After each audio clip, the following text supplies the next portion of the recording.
Max is a bad name. Does that look like anybody we know? That is me and Bertie there, right out in front. And darling, this is just the beginning. Come on, let's go inside.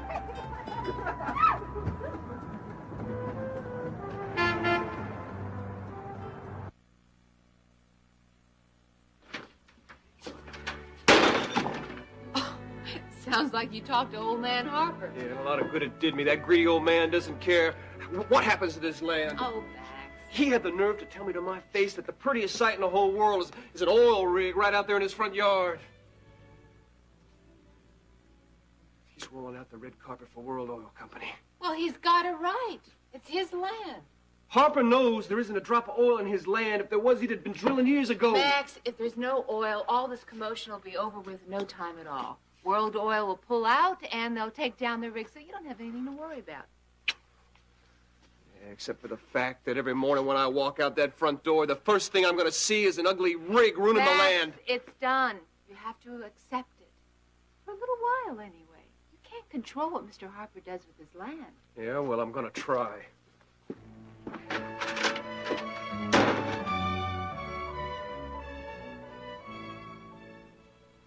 Alex, darling. It's Iris. I'm right here with you. You aren't alone.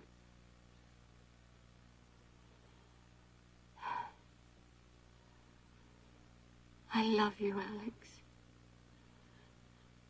I love you so much.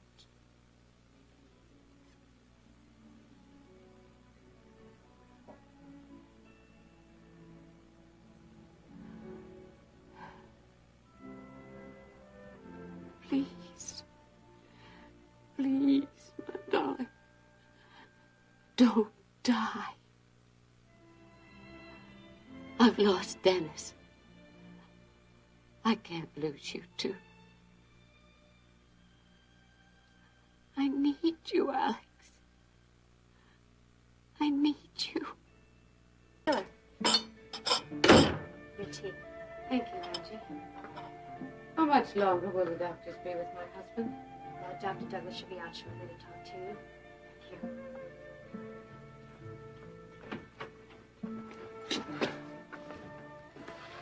Good morning, Iris. Hi. How's Alex doing this morning? The doctors are with him now. Oh, Dr. Douglas, how is he? He's doing as well as can be expected. Every doctor on Alex's case has responded that way. It's infuriating. Is he better or worse? Is he making progress or not? There's been no change in his condition. May I go to him now? Well, Dr. Lavelle and Dr. Spring are still with him. Give them a few minutes.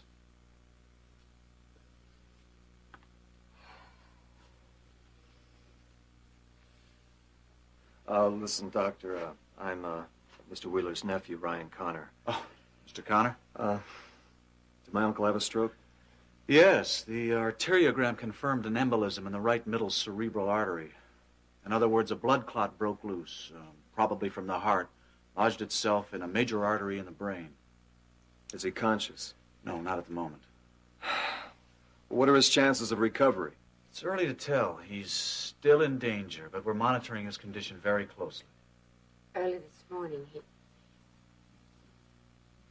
he opened his eyes and looked at me, but he wasn't able to speak. He did recognize you, didn't he? No. I don't think so. Mr. Connor, he's a phasic. He can't formulate ideas in words. He doesn't have concepts in terms of language right now. Will he recover from that? Depends. If he survives the next 24 hours without any complications. Oh, poor Alex. There has to be something you can do to help him. Mrs. Wheeler, we're doing everything we can. Now, it is possible that he'll regain all of his speech and full motor functions again. I mean, there's a chance he won't? Of course he will. I simply refuse to believe the worst.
all the sights and see what's happening out there so you get that out of your system. I would Huh? love to. Is that okay, Billy Joe? Well, it's all right for you two, but I gotta stay here and supervise things, all right? Oh. Now, don't get yourself all tired out, all right? No. You stay here and supervise, and be all right, Billy Joe. Bye. Mr. Carrington, your lawyer's here to see you. Good morning, Dennis. Good morning. I didn't expect to see you here this morning. I hadn't planned on being here. Thank you. How are you this morning? Well, the condemned man had a hearty breakfast, but I'm not too well, Stryker. I come by this morning, Dennis, because something happened. I thought you should know about it right away. What's wrong? This isn't the best time to bring you this news. Well, is it Paige? Has something happened to Paige? No, Dennis, it's not Paige. It's Alex Wheeler. He's had a massive stroke. Doctors are afraid he's not going to make it. Where was he when it happened? Was he at home? No, he's in his office. Alone? Yes, apparently he was alone. Why apparently? Well, Alex had been having a drink, and his glass was left on the table beside him, half empty. There was another half-empty glass next to his. So you're saying that someone could have been there with him when he had this attack? It's possible, but if someone was there, it's hard to believe that he or she wouldn't have called for help right away. True. So probably whoever it was left before he fell. It's a logical conclusion. Well, who actually found him and called for help?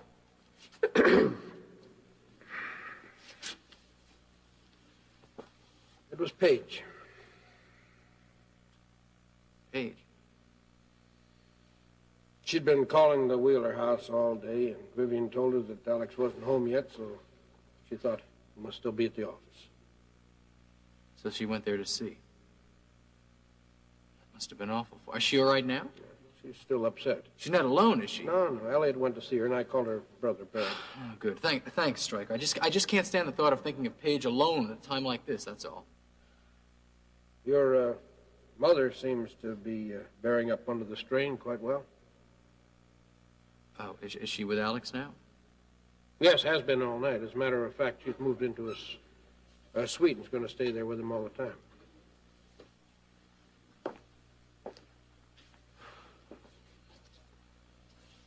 Poor Mom. I still have to prepare your defense, even though Alex's illness does make things more difficult. What does Alex have to do with my defense? I was talking about your mother.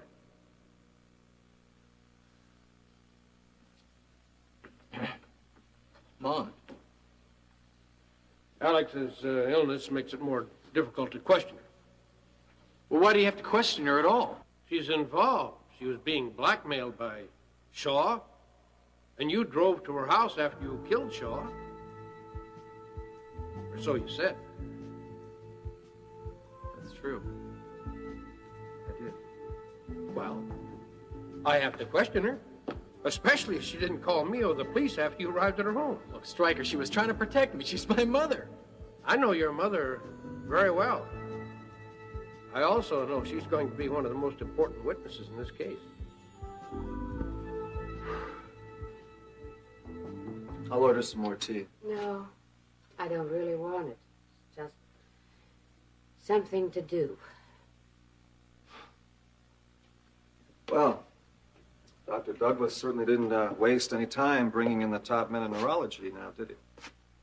None of those top men have come up with any answers, though. It's incredible, really incredible.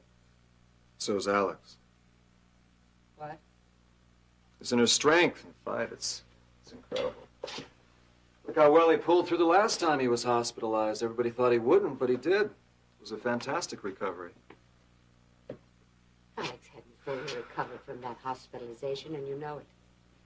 He's still tired easily. He had no inner reserves at all. And he's been weakened even more by business pressures. Now, Iris, you never heard Alex admit that, did you? Of course not. He wouldn't. It's not his way. But you pushed him, Ryan. You pushed him into working far too hard. I think this stroke is all your fault. What? constant arguments with Justin. All the late meetings, the pressure from long days That's at the not office. true. I've been after him for months to slow down, take some time off, let me handle things. He just wouldn't listen to me. Because in these last weeks, Alex has been very concerned about what would happen to World Oil without him. But you kept up the pressure until Alex would finally weaken and step aside and leave you full control of the company. I don't believe you saying this. Of course that's not what I want. Believe me, it's not going to happen. Your power in my husband's business is going to be minimal.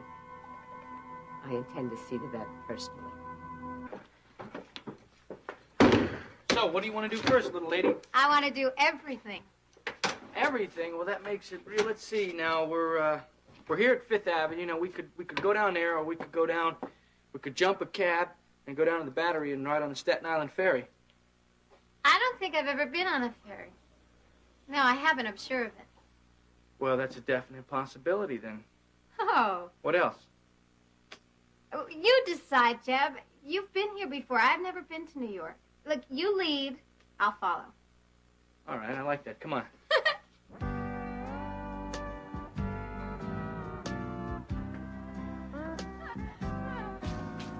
Elena. What? You know what building that is? That is the Empire State Building. Well, you do know something about New York City. Yes? Well, come on, I'm going to show you the whole city. Okay.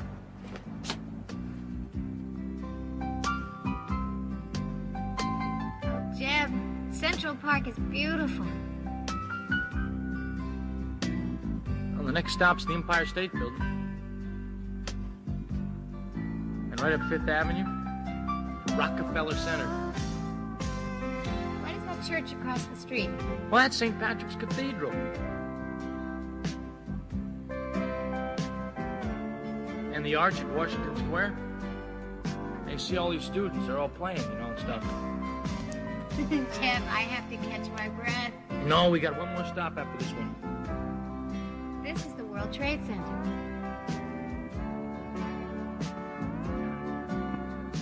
Here we are, we're in Chinatown. Now, I know this great Chinese restaurant. It's right around here. Let's see if we get something to eat. I'd love to, as long as I don't have to eat with chopsticks. No. We're going to get some mushu pork. What's mushy pork? Mushu pork is little pancakes. You roll them up, and they're real good. I'm telling you, you'll love them. All right? Well, let's eat here. That's it.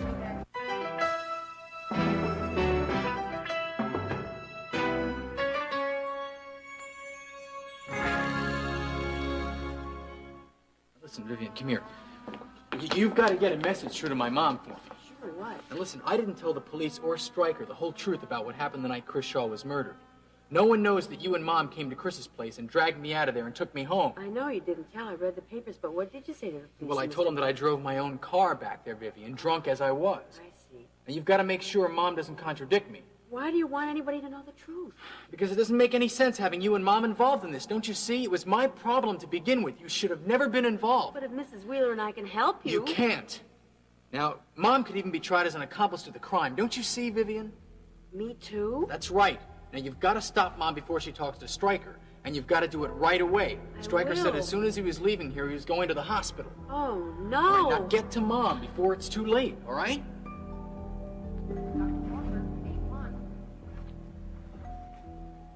Ryan.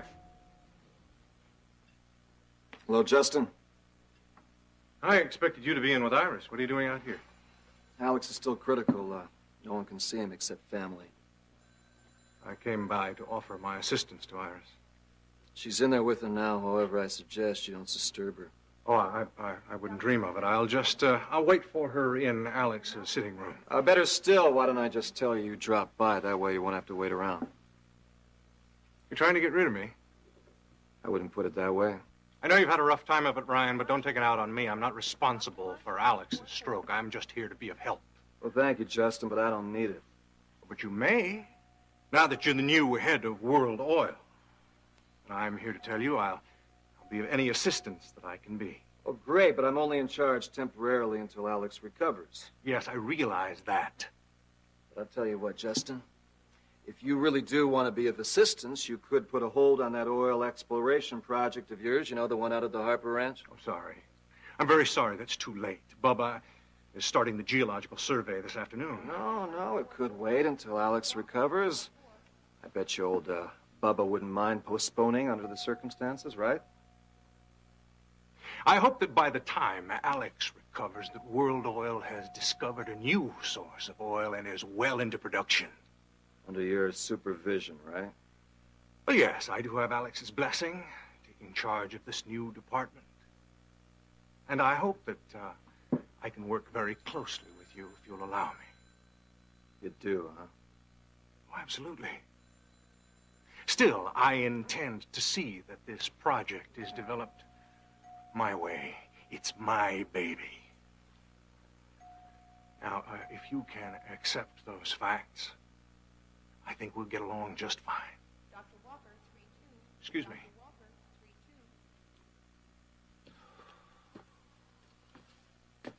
3-2.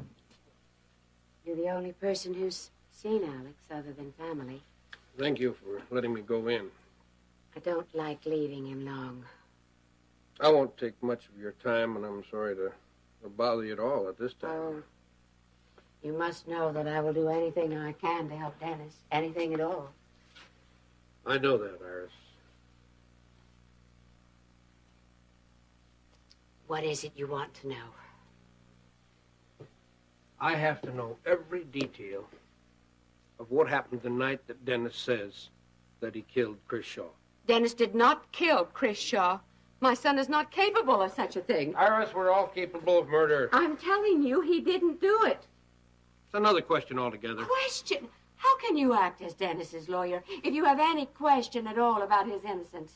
Iris, Dennis has told me that he killed Chris Shaw. I have to believe him, accept it as fact, and build my case from there. But it's nonsense. Dennis believes it's the truth. He doesn't know what the truth is. He was falling down drunk. Didn't he tell you how drunk he was? He wasn't too drunk to drive to your house. Drive? If he was aware enough to drive to your house, he had to be aware of the truth of what happened that evening. Oh. Yes, I understand what you're saying. But, Stryker, isn't your one job at that trial to clear Dennis's name? Yes, of course. But it isn't going to be easy, the way he pleaded. Dennis has confessed to the police. He thinks he killed Chris Shaw. He won't retract the confession. The best I can hope for is a manslaughter charge. What does that mean? Manslaughter means it was not premeditated. I'm going to plead that Dennis was angry, drunk, had a fight, and Chris was killed during the fight. Well, do you think the charge will be manslaughter?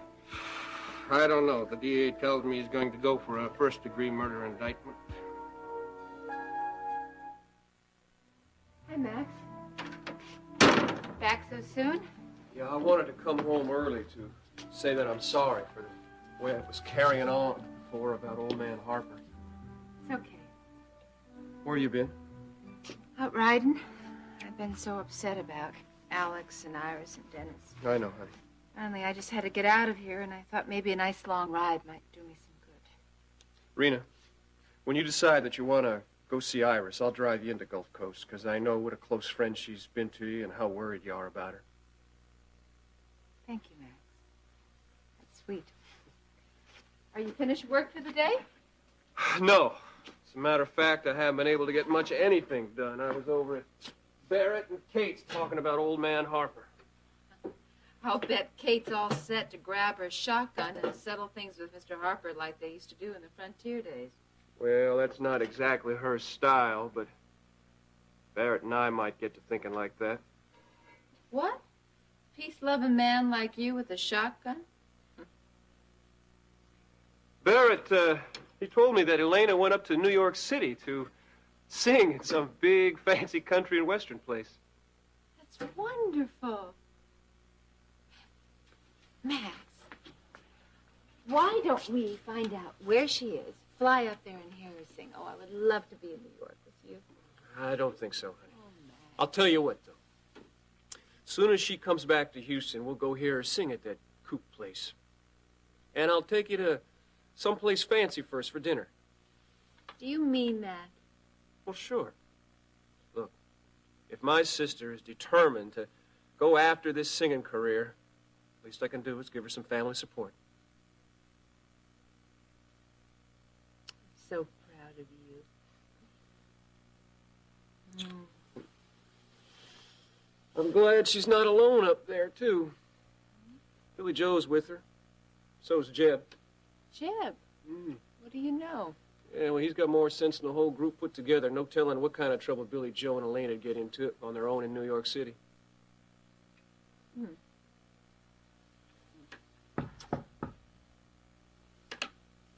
I'll get it.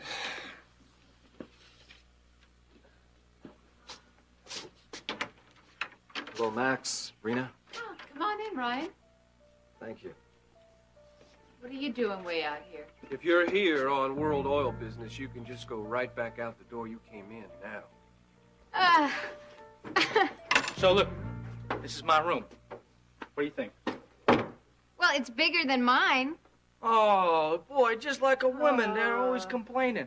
Well, I would give you an argument, but I am too worn out. Tired, huh? Yep. But it's a wonderful kind of tired. Good. Hey, what are you thinking about there? I am thinking that I have never been happier in my life. This day with you has been perfect. You know, I can't take all the credit for that. Uh-huh. No, New York City here, it's an exciting place. I feel so free here. I don't think I ever want to go back to Houston. Oh, Elena, you don't mean that. Houston's bad stuff for me, Jeb. I mean, losing a friend like Bernie, finding him dead like that, and the way Chris Shaw got killed, seeing him lying there. Come on. And that sailor Skip giving me those drugs. Jeb, I don't ever want to go back home, ever. Elena, see, that's part of the past, okay? Forget about that. Don't let that ruin what you got going right here. Yeah, but now. Jeb, you believe me, don't you? About that sailor giving me those drugs? I believe that you're not on drugs right now, so that's what's important, okay? Now, you put the rest of that stuff and get it out of your mind. Yeah, but it's not just thoughts and hallucinations. It happened. Skip and this other man that they took me to a room in this rundown place. It smelled bad. I can't forget the smell. And they kept asking me for something over and over. Come on. Forget about that, will you? Yeah, but Jeb, those men thought that I had something. Something that they wanted. Now, what happens if they're still after me? Maybe they're following me. Hey, you're with me, okay? I think it's gonna be all right.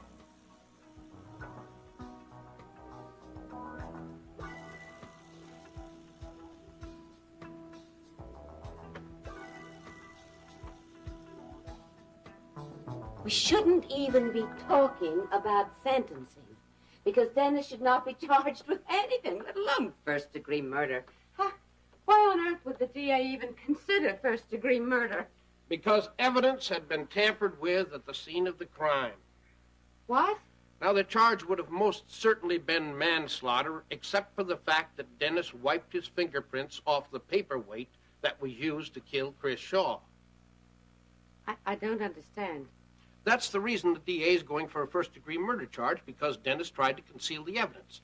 Now, if Dennis had killed Chris in a fit of rage, that's one thing, but to try to conceal the evidence, that makes it something different.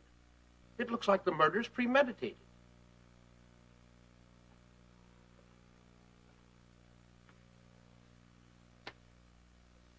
Stryker, are you saying that the police think this paperweight was the murder weapon? Mm-hmm.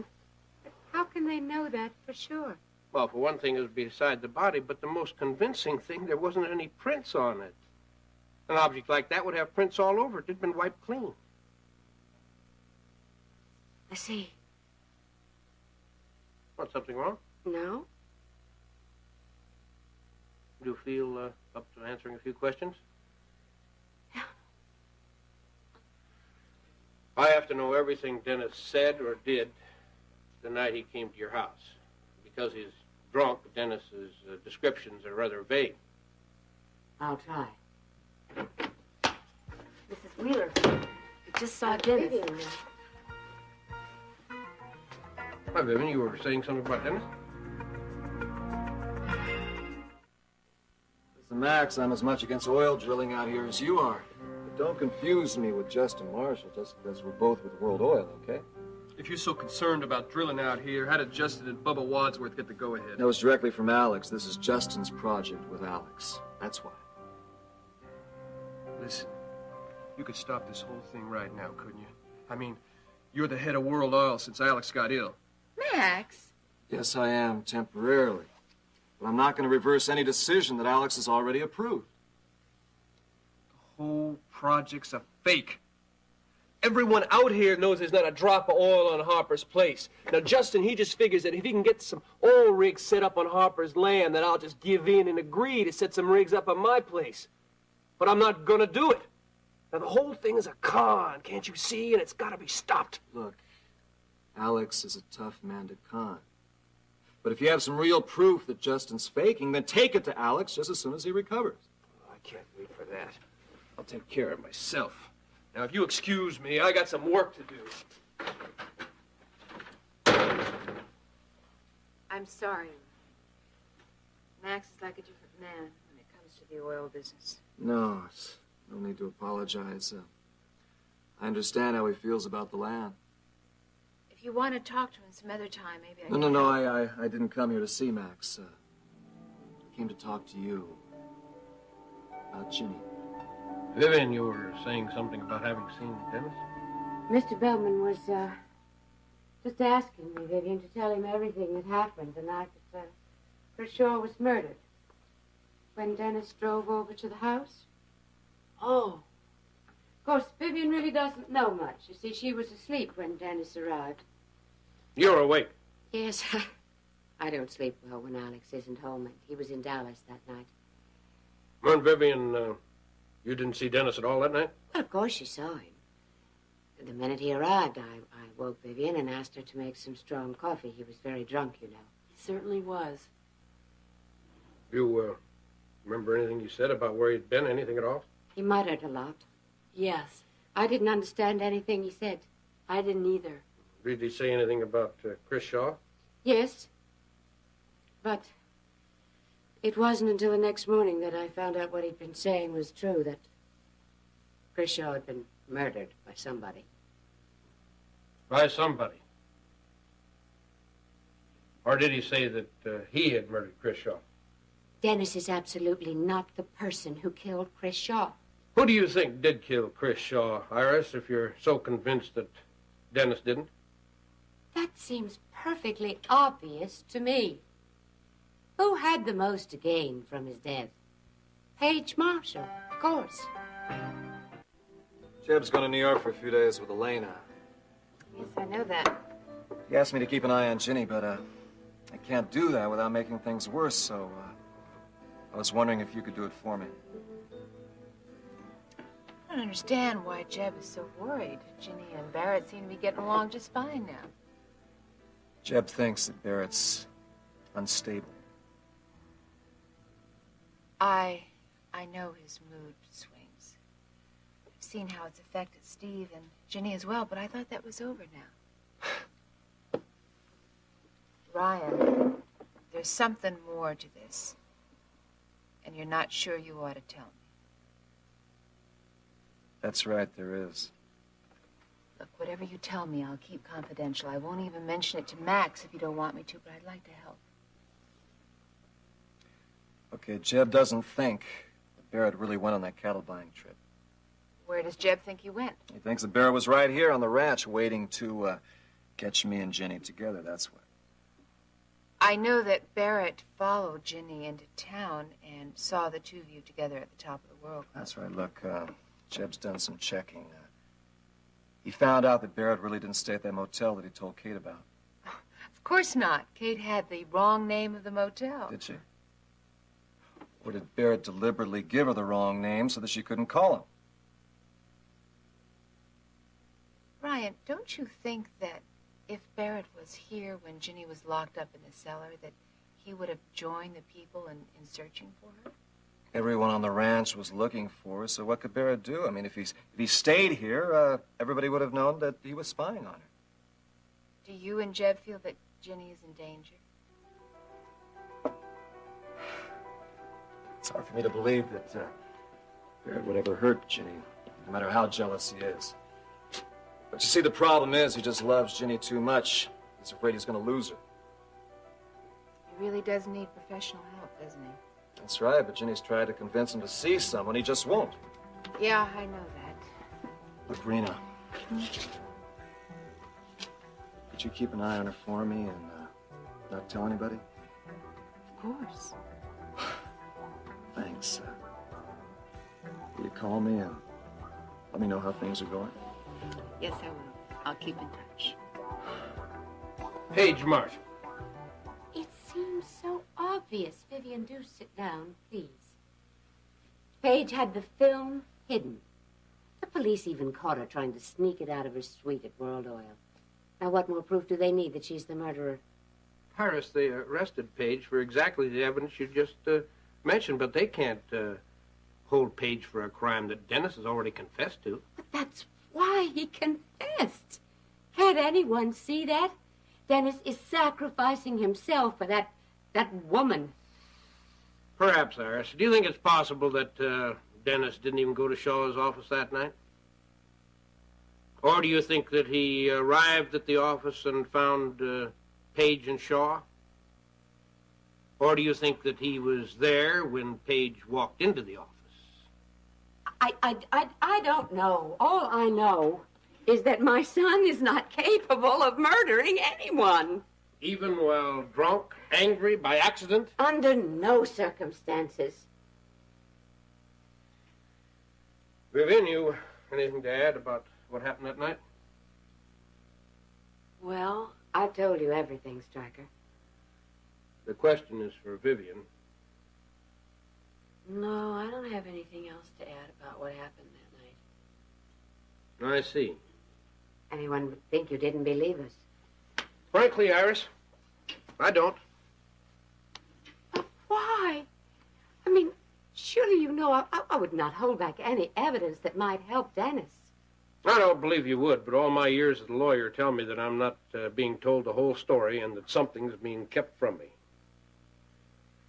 Well, I can't go over it all again now. I'm just too tired, Stryker. I hope you understand. Of course, and I'm sorry to bother you with Alex so ill. I hope you understand. Yes, I do. Goodbye, Vivian. You know that you call me if you need anything in the next few days. Thank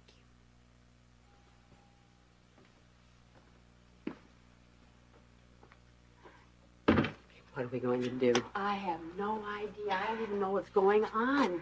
First, Dennis says something and frightens me with what he says. Then Mr. Bellman scares the daylights out of me with what he says. What did Dennis tell you? That you and I could be named accessories to the crime if it ever comes out that we were in Mr. Shaw's office and try to get Dennis out of there. I don't want to go to jail, Mrs. Wheeler. Vivian, you are not going to jail. If I thought Dennis would go free, I would tell the police everything that happened that night. But it wouldn't help him. It would damn him, for sure.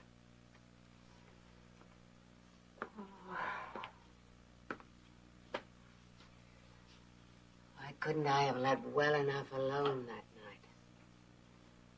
What do you mean? We had to help Dennis. We couldn't leave him there. No, not that. I meant... Never mind, Vivian. It's better you don't know. You'd better tell me everything, Mrs. Wheeler. I'm in it this far. I can only help you if I know everything. You do know everything, Vivian. Don't mind me. I'm just rambling. No, you're not. You're hiding something. That night of the murder, you had me wait in the car. What happened in Mr. Shaw's office when you were in there alone?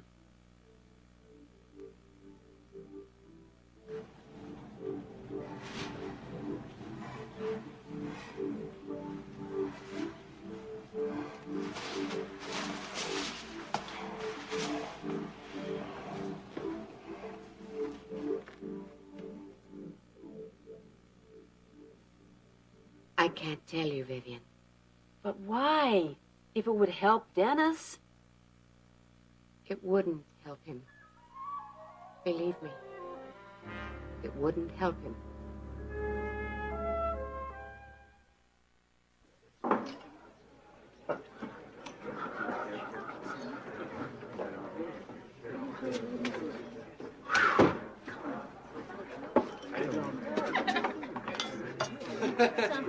Hi, Hank!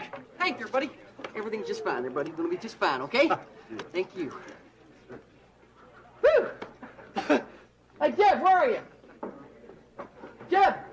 Hey, man, listen, this is it, huh? Good crowd. Give me some of that. Got some gum. Nice piece, man. Hey, the critics, they're all here and everything? Most of them, I'll tell you. If we get any more, I don't think there'll be any room for them, huh? How's Elena doing? She's pretty relaxed. I'll tell you, you must have got her to relax a little bit, huh? Get a good rest? Yeah, finally. Was she really keyed up? Look, she kept going on about the sailing and drugs and all that stuff, you know? Yeah, I know Skipper, man. She thinks he did it, that he drugged her or something. Yeah, no, but she swears up and down that this guy drugged her, dragged her off to some flea bag place, you know, and then questioned her. Well, I'll tell you, I hope she stops this hallucinating pretty soon. I mean, I can understand she was real upset ever since she found Bertie's body, but, I mean, I can understand that. Everybody gets shook up for a while, but it's getting a little ridiculous now. It's going to hurt her career. Look, she's going to be all right, man. I just got to get out of her system right now, that's all. Just give her time and straighten out. Are you sure she's going to be able to stay away from them pills? She is now. She is? Are you sure? Yeah, I'm sure she is. All right, look, come on, let's just calm down, all right? Let's take it easy, all right? Are you sure, though, that this sailing and all this stuff, you don't think that she might be, telling the truth about that, maybe?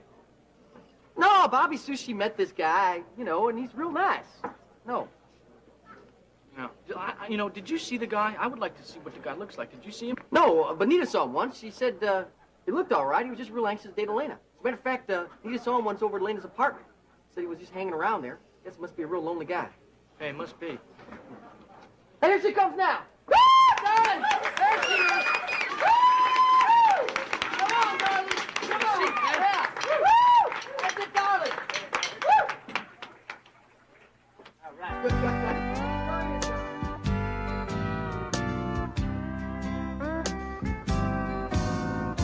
It's all over town, that it's all over now. Everyone's saying it's true. They say you have left me and broken your vow. Tell me, what am I to do?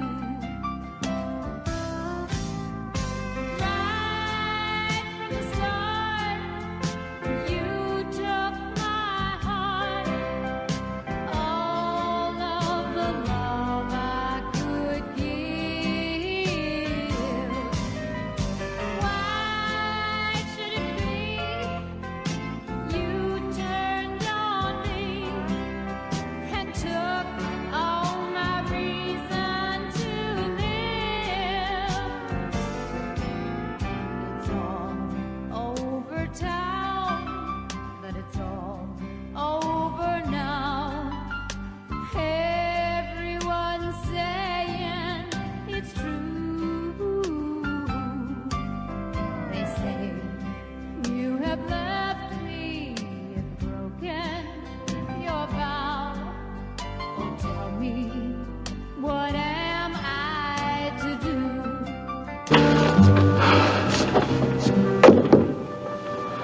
Oh, I'm afraid you can't go in just yet. The neurologists are still with Alex.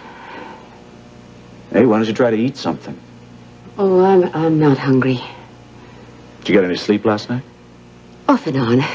Every time I heard someone in Alex's room, You got up to see what was going on. That's why I suggested you go home and sleep. I can't leave Alex alone. What if he woke up and I wasn't there? I understand. Early this morning, I spent a half hour or so with him. He seems better to me, more responsive somehow. Is that possible, or is it my imagination? Oh, no. It's not your imagination. Alex's condition is stable right now. We got through the most difficult, the most dangerous complication last night. That was the edema.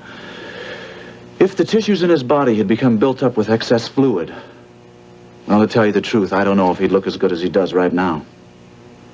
I heard one of the nurses talking about the possibility of another embolism. Well, look, it's a possibility.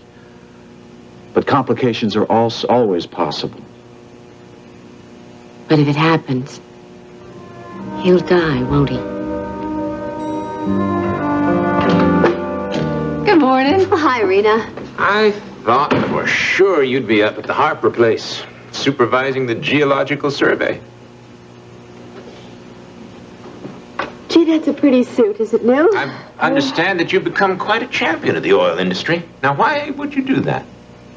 When you know how everyone around these parts feels about oil.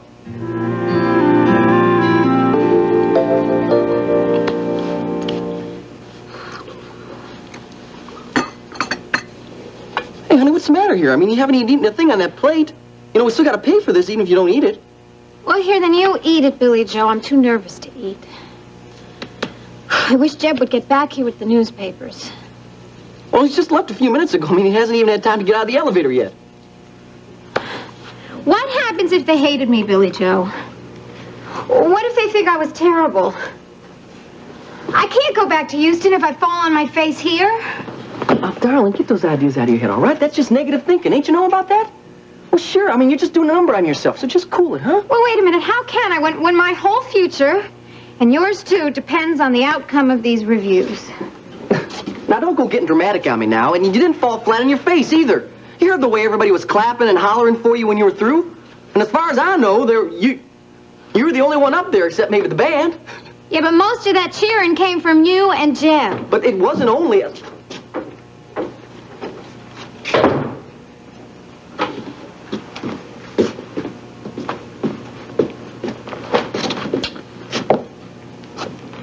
Well, did you read the reviews already? Yeah, I did. And they thought I was terrible, didn't they? Are you kidding? They thought you're the hottest thing that hit this town in years. Look at this. Let's take a look at this. Well, let me see it. All right, boy, you look at it. Let me read it. Here we go. Look at this one. Look at this one. Okay, country and western singer Elena Decker Yeah? opened her show at the Lone Star Cafe last night with her single, It's All Over Town. A record that has gained increasing popularity during its short time on the air. And judging from the audience reaction, it sounds like it's a song we'll be hearing for some time to come. Woo! Listen to that, sugar, huh? You're on your way. You're going to be a superstar.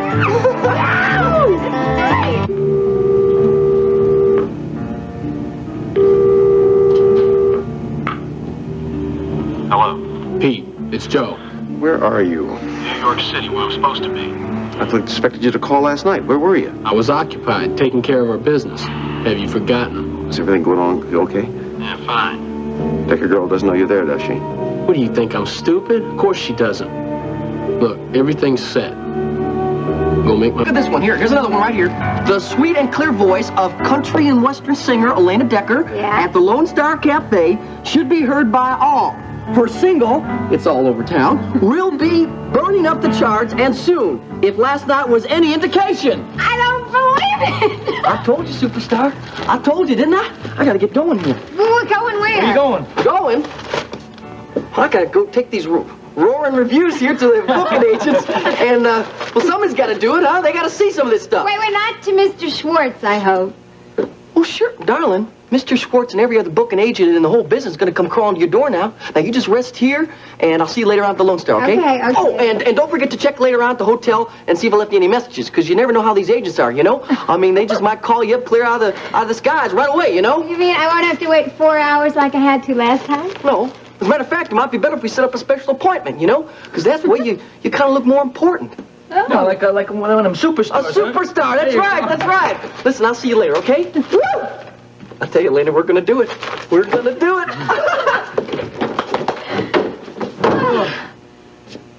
Boy, all this excitement, you know, it's gone straight to my stomach. I'm starving. Now, wait a minute. I can't eat now. I'm too excited. Well, you're acting like you didn't think you were going to get good reviews. You want to know the truth? Yeah, I'd like to know the truth. I didn't. Well, you did, and you're good. Now, you better start believing that, okay? Well, You know, I keep making these deals like, when the record is released, well, then I'll start believing it. And then when that happens, I don't know, I kind of feel empty inside. I don't really know if I'll ever believe that I'm good. Now, the critics thought you were good, so you just better believe it, okay? Okay. Jeff, it is happening exactly the way Billy Joe said it was going to. I cannot believe it. You were afraid you were going to let him down? Well, I'm glad I didn't let him down. Billy Joe has done such wonderful things for me. He had faith in me when nobody else did. I don't know what I would have done without Billy Joe. Oh, now, wait a minute. He's not the only one that had faith in you. You know, I did. I know you did. You wrote my hit song. It's all over town. I owe you a lot. How much? What do you mean? I just want to figure out how much you owe me, so I can start collecting.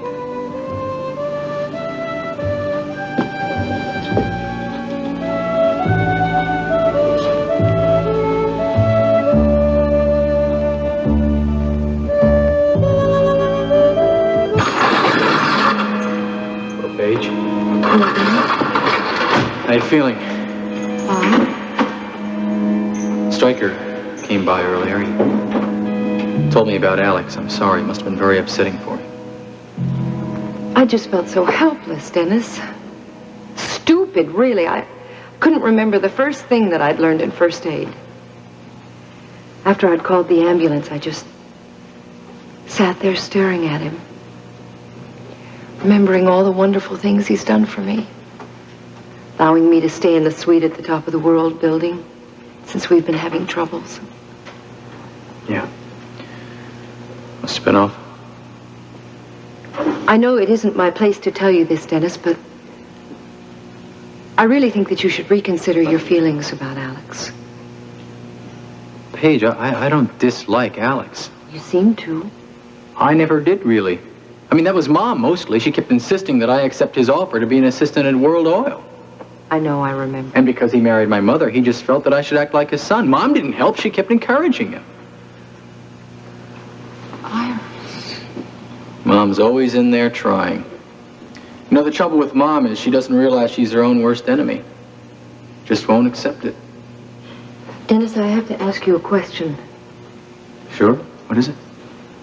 Why was Iris in Chris Shaw's office the night he was murdered? Barrett, I don't want to get into an oilman versus rancher argument with you. You should have stayed in town where you belong, Rena. You don't understand what's important to us here. And I resent your trying to push your lifestyle on everybody else. Barrett, I have never pushed my lifestyle on anyone. Now, why should I start with you? This whole World Oil sham started because of your city ideas, Rena. I think you should start talking facts, not fiction, Barrett. I'm talking about you siding with Justin and pushing him into looking for oil. Oh, now, wait a minute. Let's get this straight.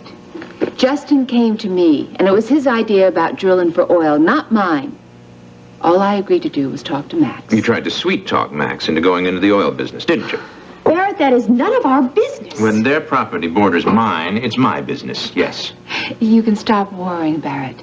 Max refuses to allow anyone to drill for oil. Sure, until the next time that you have some fool notion about oil being out there. Barrett, that's not a fool notion.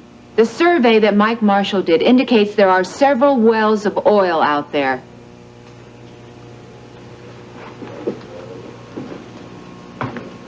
My dad's survey? You have no business going down into our cellar and taking that.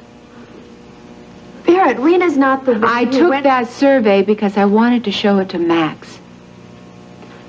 I also figured that you wouldn't tell him the truth. That survey belongs in this family. You have no right to it. I know that. The reason I took the survey was because I thought it would help my marriage. That's something I don't expect you to understand. If you want to help your marriage, best thing you can do is to just stop causing trouble for Max. You knew you were going to be married to a rancher. If you didn't want to be a rancher's wife, then you never should have married Max. I married the man I love. Good. then you ought to respect his feelings. What about my feelings, Barrett? Well, I don't know. They seem to be more in accord with Justin's. Maybe you married the wrong man. I want you two to stop this. And you're both getting too personal. It's not solving anything. Because this argument has been going on for generations. And it's going to continue to go on for future generations. Until people learn to have some respect for the land and its history.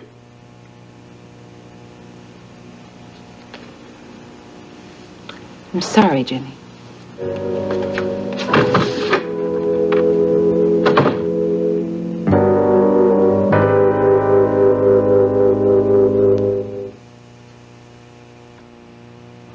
Hey, you know, I really appreciate you letting me bring these flowers to Miss Decker's dressing room.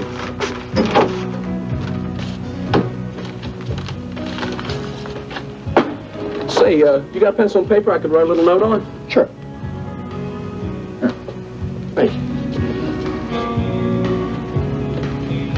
Hey, Hank, do you know where the guy is that handles the lights for the show? I want to talk to him about the opening number. Well, John Boy should be out front there somewhere. Good. Yeah, I want to talk to him about the spot. It's too bright. This here's number's supposed to be a mood piece, you know? Well, this gentleman saw the show last night. He liked Elena so much he wanted to bring her these flowers. Oh, yeah? Right. She's terrific. But you know, you're right about that spot. More mood. Well, I tell you, she sings so pretty about makes you want to cry. Billy Joe's Elena's manager. Oh, yeah? Hey, nice to meet you. Boy, I wish I was in your shoes. You're going to be in the chips with Miss Decker, believe you me. She's one talented singer. I think she's going to go a long way. Wait, well, thank you for saying so. You know, you say John Boy's out front, huh? Should be. Good. I'm going to go check and see if I can find him. Well, wait, is that another review? I saw most of them look pretty good. Yeah? Oh, no, this here's a Houston paper. Yeah, I wanted to see if any of the Houston papers will caught wind of some of the dust that Elena's kicking up around here, you know? Anything there? Nah, they're a little slow, I guess. Matter of fact, it's a sleepy little place, you know? They're not up too much on what's happening here in the Big Apple. I'm going to go out front and check, see if he's there. All right, well, I'll check the light booth. He may be up there. All right. I'll see you in a minute. Buddy? Yes, mean you.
Well, I think you're gonna get a lot more publicity than you bargained for, Miss Decker.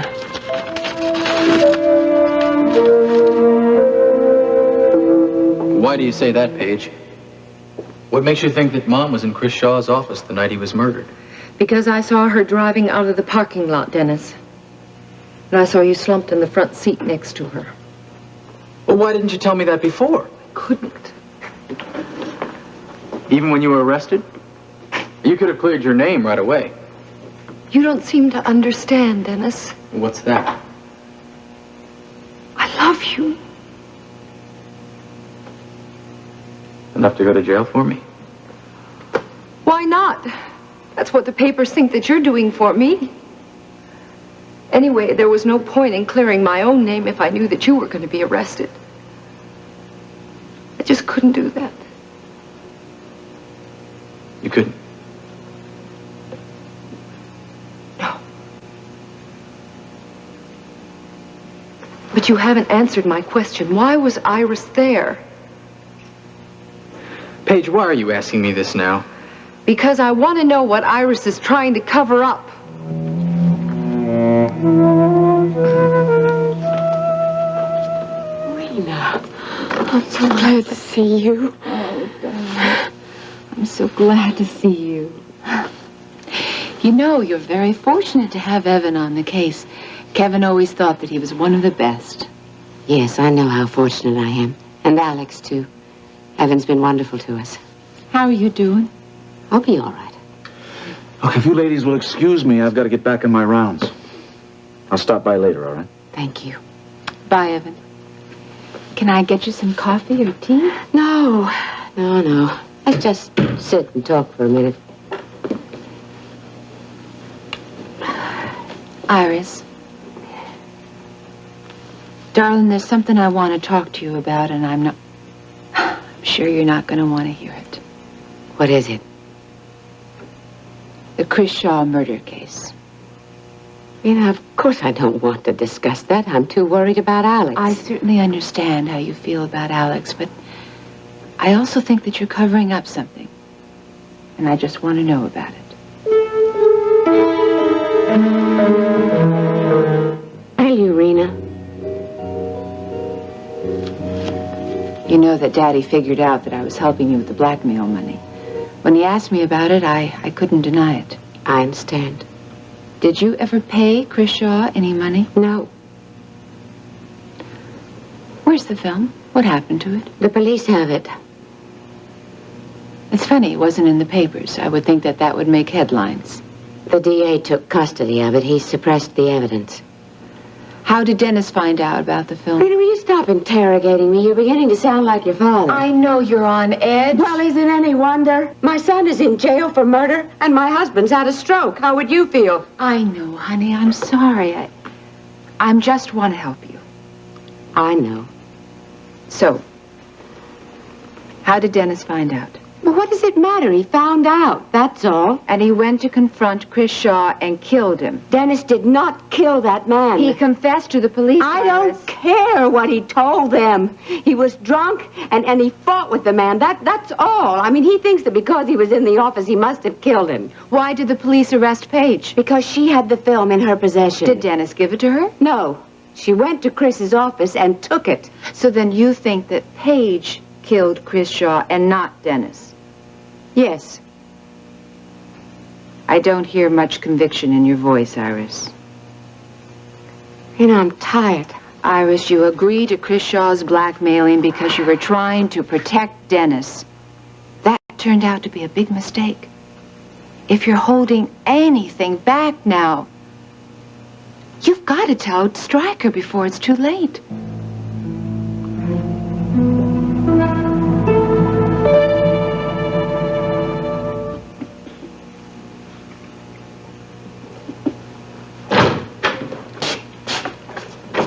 Rena's a pretty girl, but sometimes I wonder why in the world Max married her.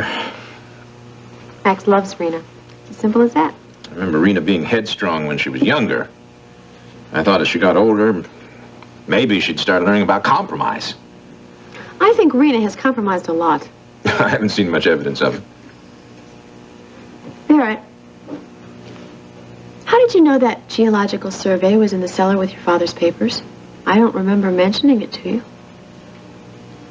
I remembered Grandma putting it down there because it meant so little to us. I didn't even know that survey was down there until I was locked in the cellar. Why are you asking all these questions? Did Rena's visit stir you up as much as it did me? No. Just wondering. There's any number of ways that I could have learned that information. What's the big deal? Nothing, honey. Would you like a piece of pie? No. I have to get back to work.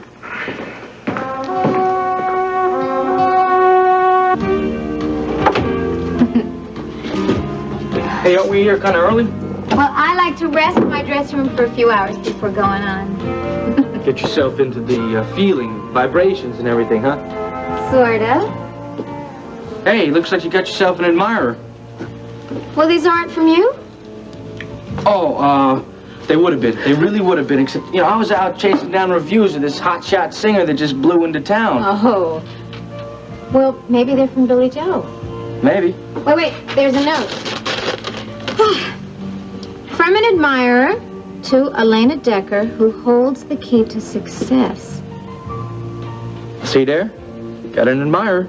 Elena Decker, who holds the key to success? That's a strange note. No, it's not. You do hold the key to success. You know, Jeb Hampton, you're beginning to sound an awful lot like Billy Joe. Oh, no, no way. There's a lot of differences between me and Billy Joe. Well, what's that? Well, he's not as crazy about you as I am. Jeb, he's married. Well, exactly. You know, you do hold another key, and that's to someone's heart. Mine. I don't know, Jeb. This all seems kind of strange to me. What are you talking about? You don't believe me? Well, sure. It just seems like there's an awful lot of keys floating around.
Ordinarily, Paige, I would agree with you, but this time you're wrong. Mom is not trying to hide anything. Well, then why didn't she go right to the police and tell them everything, Dennis? What good would that have done?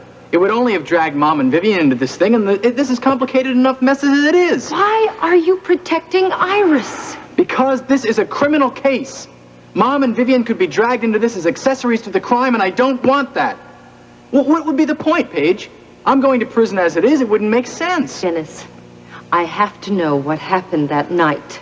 Look, I don't want to go over this anymore. I've already gone over everything with the police. Dennis, please. This is important. This is your life. My life is over. Don't you understand? I killed a man. How many times do I have to say it, and to how many people? I'm pleading guilty. There won't even be a trial. No trial? No. I'll go before the judge. He'll pass sentence. And that'll be it. Dennis, this is really important. You have to tell me what really happened that night. Come on, it's not that complicated. I got very drunk. I went to Chris's office with the intent of getting even with the man. When I got there, he showed me your publicity stills.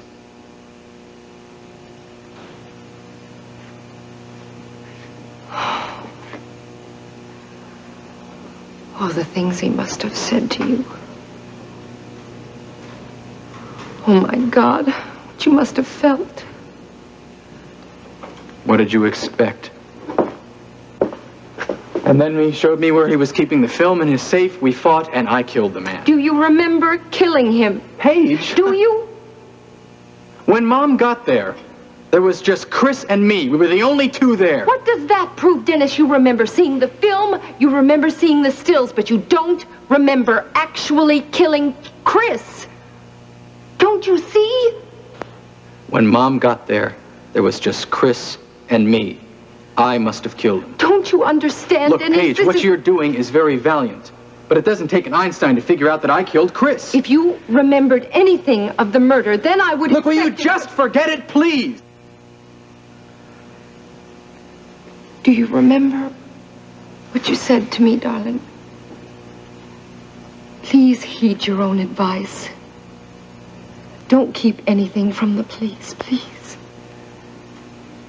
Tell them the truth from the very beginning, all right? Paige, this information is not going to help me now. Don't be so sure. Well, how do I look? Pretty as a picture. You know, Jeb, you are either taking a crash course in ego building, or the Big Apple has turned you into a loony. Neither one of them. Kimasabe never speak with full tongue. Oh, will you stop it? I can never get a serious word out of you. You're right, I'm delirious today. Be serious. Whoa! Hey, everybody, I got some great news. Where have you been? I called the hotel and you didn't leave a message. I thought you were never going to get here. I'm sorry, darling. I've been busy. Real busy. Well, what's up? Did you get in to see any booking agents? Nope. No? Nope. Did a whole lot better. Well, what? Come on. What? Are you ready? Yes, Huh? for what? Oh, don't, no. You gotta sit down first, okay? Okay, I'm sitting down. All right. Now, you ready? Yes, I'm ready. Would you just tell me? Okay. I have you, Miss Linda Decker, the Yellow Rose of Texas, scheduled to make her national TV debut. What are you talking about? I'm talking about the fact that I got you on one of these morning talk shows. They want you to sing a hit song, and it's all over town. And then maybe another song, and then they're going to interview you. Well, ain't that something, Elena? Well, hey, Elena, aren't you excited? Yes, of course I am. Hey, well, what talk show? I don't remember which one, man. I talked to about 4,000 different people. I don't know, but I got it all written down. You're supposed to be at the studio at 7 o'clock in the morning. Yeah? 7 o'clock? Why so early? 7 o'clock in the morning? 7 o'clock in the morning, 2 days from today. That's so they give you some time. You know, you gotta have time to rehearse, get into makeup and all that. Oh, Billy, all I know is that you're gonna be on the air by somewhere between 8:30 and 9. My vocal cords don't work that You're just early in gonna the have to morning. start teaching them to do that. I'll tell you what, why don't you talk to them? You know how people talk to play and stuff like that? Come on, Billy Joe, stop it. No, I'm serious about this, Elena. I'll tell you, one of these days, you're gonna be making a film. You're gonna be making an honest-to-goodness film, and you gotta be in shape. You gotta get in a whole different schedule, because they start filming like 6 o'clock in the morning. Oh, I don't know, Billy Joe. You know what? I think we gotta get our superstar here. Now they got her all worked up. We gotta give her some time to calm down. So let's get out of here, okay? I'll get a beer. Wait, did Ricky get here yet? Ricky? Well, no, the plane. I called the airport. The plane's gonna be late, but don't worry. It's gonna be here in time for the show. No problem. Good, good. Good luck, superstar. Thank you. Knock him dead.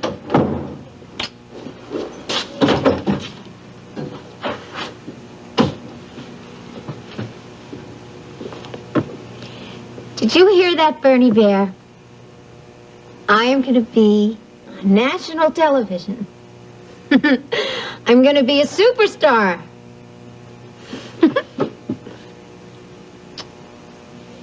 I wish Bernie were here to see me now.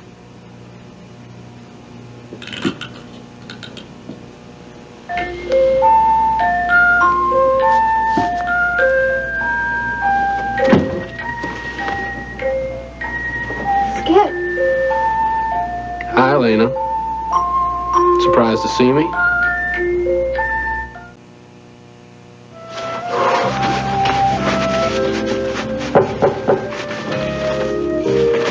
Hi, Rena. Saw Barrett's truck go by the cabin, so I figured it was safe to come over. Well, Barrett and Kate went up to Wanda and Buddy Coleman's. You know, I was just about to call Max and tell him that Steve won't be able to work on his science project with him tonight. Barrett hasn't told Steve that he can't come by and visit us anymore, has he? No, Steve just got back to school after he had the flu, and he was feeling good, so he ran track. Now he feels horrible again. Look, I'm sorry about that argument with Barry. He started the whole thing, and he said some horrible things to you, Oh, I Rena. should have stopped it, Jenny. I feel guilty about you having to take the blame for finding the survey. I was the one who gave it to you. But if he had found out that you had given it to me, he would have been furious. You know, it's better it worked out this way. Yeah. Rena. Do you know anything about flashlights? Well, what do you want to know? Well, I'd like to know, do you think that these batteries could have lasted for several years? They seem pretty fresh to me.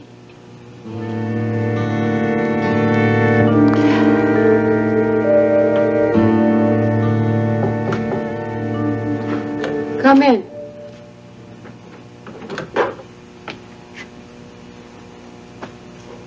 How is Alex?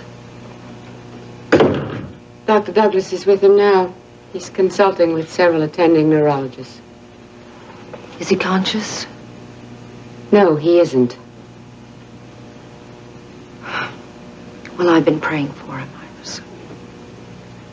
I suppose that comment was meant to make me feel indebted to you.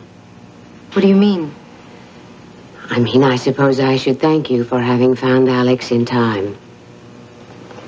It's not really necessary, Iris. I'm just sorry that there wasn't more I could do. I know this may sound impertinent, but just exactly what were you doing, going to Alex's office? I wanted to speak to Alex about Dennis, about the possibility of his being able to help him. Why did you think you had to go to Alex for that? Knowing that he is Dennis's real father, you must have realized he would do anything he could to help Dennis. I know that, Iris. If it were up to Alex alone, I also know that Dennis has refused help from you and Alex. And I thought there was a possibility of my being able to help straighten that out. Don't you think you have helped enough? I don't know what you mean. If it weren't for you, dear Paige, they wouldn't be in this mess. Dennis wouldn't be in jail. Don't you think I know that? Don't you think I turn that over in my head every time I take a breath of air and remember that I'm free and he's not? So then what are you doing here? Trying to complicate things further? I came here today because I thought there might be something you could do to help get Dennis out of jail. So how'd you like the flowers I brought you? They were very nice. I didn't know that they were from you, though. You didn't sign the card. Well, I figured you'd know they were from me. How would I know something like that? I didn't know where you were. What are you doing in New York? I'm hurt that you didn't remember, Elena. I thought I told you that I was shipping out. Remember? Is your ship in New York now? Yeah. Some coincidence, eh? Yeah. Say, I was thinking you might like to take a look at it. You ever seen a freighter before? No, I haven't. Well, let's go then.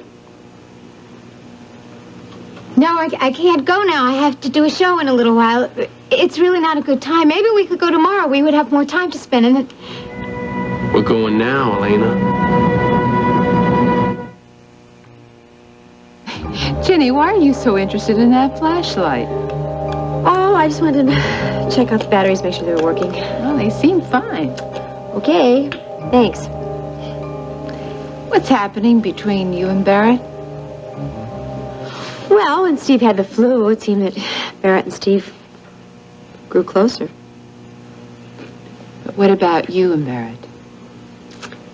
He wants to name the baby Barrett Jr. if it's a boy. What did you tell him? I told him there's plenty of time to decide that. It's not true, Rena. I'm running out of time. Are you going to tell Barrett the truth? How do you think Barrett would react if he knew that this baby was Ryan's?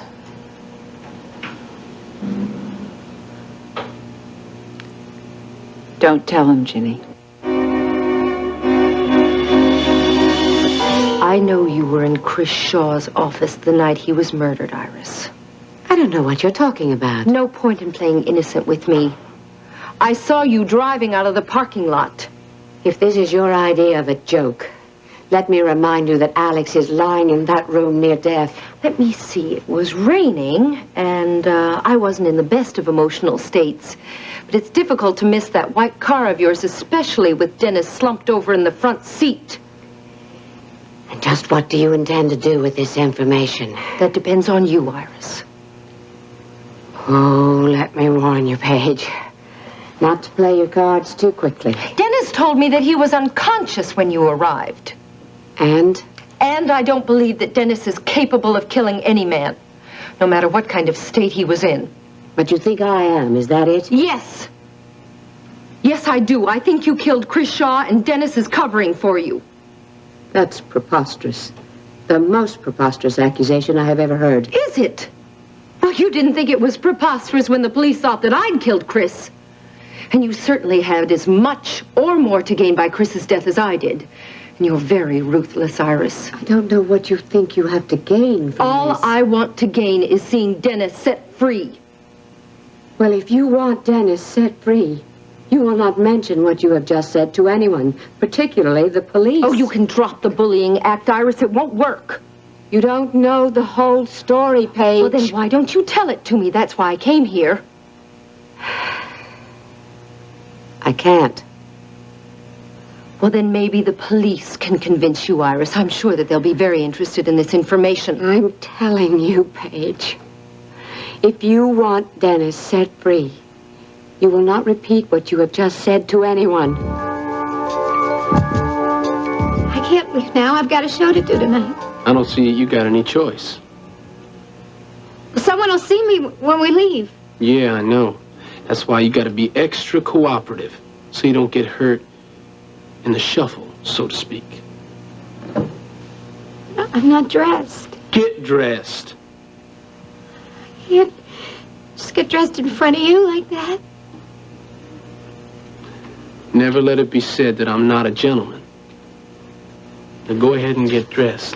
But if you get any funny ideas, I ain't no gentleman when somebody tries to cross me.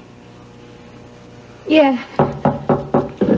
Miss Decker, your manager wants you to know that we can hold the show for a bit if your brother doesn't get here in time. Sure, thanks, Hank. You sure you're okay? Yeah, I'm fine. All right. I'll let you know as soon as he gets here.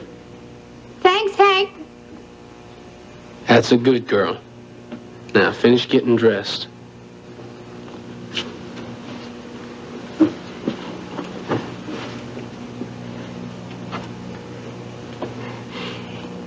You know you're not going to get away with this.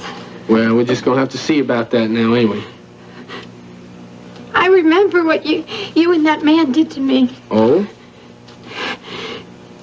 Yeah, I thought it was a dream at first, and then I remembered. You and that man, you drugged me that night at the trailer, and then you took me somewhere to ask me questions.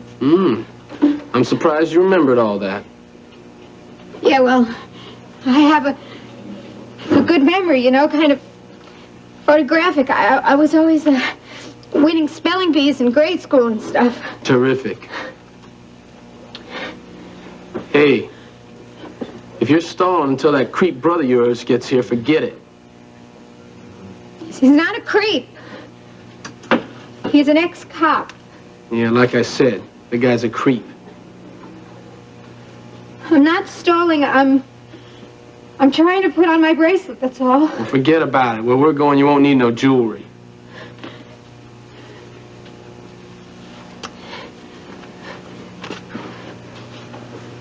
Finished? Yeah. Well then, let's go.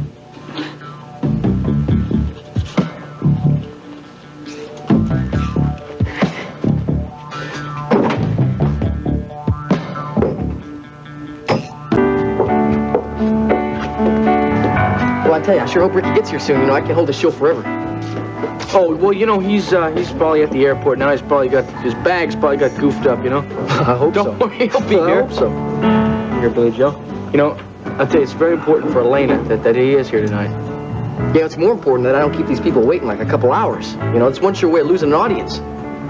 Well, if he's not here in about 10 minutes, then on with the show. Listen, why don't we just send Hank back there now and tell Elena that Ricky can't make it? She's back there, she's resting and everything. I don't think we should disturb her. I think we should just give her some time alone. Yeah, I guess you're right. Don't bother to look around. You're never gonna see this again.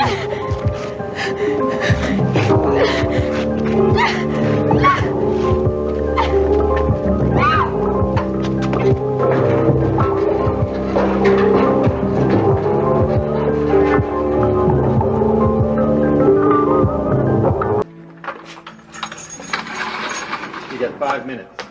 Hi, Dennis. How are you? Just fine, Vivian. Thanks for that cake you brought by yesterday. It was just delicious. I'm glad you enjoyed it. I told your mother everything you said yesterday, but it was not easy. Mr. Bellman was at the hospital by the time I got there. Well, did Mom tell Stryker that the two of you were in Chris Shaw's office the night of the murder? No, but I am sure Mr. Bellman knows Mrs. Wheeler is holding something back. Well, did she agree not to say anything? Yeah, she did. What's wrong? Nothing. Only what? I just have this feeling that Mrs. Wheeler is holding something back from me, too.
I didn't mean to scare you. I didn't know that you and Barrett had come back from visiting Buddy and Wanda Coleman yet, that's all. Barrett stopped at the bunkhouse, and I walked on up and came in the front door. What are you doing? Checking out this flashlight. I'm going to go for a walk, and I wanted to make sure that the batteries were working. Well, there's a lot of power left in that. Must be new batteries. Why don't you use the big battery light that's out on the back porch? It's a lot more powerful than that one. Oh, thanks. I'll do that. Steve watching TV? No, he's already in bed. He just tried to do too much today. He's worn out. Kate, did you ever tell Barrett that his father's personal papers were down in the storm cellar? No, I don't think I have mentioned them to him. Are you sure? Positive. Why do you ask?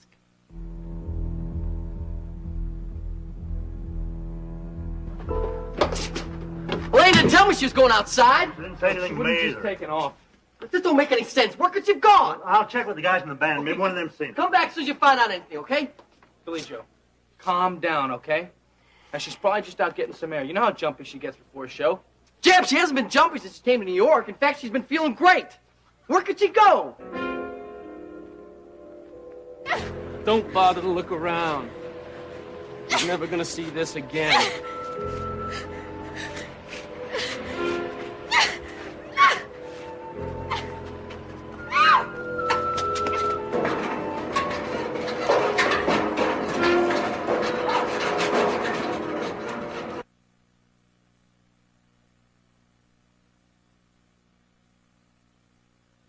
I'm not sure why I never discussed Mike's personal papers with Barrett.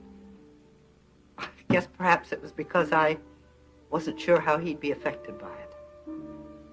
Has he ever asked to see them? No, he never has. When did you put those papers down there, Kate? Well, it must have been soon after he left for Vietnam on his second tour of duty. Mike came out to the ranch one weekend and put a lot of stuff down there. Has anyone been down there since? I don't think anyone's been down there but you. And Jeb, when he put on the new cellar doors. Why are you so interested in Mike's personal papers? Oh, I was just wondering, that's all. Well, if you'll check on Steve for me, I'm going to go take that walk. Don't stay away too long. What do you mean? I mean, what do you think Mom's hiding from? Maybe I shouldn't even have said that much. Why not? Vivian, what is it you're trying to say? It's just what? That night that Mr. Shaw was murdered, Mrs. Wheeler and I went over to the co-op. She made me wait in the parking lot. She went in and got you. Vivian, I know all that, but what is it that's bothering you? It's just a feeling that I have that something happened in there before I got there. Like, Mrs. Wheeler, something she doesn't want to tell me about. Vivian, what could have happened? I killed Chris Shaw long before Mom got there. I was unconscious when she came in. I don't know. I'm not sure. Time's up. Dad? I have to go. Is there anything you want me to do when I come back? Do you have to go, Vivian? I mean, you just got here. I'm afraid so. Only one visitor at a time and only 5 minutes. Well, don't go, Mac. Vivian, I can come back later. No. I have to get back to the house. Mrs. Wheeler might need me for something.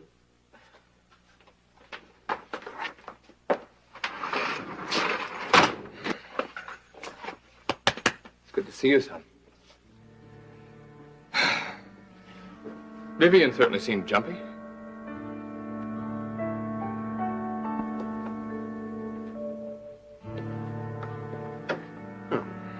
Nice office. Nice apartment. You really got yourself a very nice setup, haven't you? May I ask why you've come back here at this hour? Do I have to have a reason to see an old friend? I'm surprised to see you at all after the other day. That's why I've come by. I'd like to know exactly how much you've told anybody about what you saw the other night.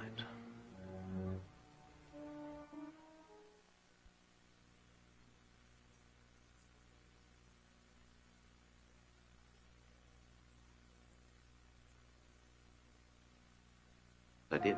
Peter, I want to know what happened in that office. Paige, now don't go worrying over that. It's no concern of yours. It is my concern. Alex Wheeler's been very good to me. He was helping me try to patch up my marriage with Dennis. He let me stay in this suite. If you did anything to hurt him... What?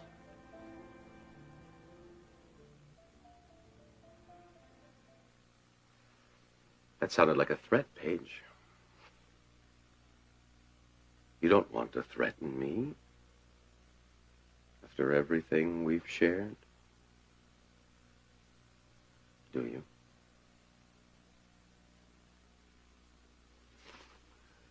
What we had is over now.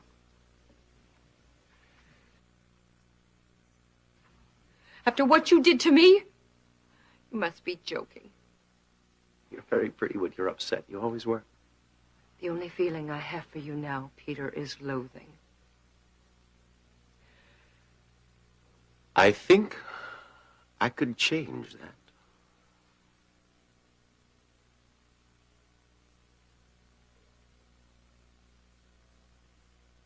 Don't touch me again.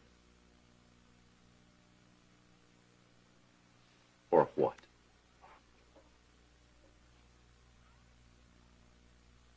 Get out of here!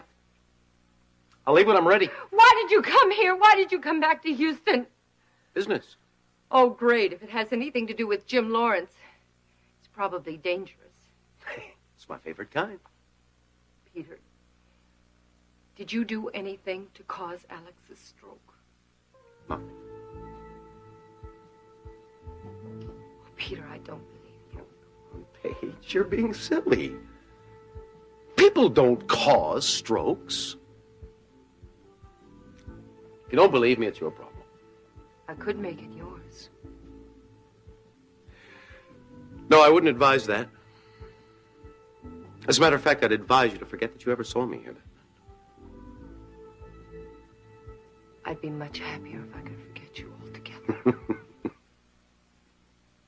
But you can't. Can you?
I don't understand. It doesn't make any sense. I mean, she wouldn't just up and take off like that. Where would she go?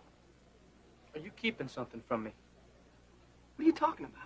I'm talking about the drugs and all that stuff that Elena was taking back in Houston. Oh, come on, Jeb. Wait a minute, man. I thought you said she was off them. She was! Are you sure? I didn't give her any pills. Yeah, but she might be getting them someplace else or something. That's what I gotta find out. As far as I know, Elena wasn't taking nothing. You should know that better than me. You were with her all the time. All I'm saying is the guys in the band, maybe somebody's feeding her some kind of stuff that we gotta... Hey, you guys, where's Elena? Isn't it about time for a show to start? We don't know where Elena is. She's gone somewhere. She's gone? What's the news, Hank? Did any of the guys in the band see Elena? I talked to them all. The only one seen her is Al. Where did he see her? He says she left the club. Was she by herself? No, Al says she left with some guy. But then he could get a look at the guy. Yeah, he said just an average-looking sort of guy. He's blonde. No! What are you doing, Reed? Over there. No! What are you gonna do? Nothing. For the time being. Skip, why did you bring me here?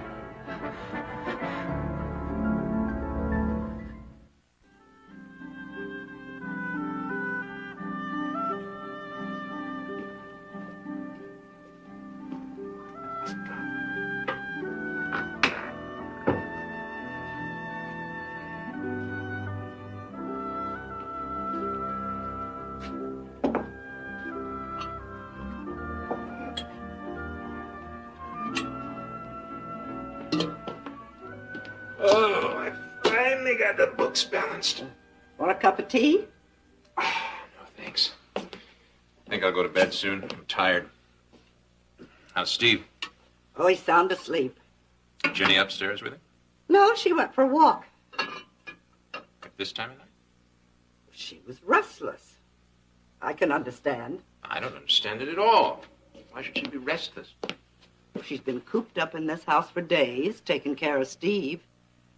She missed her walk. Mm-hmm. You know, Jenny told me that you had an argument with Rena. That girl is causing more trouble. Justin's the one that's causing the trouble. He's the one you should be mad at. I'm mad at both of them. That won't help the situation any. I know it. I know. Oh, I promised Steve that I'd fix this for him tonight.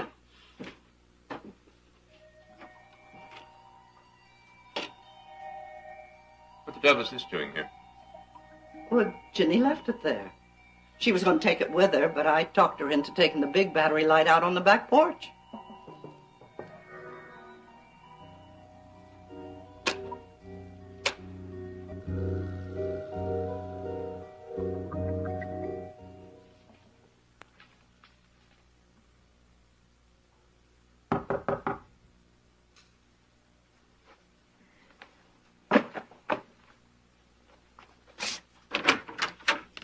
Jenny, Is Max here? no, he's down at the bunkhouse. Jenny, what's wrong? Come on in here, sit down.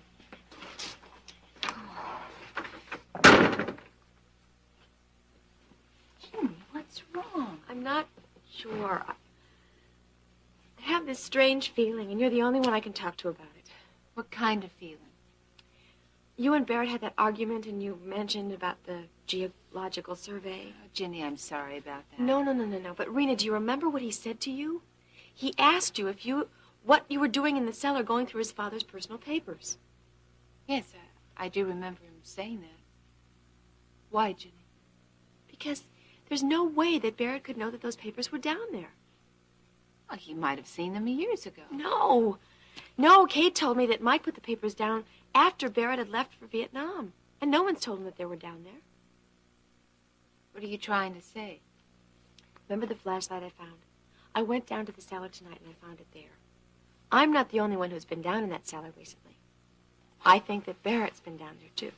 What's wrong with Barrett going down there? Because he told me he hadn't. Why would he lie to me? I don't know, Jenny. Did they replace the doors to the cellar after you got trapped there? Yes. Well, then that's what happened. Barrett left the flashlight down there when he was putting the new doors on. Jeb replaced the doors. Well, then he left it when he was checking it out. Even so, the survey wasn't there then. I'd already given it to you. Honey, you don't mean it. Hey, Jeannie. Surprised to see you here. Max, I was just out taking a walk, and I've got to be going home now. Oh, well, don't go yet, Jeannie. Why don't you stay and have some coffee and cake with us?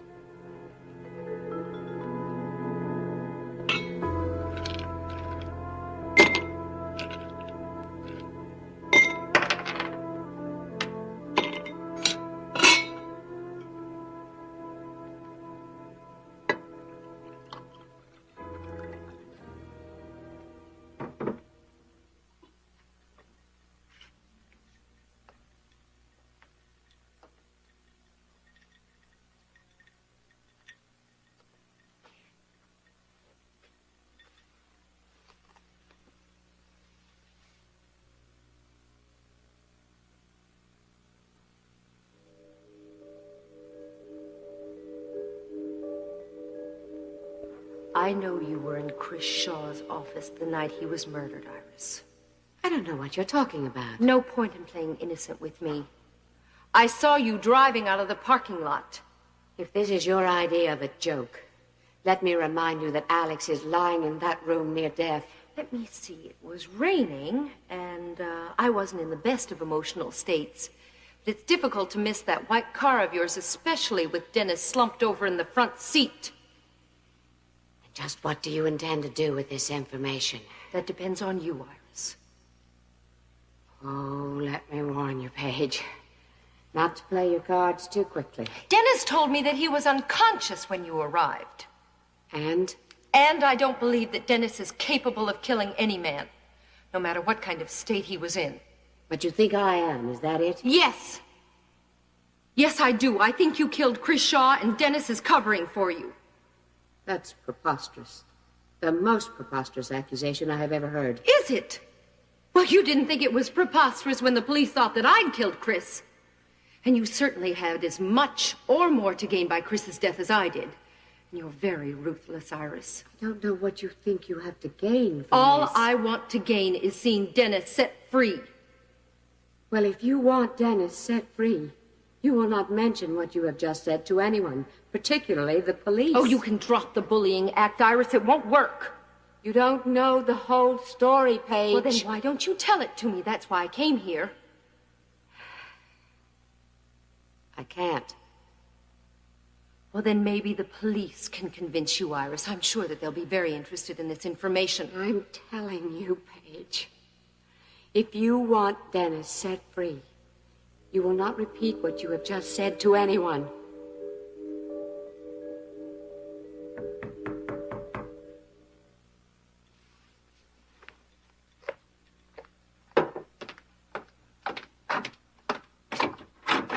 Elliot. Hello, Paige. It's good to see you. Good to see you, too.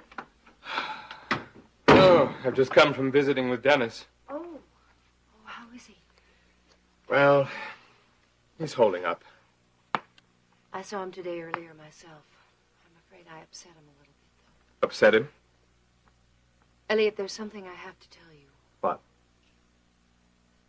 The night Chris Shaw was murdered. I've just been over all that with Dennis. It's not easy for him to talk about it right now. I know it isn't. His not remembering anything clearly doesn't help either. Elliot, he remembers more than he's telling you.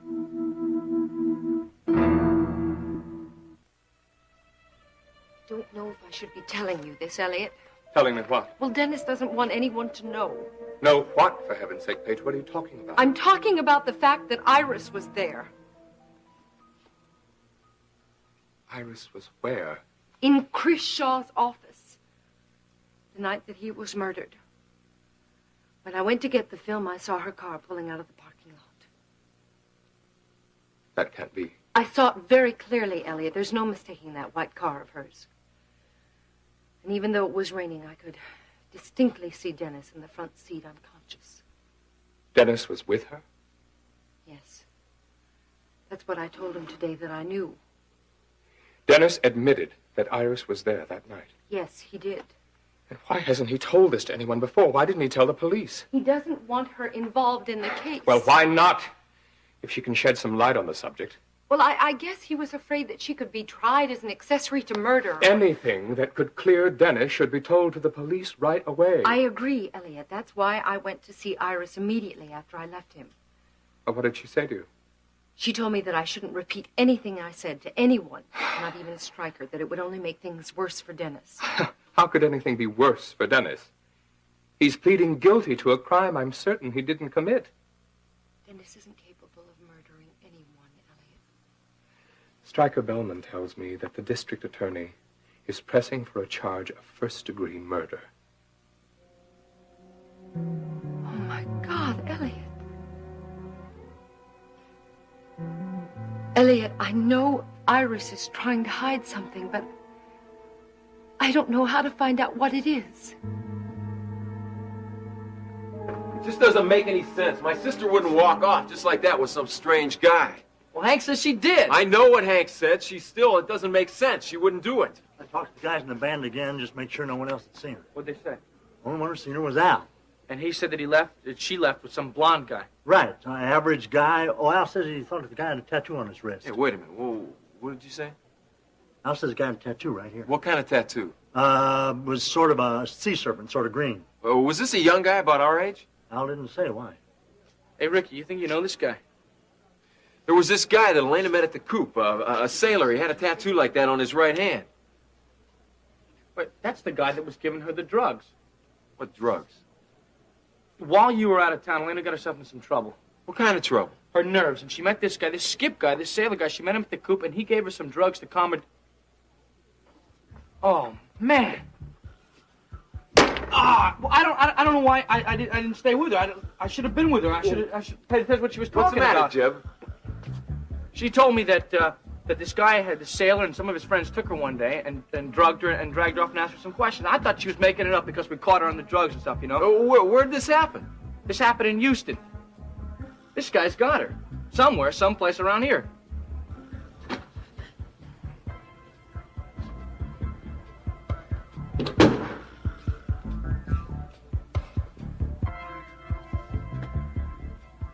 Just like home? You know, Jem and Billy Joe must know I'm gone by now. They'll come looking for me. They're gonna have just a little bit of trouble finding you. How long are you gonna keep me here?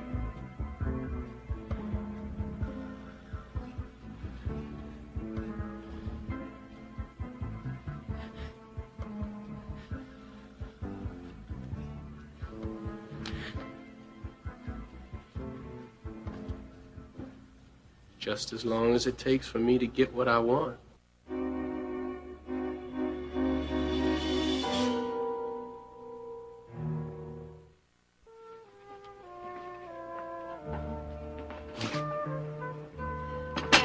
I'm really sorry, but I've got to be going home. I'll give you a lift, Jenny. No, I'd rather walk. I have a lot of thinking to do. Thank you. Night.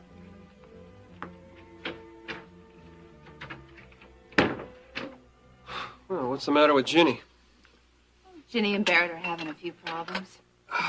Barrett told me that you had an argument with him. Yes, I did. Did he tell you that I started it? Did you? No. I went to the Marshall Ranch and he just started arguing with me. Well, he's as angry as me about this oil business. I mean, the idea of those oil I rigs have already all over our argued land. about this with Barrett. I'm not going to argue with you too, Max. Now, you're both entitled to your own opinions, but I'm entitled to mine too. Now, let's just drop it, okay?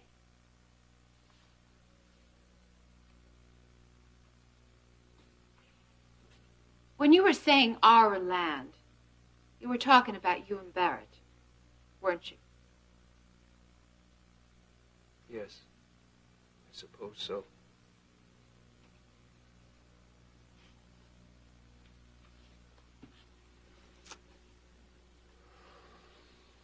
Still think of me as an intruder, don't you? No, Rena, it's just that... Just what?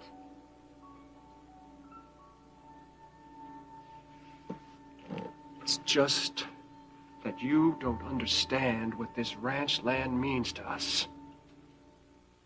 Did your mother understand what it meant to your father?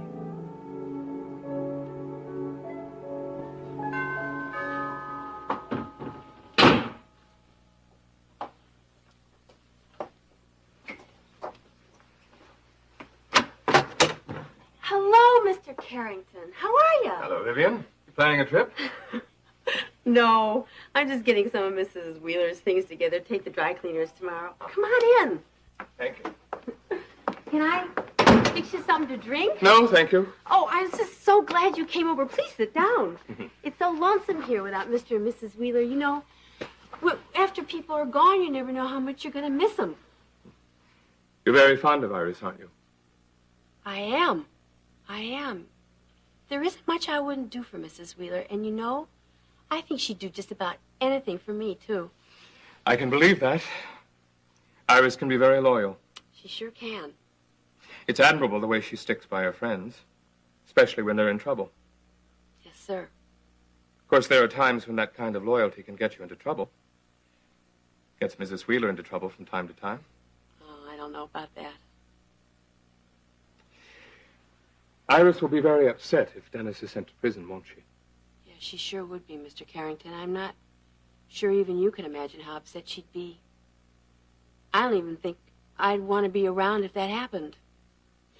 Mrs. Wheeler would go to any lengths to keep Dennis from going to jail, wouldn't she? Oh, yes, I guess Mrs. Wheeler would. What were you going to say, Vivian?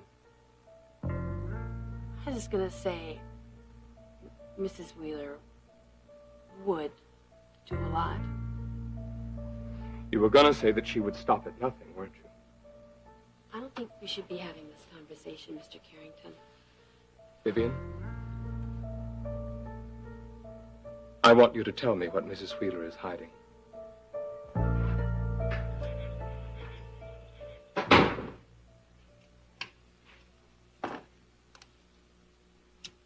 Did you have a nice walk? Yes, I did. What were you doing with my flashlight? I found it in the cellar. When? Tonight. Hasn't been down there very long, though, because the batteries are new. When were you in the storm cellar, Barrett? I don't remember. What difference does it make? Oh, it makes a lot of difference to me. I want to know when you were in that storm cellar and what you were doing there. I went down to get the strawberry preserves. We talked about that. You told me that you opened the door and looked around. You said you were afraid to go down those stairs because the boards were rotten. Jenny. You said you hadn't been down there. You're mistaken, as usual. I want to know the truth. Now.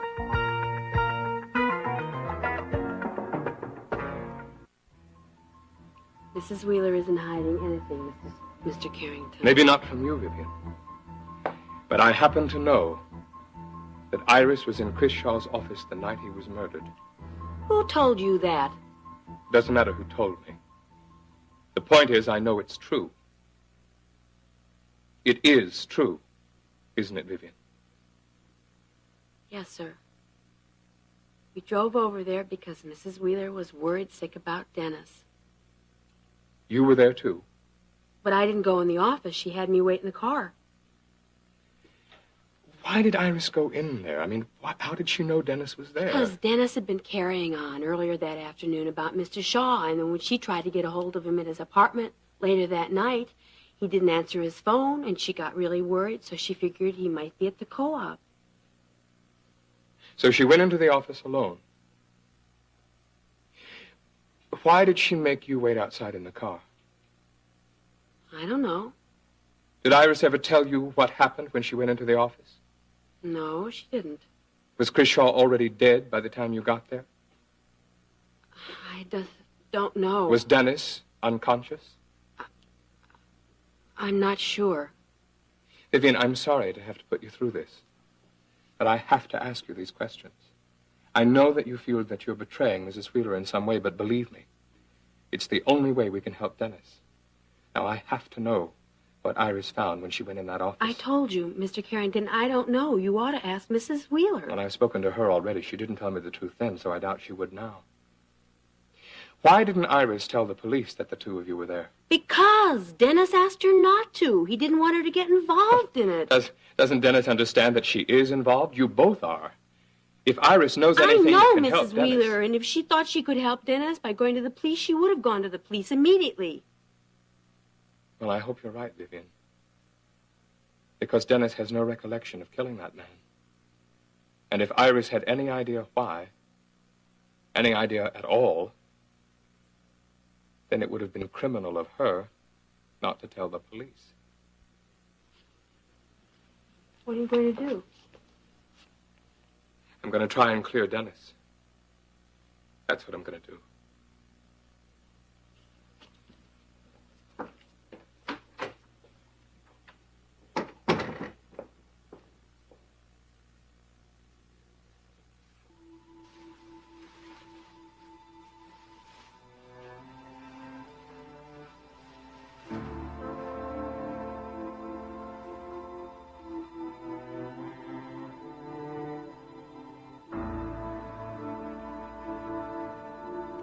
Bud.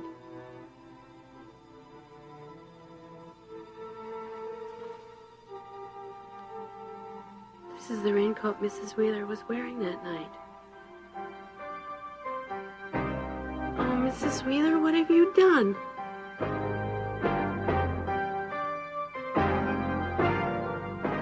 Did your mother ever share your father's love of the land? No. Why not? Was she a city girl like I am? No, she wasn't a city girl. She grew up on a farm. Did she like living out here on the ranch? She never told me she didn't like it. But she never understood your father's love of the land. Maybe that's something only men can understand. Kate feels the same way as you do, and she's a woman. Kate's an exception. Did your mother ever want a different kind of life? Let's say, away from the ranch? No. We were happy. We had enough food to eat. My mother could sew, so we always had warm clothes to wear.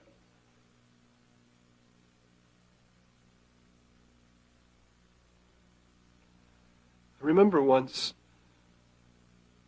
she knitted me this red flannel shirt.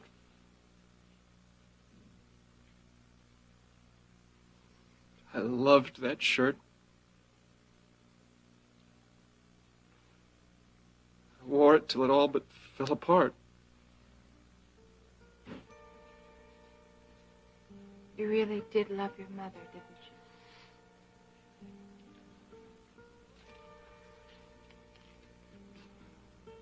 You love your mother, don't you, despite all the differences? Oh, Max. Deep down inside, I love her as much as I love my daddy. Maybe even more. Then you have to tell her. You have to find some way to tell her that, honey, because she needs to hear something like that from you. Max, is that why you never talk about your mother? Because you feel guilty that you never told her how much you love her? Yeah, I guess that's part of it. Honey, it's okay. I can wait to hear the rest of it until you're ready to tell me.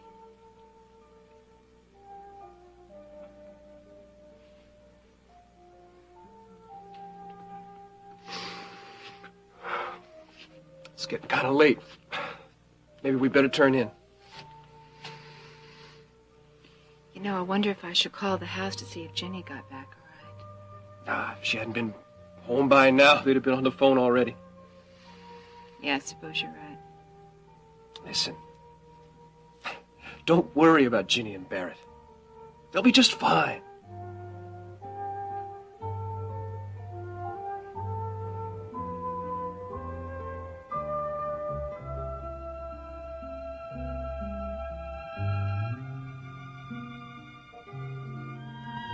I have no idea what on earth you're talking about.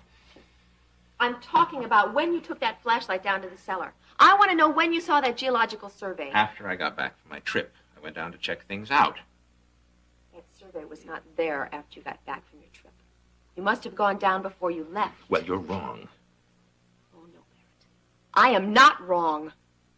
I suppose you've been listening to your little brother again. He's still trying to cause trouble for us. Unless you have a reason to hide something, I don't see any reason you can't give me an honest answer to my question. I'm not going to stand here and be subjected to the third degree. You're my wife. Or had you forgotten? You're supposed to love me, to care for me. I've tried, but you're making it impossible. Something's happening to you, and I don't understand it. And what's more, I don't like it. I think you owe me an apology. I will apologize to you when I find out that I'm wrong, and I don't think I am wrong. I want answers. All right. You've obviously got some theory. What is it? Oh, I've got a theory, all right. I'll tell you what it is. I don't think you ever went on any trip. I think you stayed here and waited until I went down in that cellar and locked me in. Did you lock me in that storm cellar, Barrett? Did you?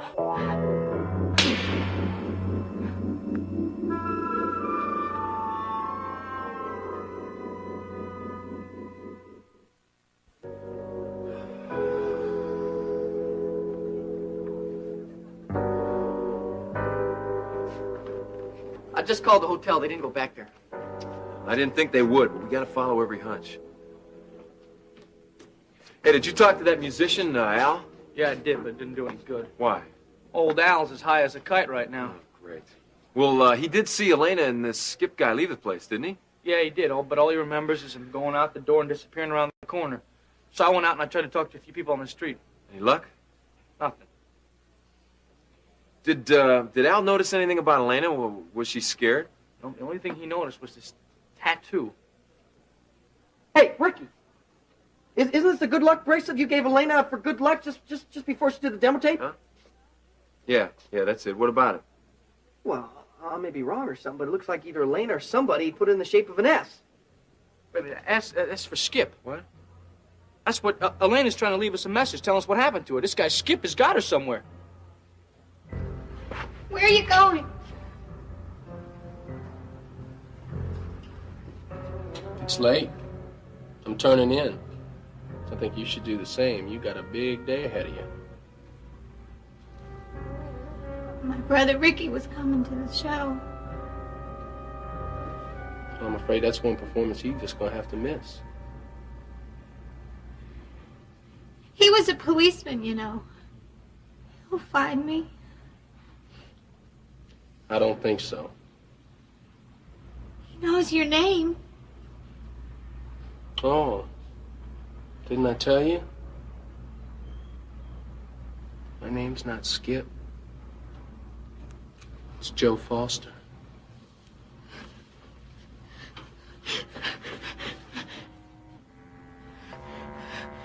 No!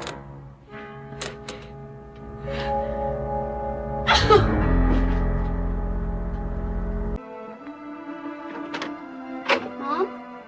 Honey, come on in. You coming down for breakfast? I've already eaten. What happened? Oh, I hit the cabinet when I was cleaning up in the kitchen. Does it hurt? Are you okay? Yeah, I'm fine. Shouldn't you be getting ready for school? It's late. There's no school today because of the teachers' meeting. I was going to go over to Buddy's to play, but But what? I think I'll stay here with you. You don't have to do that, Stephen. Well, you always stay with me when I'm sick. Well, that is very sweet of you to be concerned. But I'll be just fine. Now, why don't you go over to Buddy's and I'll see you at lunchtime, okay? Okay.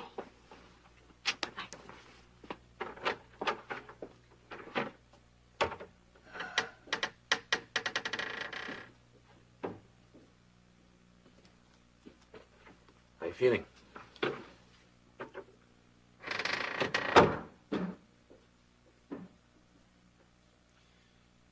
slept in the guest room last night. You haven't said a word to me all morning. Ginny, I said I was sorry. It's not enough, Barrett. Not anymore.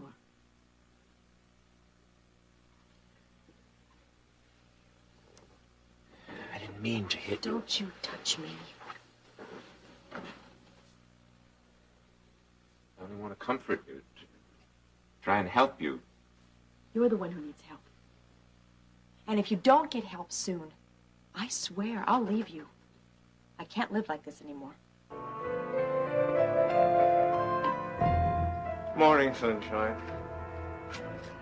What do you want now, Justin? I hope you don't think that I only drop by here to see you when I want something. Oh, I'm sorry. I forgot how sensitive you are. Is that a cash request you have there? Yes. On blue paper. My. Means you're asking for over $100,000. Is there anything you don't know? Well, I told you I made the rounds of all the departments at World Oil, and accounting was one of them. It bored me to death. But I did learn a few things.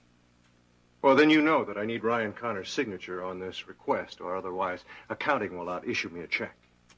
He's not here right now. He's at the hospital visiting his uncle. But he should be back shortly. I'll wait.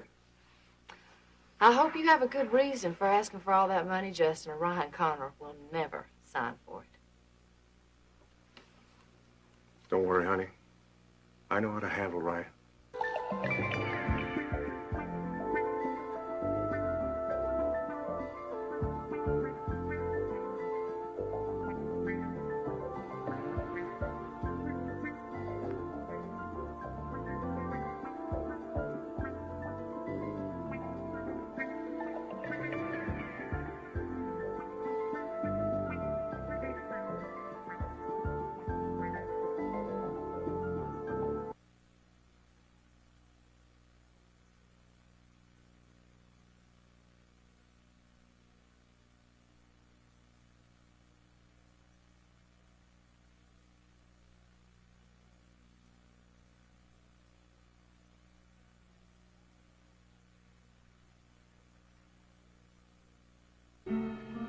Where's the key, Elena? I already told you, Joe. I don't have it. Yeah, well, I know different. Why won't you leave me? Why won't you just let me go? I told you, you don't go until I have that key. No, but I don't know anything about any key. Don't you believe me? Please. Please, leave me alone. Elena, my boss is getting in this morning. He's not as nice as I am. In fact, he can be pretty mean. So I suggest that you just tell me now and save us all a lot of trouble. Leave me, Jenny. Can't live like this anymore. Never knowing whether you're going to get in one of your moods or torn on Steve or me. You gave me cause to be angry last night. I mean, thinking that I'd locked you in the cellar. You never did deny it, did you, Barry? You slapped me in the face and stormed out of the house. How could you think I'd do such a thing?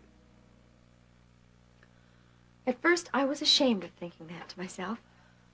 But the survey maps, finding that flashlight down in the cellar, and before you left, all this talk about strawberry preserves and how much you thought about them when you were in the prison camp. It all added up. Are you that jealous of Ryan? Is that it? Are you so afraid of my meeting Ryan that you have to lock me in a cellar? You did meet him. I did see you together. I met Ryan in a public place to ask his help for you. I have told you that over and over again. If I were having an affair with this man, you think I'd meet him at the top of the world club? How can I convince you that Ryan is no longer in my life? I married you. You regret that decision now, though, don't you? At the moment, I regret not having forced you to get help sooner. Barrett, I know the hell you've been going through. No. You couldn't ever understand all of that. All right. But I've tried to understand. And I've tried to understand what you're going through now. But I can't live like this. And neither can you. You've got to go to someone to get help, to get counseling. I am not going to see a shrink if that's what you're talking about. There's nothing wrong with me. There's nothing that a little love and comfort and support from my family can't heal. I have tried, but it's not enough. You don't trust me. And now, I'm not sure I can trust you. You've got to get outside help, Barrett, before it's too late. I've never asked strangers for help. And I'm not about to start now. We'll work this out together. Ourselves.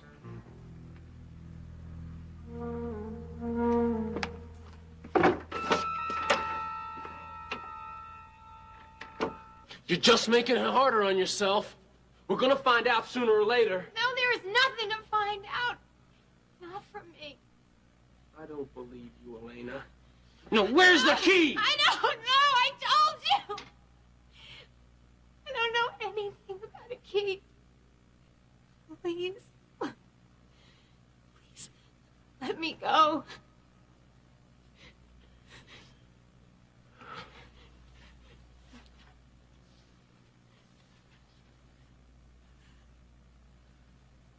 All you gotta do is tell me where you put it.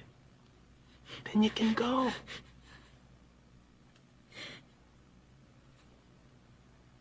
I'm warning you, Elena! You better tell me where it is until my boss gets here, because he's not gonna be real happy when he finds out you haven't told us anything. Oh, well, I don't know. I don't have it. Why don't you believe me? Because that's not what old Bernie said. Bernie? Sure. You remember Bernie, don't you? Of course you do. You found him hanging dead in your closet. How did you know Bernie? Oh, old Bernie got around. In fact, he got around a little too much for his own good. What do you mean? I mean, your friend Bernie tried to outsmart us. So he had to be taught a lesson. Now, you don't want to end up like Bernie, do you? I wish, if you were wanting to make phone calls, you'd go to your own office to do it. As you can see, I'm trying to get some work done. And quit leaning on my desk. You know something? I have something that would cure that lousy mood of yours. How about a nice cup of tea? It'll make your day. What would make my day is to be able to get my work done. Listen, if somebody calls me, I will be back later. Charles, listen, Justin, I don't want people coming and I want to see Ryan Connor. Oh, good morning, Max. I'm sorry Mr. Connor's not in. When is he going to be in? Well, he'll be back shortly. Can I help you with anything? Is there anything that I can help you with, Max? I have here a geologic survey report done on the Harper land, done in 1955. There's no oil there. I thought Ryan might like to know that World Oil is wasting its time and its money.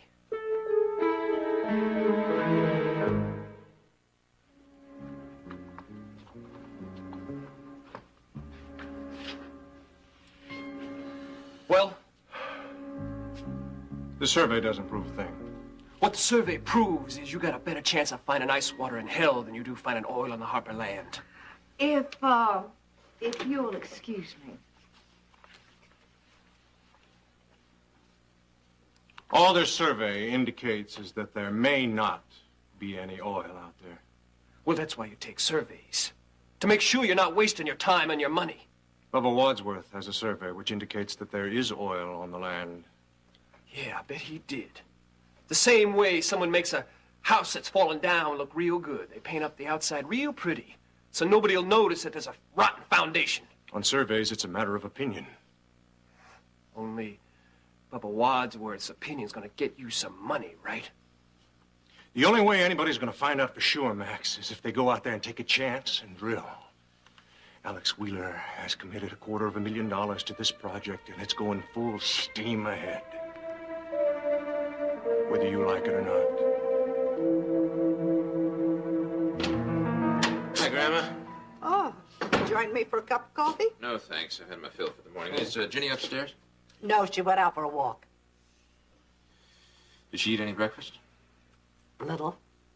Don't think she wanted much. That's a nasty bruise she's got on her cheek. At least the swelling's down from last night. Ice pack I fixed for her seemed to help. You know, I read somewhere that more accidents happen in the home than on the highways. Well, we're part of those statistics now.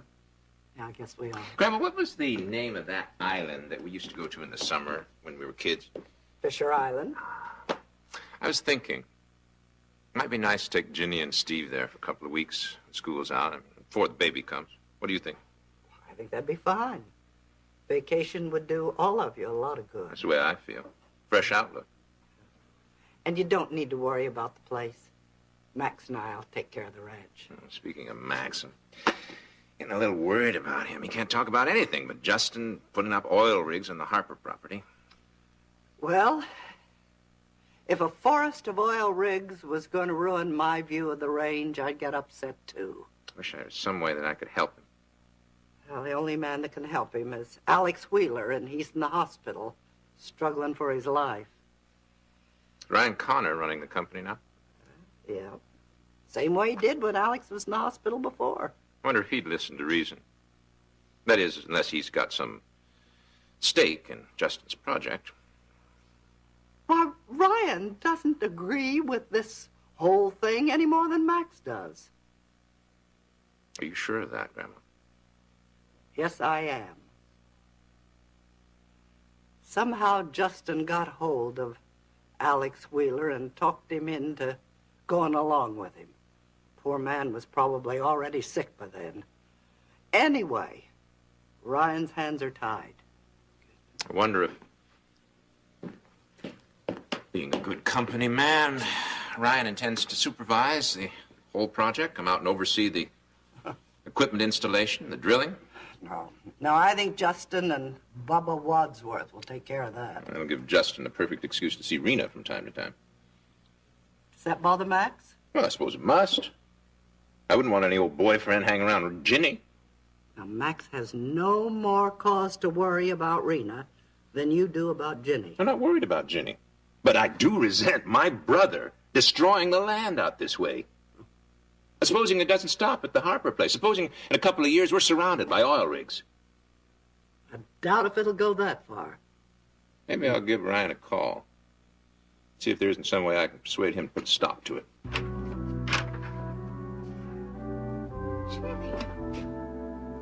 Ginny, what's wrong?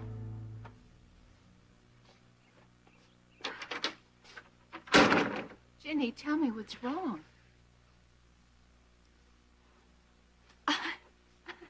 I'm so ashamed, Rena. I accused Barrett of locking me in the cellar. Oh, honey. I went through the whole thing about the survey maps and the flashlight that I found down there, and how he practically forced me to go down there. How did he react to it? He hit me. Honey. Oh, honey, I'm sorry. Oh. I didn't know that Barrett could be that violent. The man I'm living with is not the Barrett Marshall I know. Rena, I begged him to go get help, but he won't hear of it. I don't know what to do. I don't know where to turn. Has he done anything to Steve? No, not yet. But I'm terrified that he might. I don't know. Maybe I'm all wrong about everything in the cellar and everything else. Jeb doesn't think you're wrong. You talked to Jeb? Before he went to New York, he had a talk with Ryan Connor, and he asked him to keep an eye on you. Ryan didn't want to make matters worse by coming out here and calling you, so he asked me to check up on you from time to time. What's happening to us? What have I done to Barrett? Honey, you haven't done anything. As a matter of fact, you have a lot more patience than I would have had. I would have left him a long time ago. I thought about leaving him last night. I don't think that's the answer. What are you waiting for? Until he beats you up again? Until he hurts little Stevie? Ginny! If Barrett can't help himself, there's nothing you can do. But leave him, Ginny, and if I were you, I'd leave him today.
Where's the girl? Next cabin. She been in trouble with her? Not really. What do you mean, not really? Anybody see you leave there with her? Some musician standing by the door. The guy was so high on something, he didn't know where he was, let alone paying attention to us. Well, I hope you're right. Besides, if anybody did see us, they got no way of tracking me down here. Suppose so. Did she tell you anything yet? Not yet. You think she, you still think she knows where that key is? The last thing that Bernie said was Elena's name.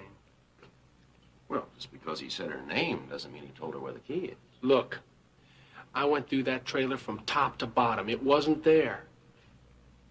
Maybe he hid it someplace else. Look, With Bernie, I don't think that's the case. Seeing as he knew that we were on to him, he wouldn't just hide it someplace without telling somebody. Maybe he gave it to another friend. Bernie didn't have any other friends. I mean, everybody except Elena avoided him like the plague. Now, I know the Decker girl's got it. She knows where it is. I'd stake my life on it. Then why won't she admit it? Would you want to give up $500,000? I got this report from Elroy Jackson, and I figure Elroy's got more credibility than Bubba Wadsworth. I also figure that Ryan Connor's going to change his mind about your deal once he sees this report. Ryan isn't calling the shots on this. Alex Wheeler has supported me, and I'm going to follow through on it. Even if it means wasting $250,000? I'm not going to waste $250,000. Because you think that I'm just going to give in and let you drill. I mean, that's the real plan, isn't it? You think I'm going to get so sick and tired of seeing oil rigs all over the Harper land that I'm just going to say, okay, Justin, come on in and drill in my land. You'd do well to do just that. You'd make yourself a bundle of money, and you'd have a very, very happy wife. Now, you leave Rena out of this. She's got just as much a stake in this as you, old buddy. Now, Rena understands how I feel about this. I don't think anybody understands how you feel, Max, least of all Rena. Kate and Barrett feel the same way that I do. Yeah, well, I forgot about them. Now, if Ryan doesn't stop you, I will. It's pretty big talk for a cattle rancher. Oh, it's not just talk, Justin. I'm warning you. And you cross me, and you'll regret the day you ever met me. I'm beginning to regret that day already, Max. Now, I'm calling your bluff, Justin. I'm not giving in. If you want to stay in the oil business, that's just fine. But you drill someplace else. Because if you drill on the Harper land, that's going to be the last thing you ever do.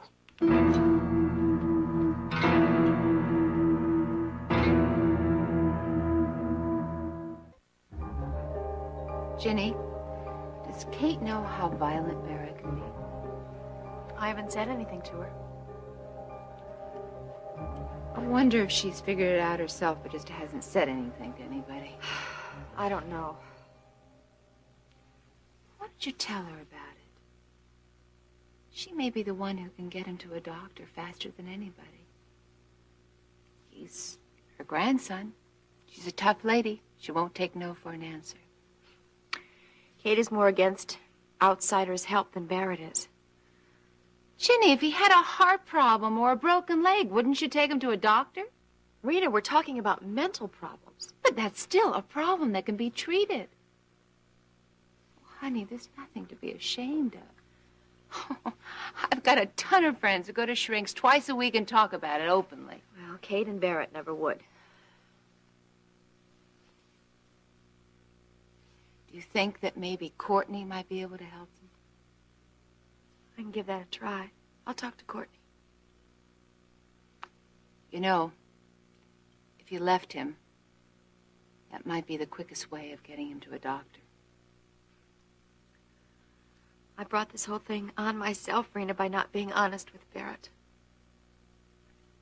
I didn't tell him that I was engaged to be married to Ryan. I didn't tell him that I'm carrying Ryan's baby. I have to find a way to help him. Ginny, if a man locks you up in a cellar, he has got to be crazy. Now, don't kid yourself into believing that you're guilty and that he's going to be destroyed if you leave him. There is absolutely no reason for you to feel guilty in trying to protect yourself and Steve. Now, that's just good common sense. I have to give him one more chance. Honey, are you sure that's what you want to do? Yes. Going back to the house now? I'm going over to Buddy and Wanda's. They called earlier and I said I'd stop by.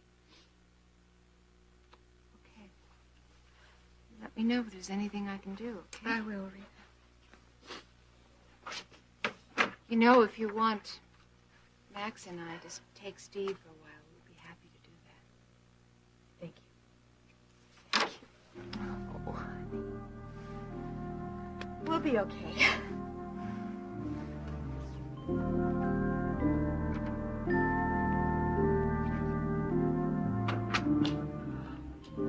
Good morning, Mr. Connor. Hi, Ashley. I hope these messages aren't urgent, are they? Oh, I don't think so. How is Mr. Wheeler? It's about the same. You know, I went to the hospital last night. I saw Mrs. Wheeler.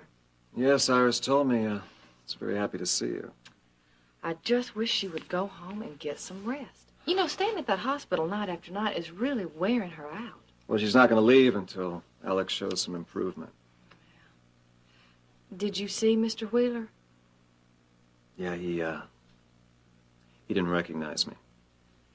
I'm so sorry. Oh, I almost forgot. The meeting with the men from the London office has been put off until tomorrow. Well, that's the first good news I've heard all day. Sure wasn't in the mood to have to deal with them. Yeah, I can't wait, though, to hear the latest on Prince Charles and Lady Diana. Mr. Connor's office. Hello, may I speak to Ryan, please? May I ask who's calling? Ashley, this is Rena Decker. Oh, I hadn't spoken to you in so long. How are things out at the farm? It's very important that I talk to Ryan. Is he there? Just a moment. Mr. Connor, it's Rena Decker. Rena. Hi, Ryan. Can you come out to the ranch? What is it? Well, I saw Ginny this morning, and I think there's a problem. What happened? I don't want to talk about it over the phone, all right? I'll be out there as soon as I can. I'm going to be out of the office for the next few hours, all right? Well, is there a number you can be reached? Yeah, Rena Decker's number's in my book.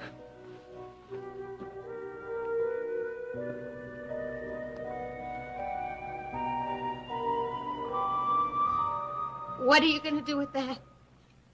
What does it look like? We can never be too careful. Please don't do that. You're getting a little visit from the boss. I won't look. Yeah, I'm just gonna make sure of that. I'll turn around and I'll close my eyes and I'll do anything you... Please don't put that on me. I got my orders. Now, you gonna be a good little girl? Or am I gonna have to get rough?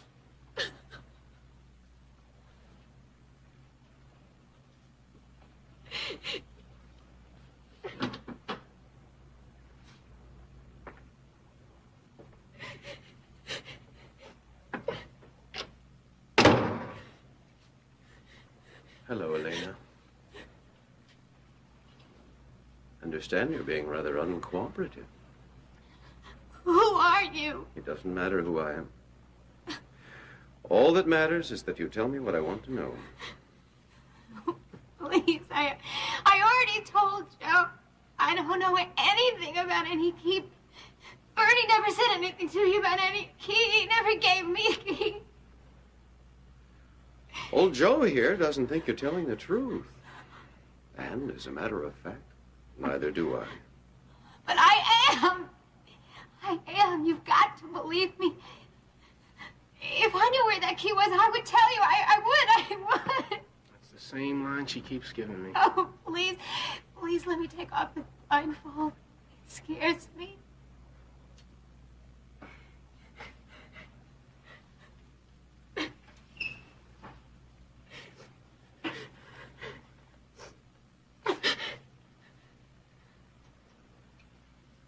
We wouldn't want to have to hurt you, Elena. Would we, Joe? Oh, no. She's too pretty to hurt. Please. I already told you everything I know. Not everything, Elena. You're holding out on it. No, I'm not. I told Joe everything I know. I don't believe you. Please. You've got to believe me. Maybe if you would tell me what the key is for, then maybe I would know. Maybe I could help you. You know what it's for. No, I don't. I don't. I swear I don't. You do know. And we're not going to fall for any of these little games.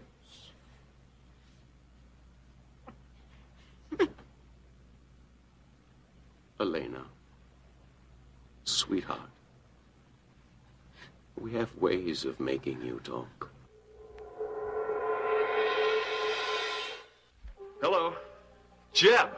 We were beginning to wonder what happened to you. How are things going down there at the Maritime Unit? Did you find anything out?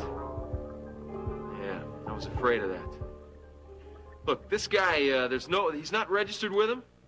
Well, wouldn't he have shipped out of New York? Did you talk to any of the guys down there?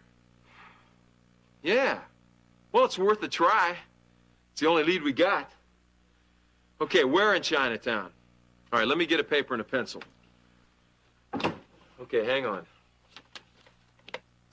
Okay, go ahead. All right. Yeah. Okay, I'll meet you down there. Bye. All right. Well, what'd he say?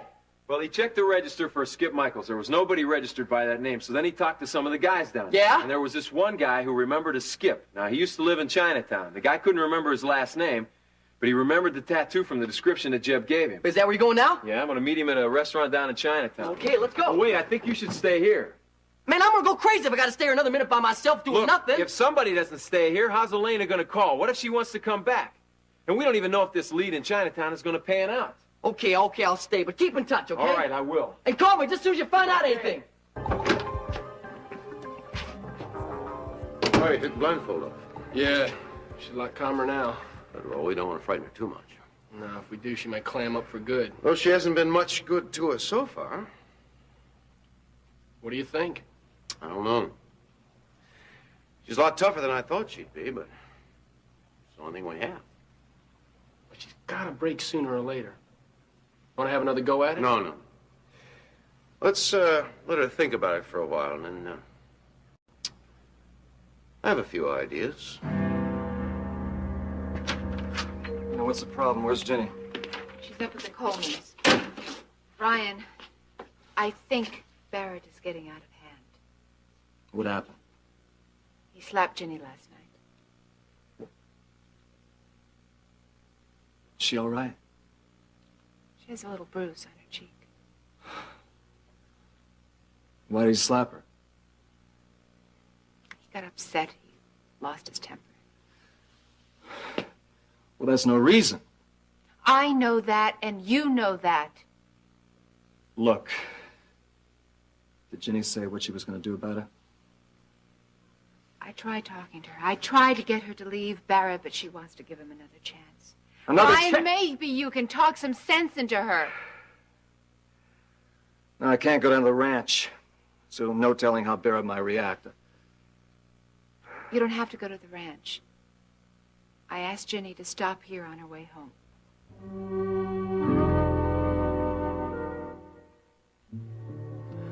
What made Barrett so mad that he knocked Ginny around? This time he only slapped her once. There's no telling what he might do the next time. Brian, I know this is none of my business, but I'm worried about Ginny. No, He told me to call you. right, you did the right thing, Rena. But what was Barrett so mad about? I think that that's something that Ginny should tell you. Was it about me? I don't suppose it started out that way at first, but I wouldn't be surprised if your name was mentioned. I never thought Barrett go this far that it actually hurt her. I don't think he meant to. Yeah, but he did, didn't he? I'm sorry, what do you know about all this? About you and Ginny. Yeah. I know that she still loves you. But she married Barrett because she felt her responsibility to him and to Steve. I know. I also know she's carrying your baby. You know, I guessed it a long time ago. Ginny and I talked once, and I asked her about it. She knew that I wouldn't tell anyone, and I haven't. Not even Max. Where is Max? Huh? He's out at the corral. He's breaking in some new horses. He thought that Barrett might be with him, but he's not sure about that.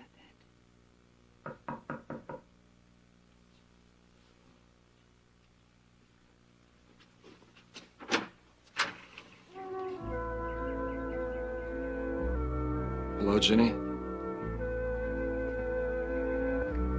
Boy, that Max Decker sure does have a temper, doesn't he? Yeah, well, too bad Rena hasn't been able to rid him of that trait. Oh, on the contrary, I found it fascinating. I mean, here all this time, I thought he was just another quiet, good-looking cowboy. But now, maybe Rena knew what she was doing after all. Despite your romantic fantasies, Ashley, I don't think that marriage is going to last much longer. Especially since Max refuses to be the millionaire that Rena wants. Might I add, Rena deserves. Are you still planning on going ahead with your project out on the Harper land? You bet I am, baby. I'm not going to back out now. Well, I just thought after all those threats that Max Decker made today, you were probably reconsidering. Oh, Max was mad. He was blowing off steam. All cowboys do that now and then. Sounded like he meant every single word of it to me. How do you know what he said? I mean, you were out of the room when he really started to get going. Remember, I don't have to be present when conversations are going on. I made a tape of your little argument. I thought you might want to keep it in a safe place for future reference. You're always working, aren't you? Oh, you bet I am. You just let me know when Ryan gets back, will you?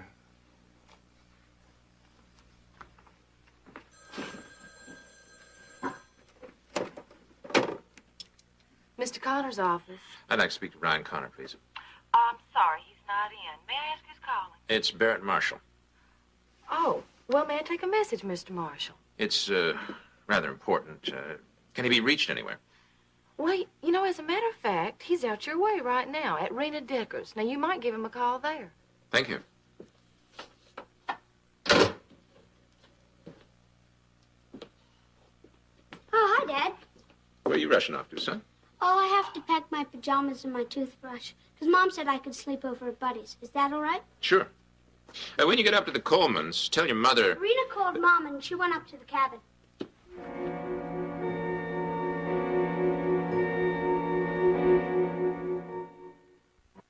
Ginny, I'm the one who called Ryan. Now, I didn't tell you about it on the telephone because I was afraid you wouldn't come here. Well, you were right. I've got to go. Now, calm down. There's no problem with you being here. I've got a chaperone, and I'll be in the room over there.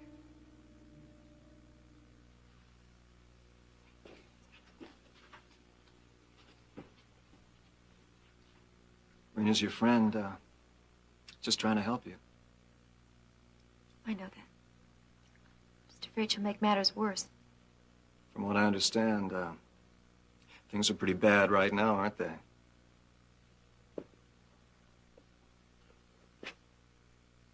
Could anybody do this to you, huh? He didn't know what he was doing. He's sick. Well, what about the next time and the time after that? There huh? won't be a next time, Ryan. Why was Barrett so mad at you? I accused him of locking me in the cellar. You know, Jeb doesn't think that Barrett really went on that trip to Laredo.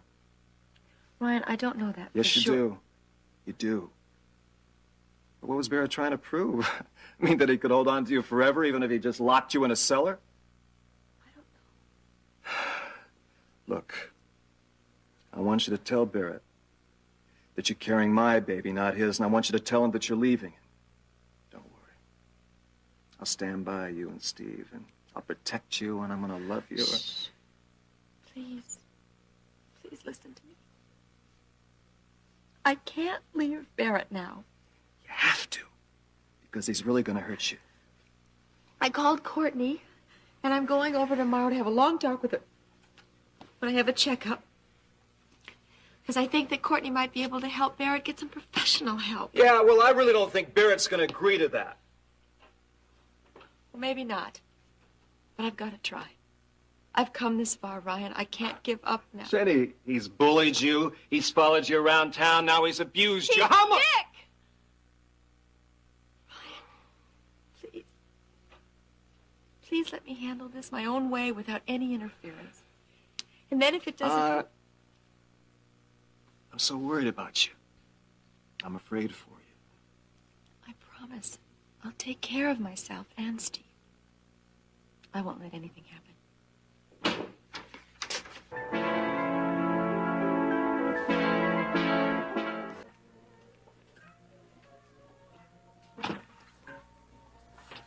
Hey, what took you so long to get here? I got lost in a subway. Well, at least you're here now. Yeah, well, we better get started. Chinatown's pretty spread out. Now listen, we gotta find this guy Skip, because he's the only guy who's gonna lead us to Elena.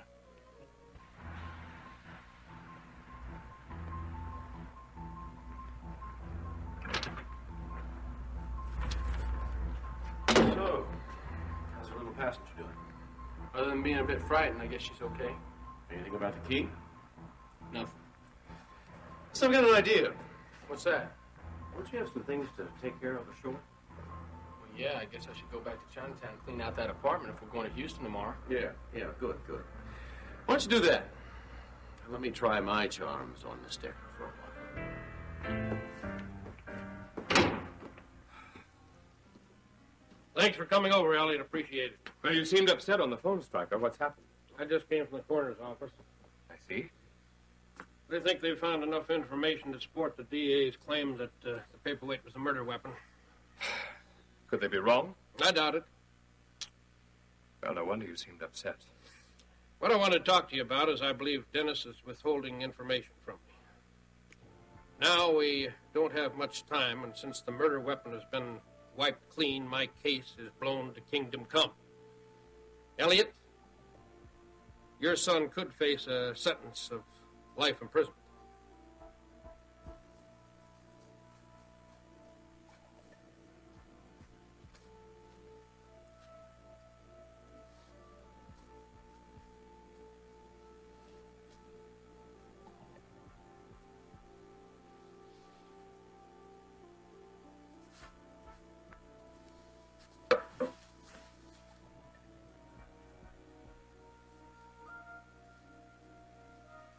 What am I gonna do? Throw it away? I can't do that. Maybe I could burn it. Oh, Mrs. Wheeler, why are you always getting us in such trouble?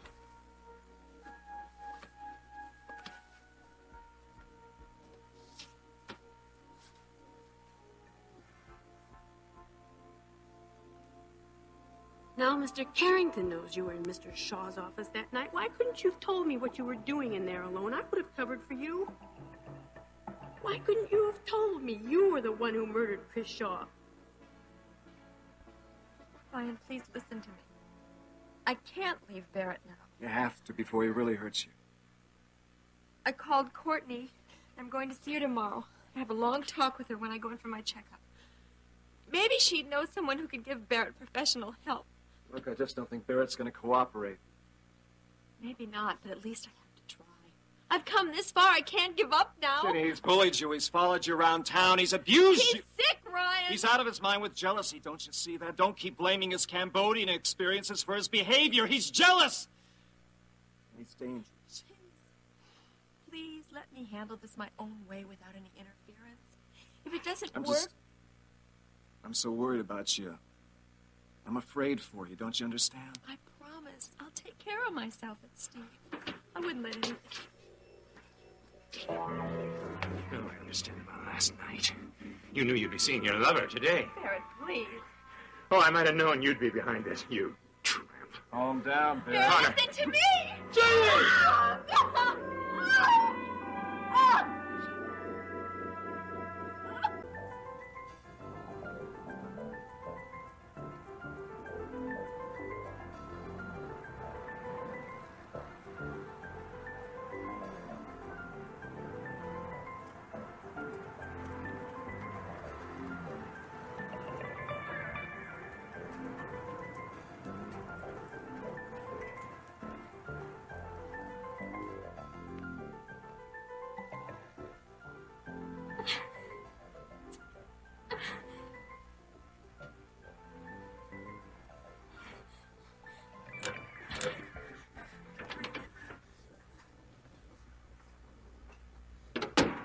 So, how is our little Elena doing?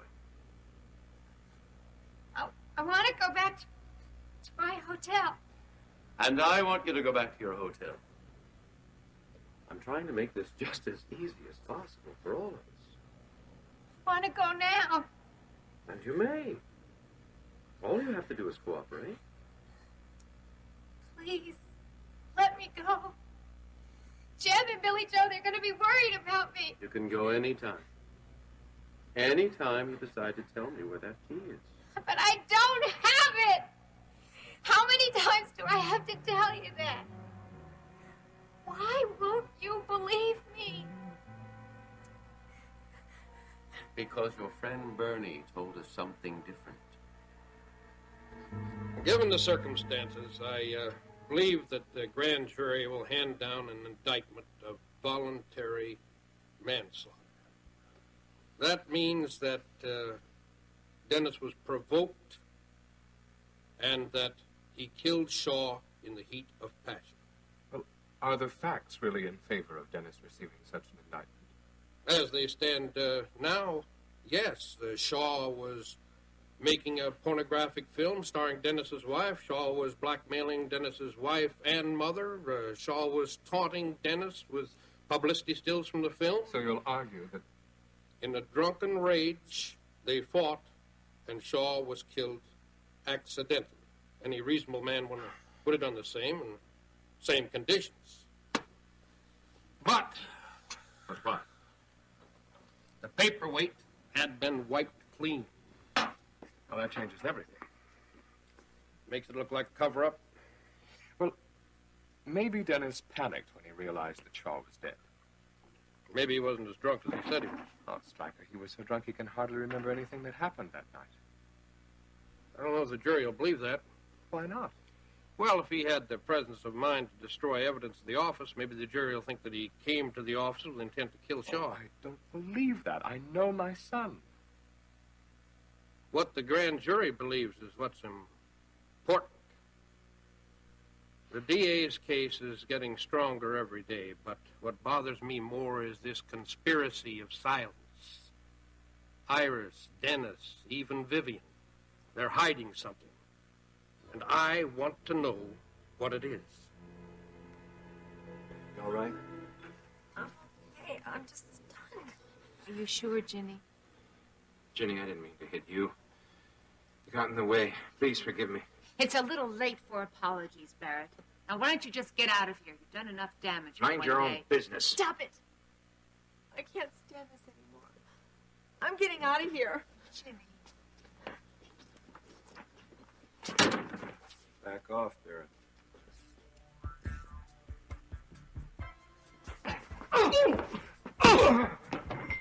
Come on. Come on, Barrett. Come on.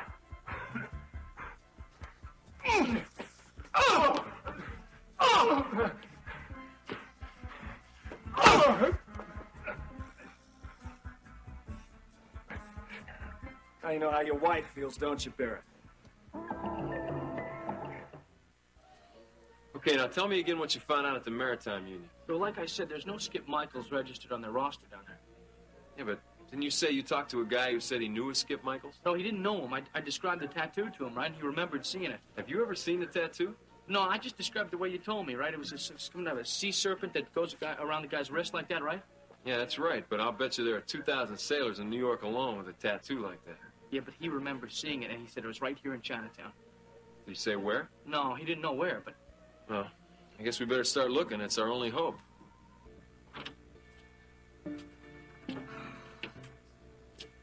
Sit down.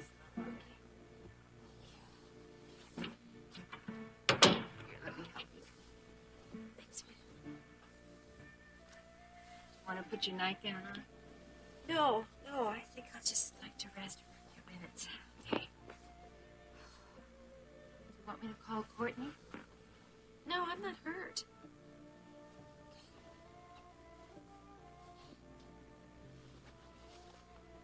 I had no idea Barry was going to come out to the cabin. He hasn't been there in 3 months. I know.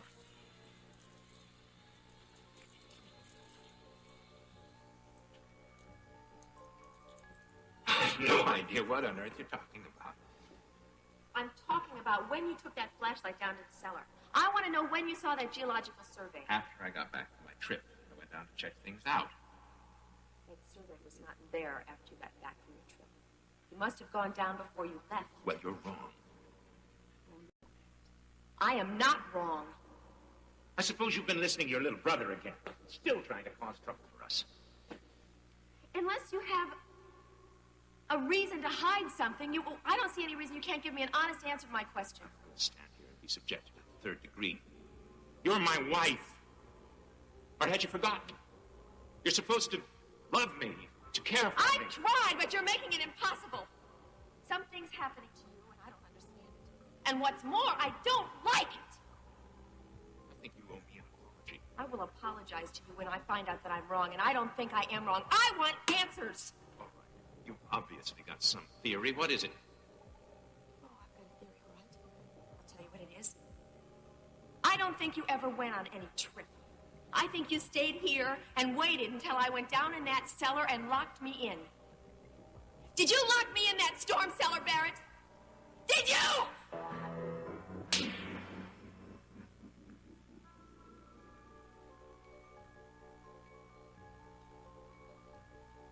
It never occurred to me that he'd show up there.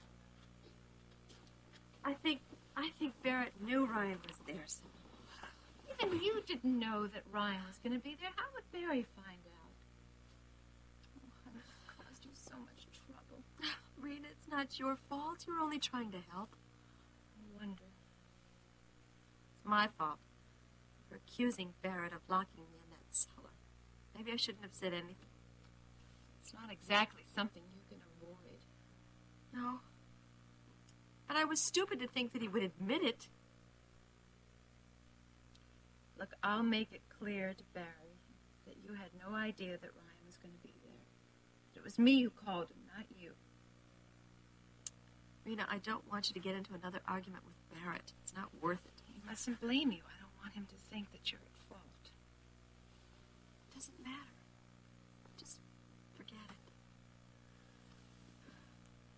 If Ryan hadn't been there, then something else would have happened, believe me. Ginny, Barry is losing control. I know. You can't deal with this by yourself. I'm going to call Courtney and ask her to come out and talk to me later. Maybe she can tell me how to handle him. Why don't I call her now? No. I just don't have the strength to go all over that now. Let me rest for a while. I'll call her later. Okay, Jenny. Rita, you don't have to stay out here with me. You know, I'll be fine. Where's Kate? Over at Mrs. Johnson's. She went over to, do a quilt that they've been working on together. Is Steve still at Buddy and Wanda's? Yes, he's spending the night there.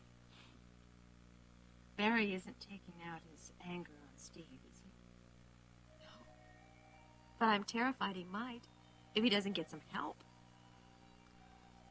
If you're worried about Steve, Max and I can keep him for a couple of days. Let's see what Courtney can do. I hope she has some answers, honey. So do I. Would you like some tea? Yes. Yes, I would, thanks. Okay, I'll fix you some. Tell you another thing, honey. I'm not going to leave you until Kate comes back.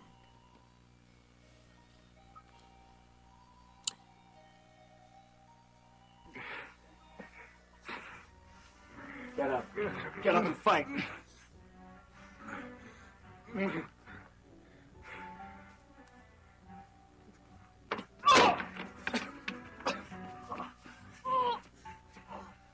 Underestimate the kind of a soldier, Connor. You're not at war, Barrett. Stop fighting imaginary enemies. I've seen enough, top of the And world. stop punishing Here. Ginny for falling in love with me. She stayed with you. She married you. You should have made it count. Shut up. I think you've lost her, Barrett. And it's your own fault.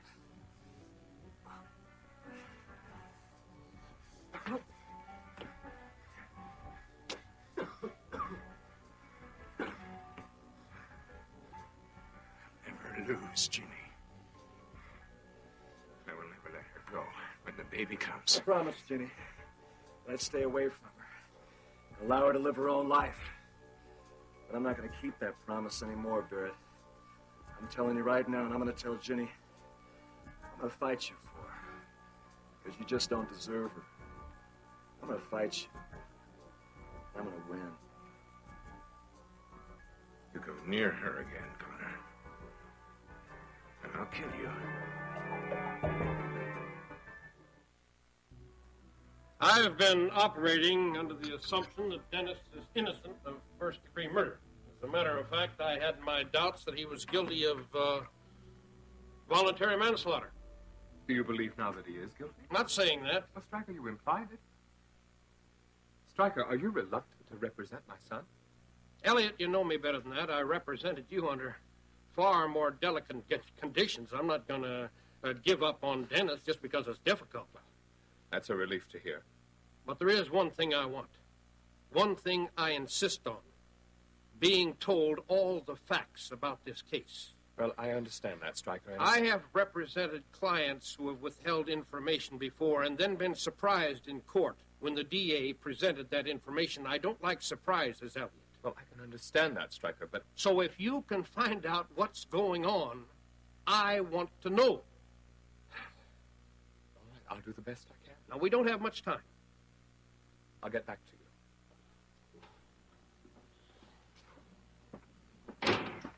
Hello, Elliot. Hello, Vicky. I'm sorry. I have to run. Goodbye, Elliot. What's going on? Oh, we're talking about Dennis' case. Well, I gathered that, but Elliot looked upset. Well, he's not as upset as I am. The whole family's hiding something. No one will tell me anything. Do you have any idea what it is? I think Iris is involved, but I don't know how. Why are you keeping me blindfolded? To keep you from seeing things that aren't good for you to see. Like you? That's one thing. Do I know you? No, not yet. But I think before the day is out, we're going to be very close friends. This blindfold, it's tight and it hurts. We'll get used to it. Did you know Bernie? Well, let's say I met him. But you didn't know him. I knew him well enough. Well enough to let Joe kill him? He told you about that? He told me. That was stupid of him. Very stupid. But I'm afraid you're going to have to forgive Joe. He's not too bright. Not like you and me, Elena. What do you mean? I mean, I think you're a very smart young lady, and I like that. I also think you're smart enough to know that you're not leaving here until you give us what we want. Look, I told you 1,000 times, I don't have what you want. I didn't even know there was any key before. Then why would Bernie lie to us like that? I don't know. You must have done something real terrible to him to make him say that. Unfortunately, I'm afraid my friend Joe has a very nasty temper.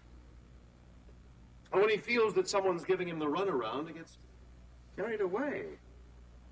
I guess he got carried away with Bernie. Oh. That's why I've sent Joe away this morning. I wanted to talk to you alone. Because, as I said, I think you're a very smart lady. And I think you'll see that what I'm trying to do is help you. But So I if you'll can't- just give me that key, you can be out of here, back in your hotel room before Joe gets back here. And if I don't? If you don't, I'm afraid you may never get back to your hotel room or Houston or any place else. So, now what are we gonna do? Just go knocking on doors? Yeah, why don't we just split up and start asking questions? It's a good idea, because that tattoo should not be too hard to notice, you know? Okay, look, I'm gonna take the other side of the street and we'll just go into shops and ask everybody. All right. I'll meet you back here in 10 minutes. Okay.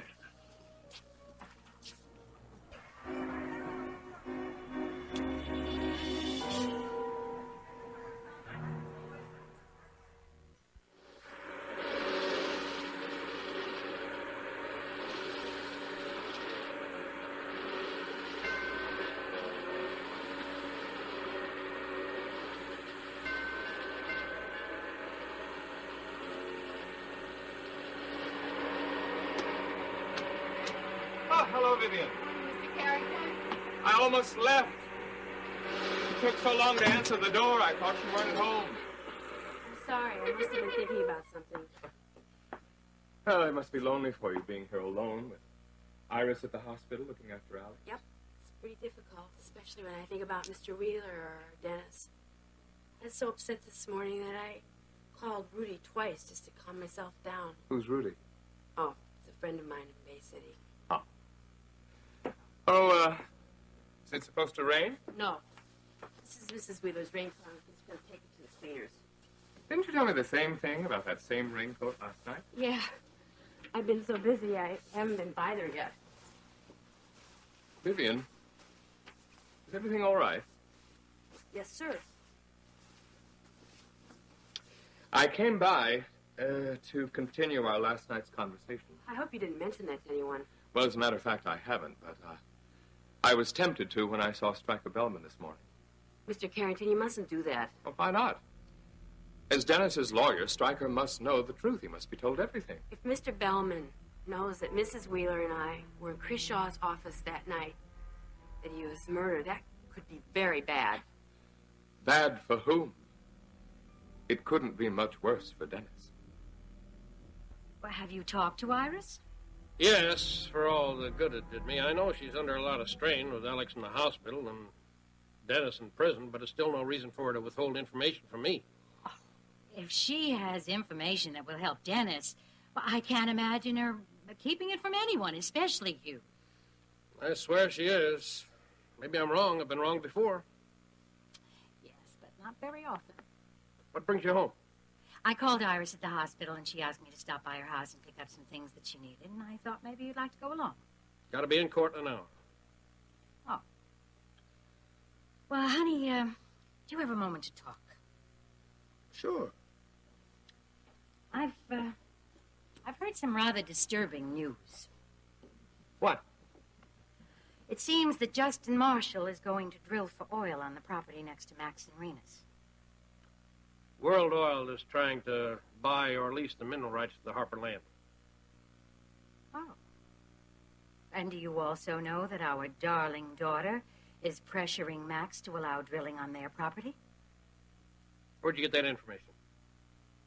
Doesn't matter. Although I would have preferred to have heard it from you. Why did you tell me what was going on? There's nothing to tell, honey. Is that why Justin and Rena were having lunch together the other day at the top of the World Club? Is Rena siding with Justin in this argument? It's not a matter of who's siding with who. Rena felt it was a legitimate way for Max to get some money. She feels if Max has as much money as she does, then their problems will be solved. Well, I hope you didn't encourage her in that belief. I see her point. But don't worry. I'm staying out of it. Huh. Well, that'll be a first. I'm learning to stay out of matters that aren't my business. Now, if only our daughter would learn the same thing.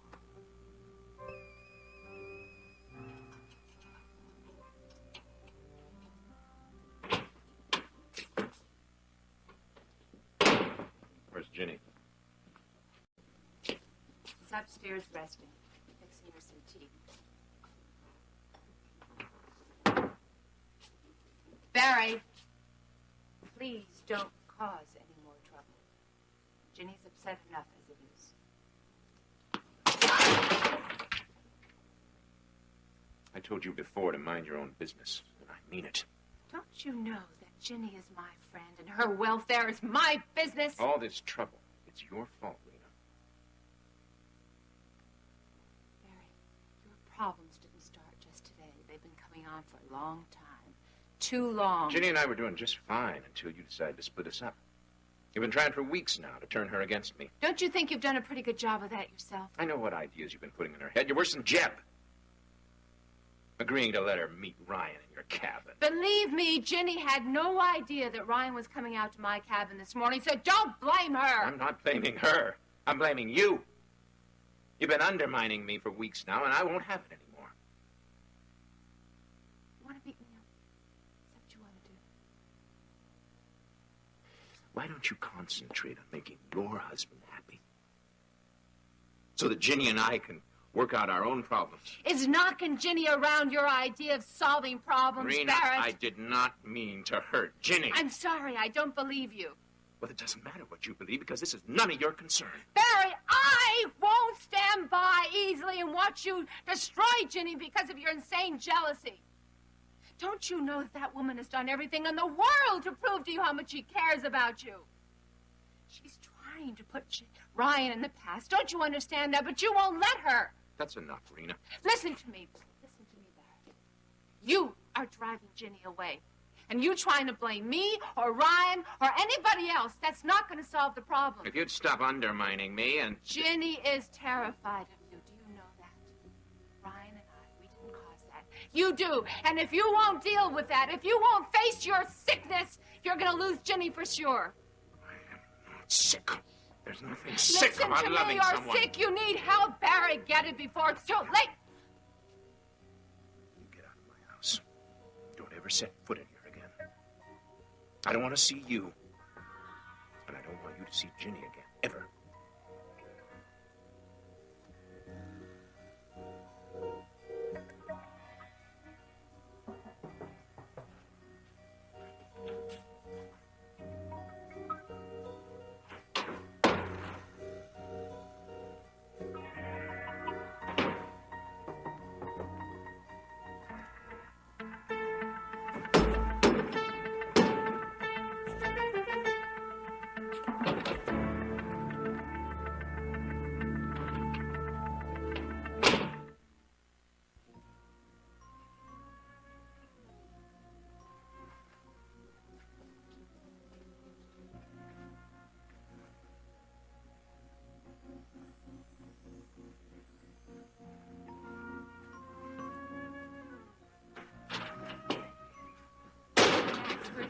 In town having a little talk with Justin. I guess it didn't go too well. Well, Justin may think he's won this battle, but I'm going to win the war. What happened? Buddy told me about this survey that was done on the Harper property back in the 1950s. So I went and got a copy of it from the engineer. What did it say? There's no evidence of oil on the Harper property. Did you tell that to Justin? I showed him the survey. Well, what did he say? Well, Justin, he told me about this survey that his good friend Bubba Wadsworth did. And Bubba's survey says that there's oil on the Harper property. Oh, you bet it does. Do you really think that Bubba faked that? Damn right he faked it. Justin somehow was able to convince Alex Wheeler that the report was accurate. So now they're going full steam ahead. Max, do you remember when Justin was here the other day? He told me that World Oil hadn't purchased that land yet, and he offered it to you. Max, why don't we take him up on it? Buy the land. What for? So they can't drill. Justin offered me that property on the condition that we let him drill for oil on our land. Okay, we'll make the deal. When it's set, we'll change our minds. Double-cross Justin and World Oil? Why not? Because it's not right. Do you think that Justin wouldn't double-cross you if he didn't have a chance? Just because he's dishonest is no excuse for me to be dishonest, too.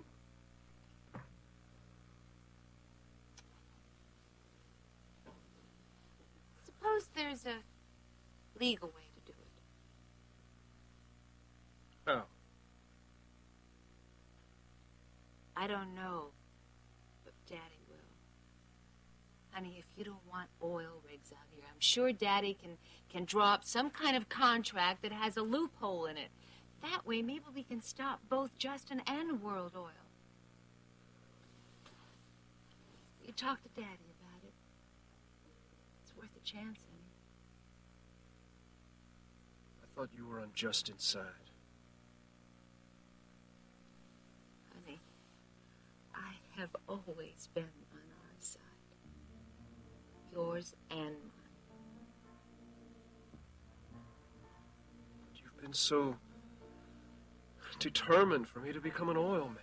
Well, I didn't think there was anything wrong in you getting rich in oil, but you won't do it, so that's that.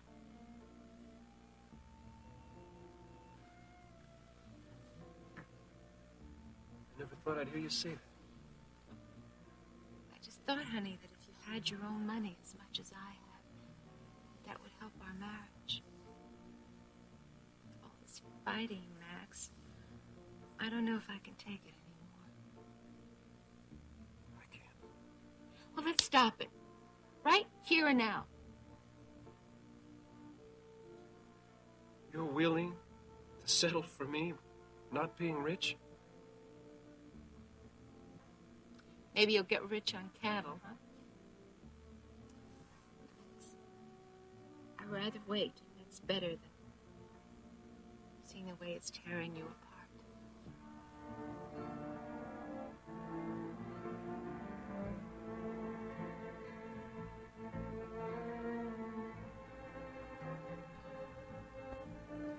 First-degree murder. Yes.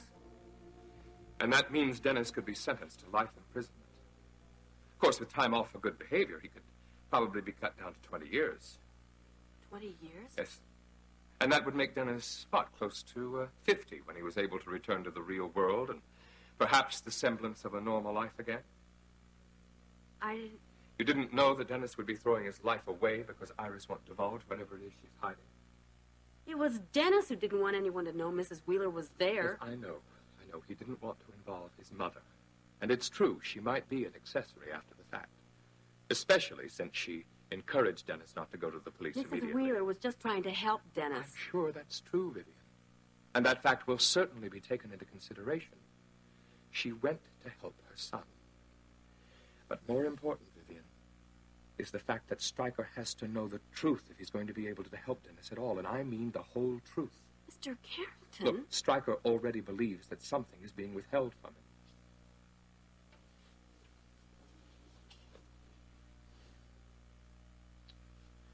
Don't you see, Vivian?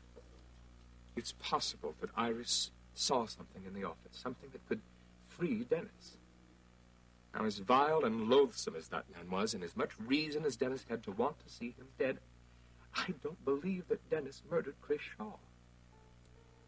No, I don't believe that either. Well, then we have to do everything we can to see that Dennis is clear. I know. Look, I know that you feel a strong loyalty to Iris, and I respect that. But if she has information that could set Dennis free, she has to come forward with it. Mr. Carrington, there's something I think that you should know. You liked Bernie, didn't you? Bernie was real good to me. Good friend. He listened to me. That's interesting because, you know, I get the impression that Bernie didn't have many friends. As a matter of fact, you must have been just about the only friend he had. I wouldn't know. All I know is that Bernie was a good friend, a special friend. The kind you could talk to. What kind of things did you talk about? Just things. Family and my career. Like I told you, Bernie listened. But you didn't talk about that key. No. I don't believe you, Elena. You're making all of this very difficult. Look, if you would just tell me what the key was for, That would be rather foolish, don't you think? No, maybe Bernie mentioned to me what... No, Elena, I think not. You know, I'm beginning to believe you. Maybe you don't have that key.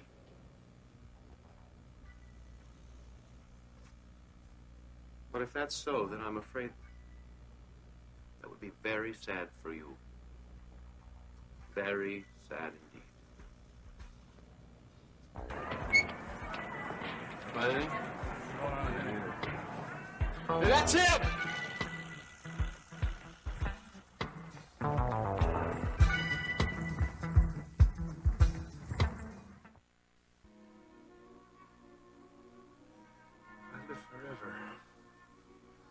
don't think I'll ever understand you. I love you, Max. It's so hard to understand. Well, a few days ago, you were so fired up about this oil deal. Let's just say that a few things have happened since then to make me reconsider. You're not happy living here in this cabin, and you keep pushing me to make a lot more money. Honey, if it makes you miserable, it's not worth it. It's not worth it. Besides, I have plenty of money for both of us. Maybe we should start spending it. That be so terrible? Not as terrible as looking at oil rigs every minute of the day. You talk to Daddy? I'm sure he can help us.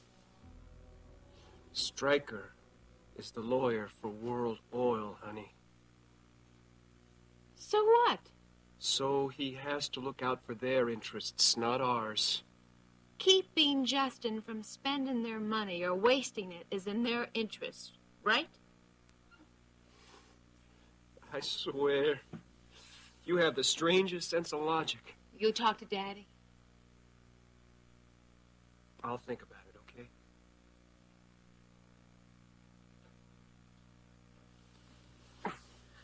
I just want you to be happy, Matt. That's all I want.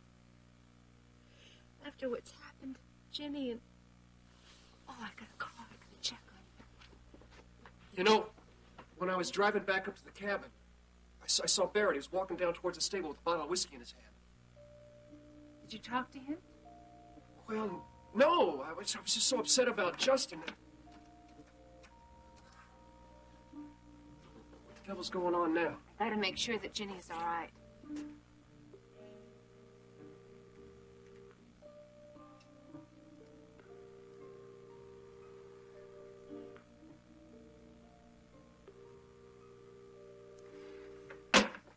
Rena? I gotta check on Jenny. Vivian, what is it Iris is hiding? That night that Mr. Shaw was killed, Mrs. Wheeler had me drive with her to the co-op. No. Well, after we got there, Mrs. Wheeler asked me to wait outside in the car while she went in. And it was pouring rain out, and I didn't want her to go in by herself, but she told me I couldn't go in. Vivian, you told me this the other night. You should be telling Stryker Belvin now, not me. I didn't tell you everything, Mr. Carrington. I didn't lie. I just left something out. Well, what is it? Well, the longer I waited, the more worried I got. So finally I got out of the car and I went into that office myself. And there was Mrs. Wheeler trying to get Dennis to the door. What are you getting at, Vivian? Just that Mrs. Wheeler didn't tell me what went on in that office before I got there. Well, we know what went on. Iris arrived and found Dennis unconscious. That's what Mrs. Wheeler said. But if that's all that happened, she wouldn't have anything to hide. But we know that much from Dennis. No. All Dennis knows is what Mrs. Wheeler told him. So what are you saying, Vivian? He told me that there was this paperweight. And that things could go really bad for Dennis, because he wiped off that paperweight. That's right. So suppose somebody else wiped off the paperweight. Suppose somebody else used it to kill Mr. Shaw. Who? I told you this is Mrs. Wheeler's raincoat. I'm going to take this to the cleaners. So? Well, this is the coat that she wore that night, and I found something in this pocket. What is it? This is one of Mrs. Wheeler's handkerchiefs. There's blood on it. Mr. Carrington, what if Mrs. Wheeler killed Mr. Shaw? Damn, I can't believe we lost it.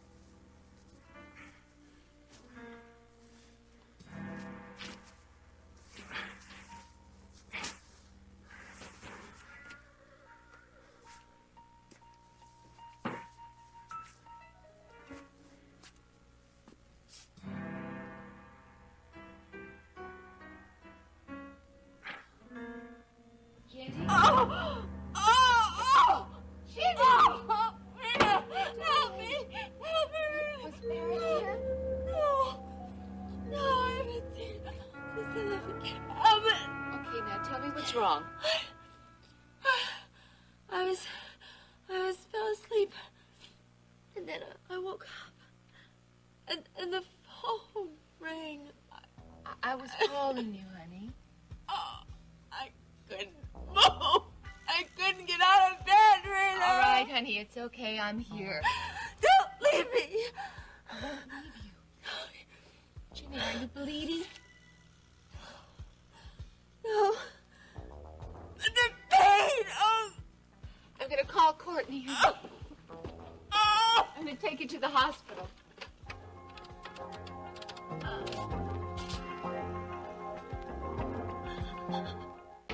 Hey, what's the word from Billy Joe? Well, he's been waiting around a hotel room all morning, and he hasn't heard from Elaine.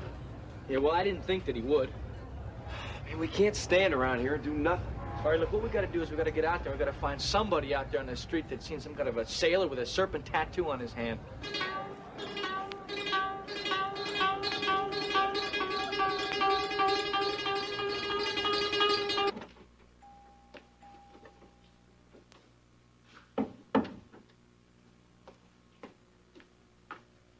Has she been in any more pain? She's been asleep, so I don't think she... Hey, you're supposed to be sleeping. Where have you been? I went down to the lab to see if I could rush the tests along. Is the baby going to be all right? We're doing everything we can. You don't have much hope for the baby, do you, Courtney? Yes, I have a lot of hope. I can't lose this baby. I can't. Honey, don't get upset. Just relax. Close your eyes.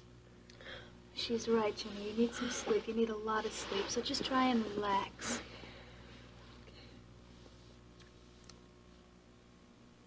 Have you been able to get hold of Barrett? I don't want Barrett here. I don't want to see him. So how's Alex, Dad? Have you heard anything?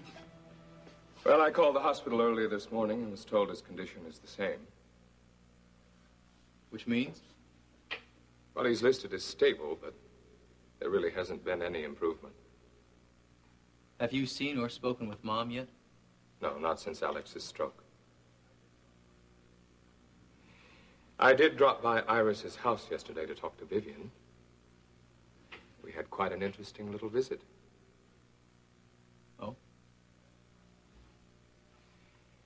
Dennis, why didn't you tell me that...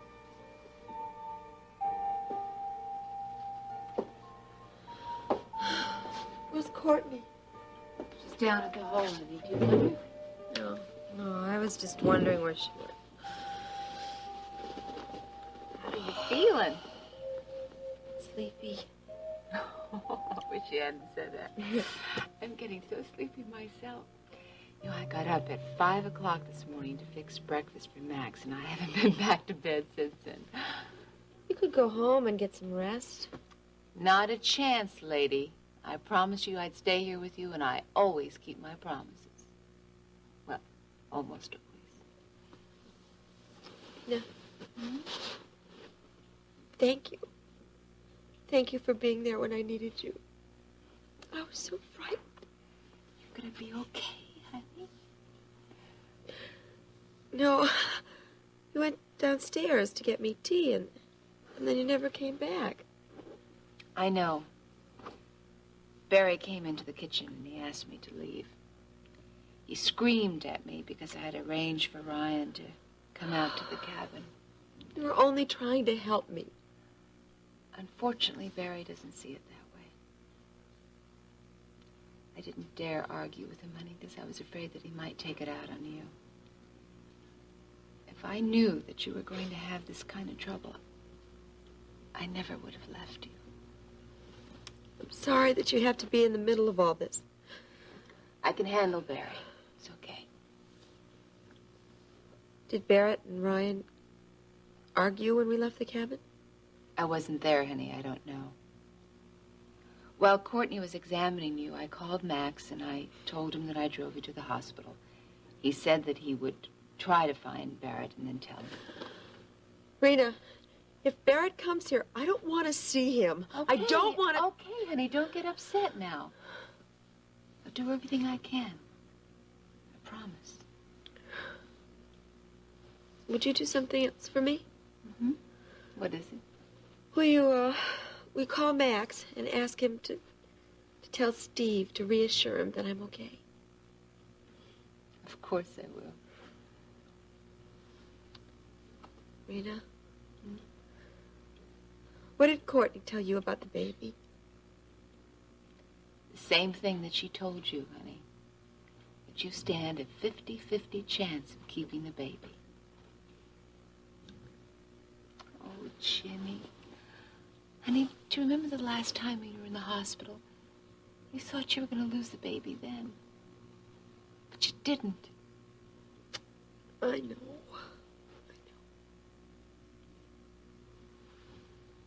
Ryan. Do you want me to call him? Oh, yes. If he finds out I'm in the hospital, I don't want him to worry about me. Okay, I'll talk to him. Tell him that I'm all right, and tell him that the baby will be just fine.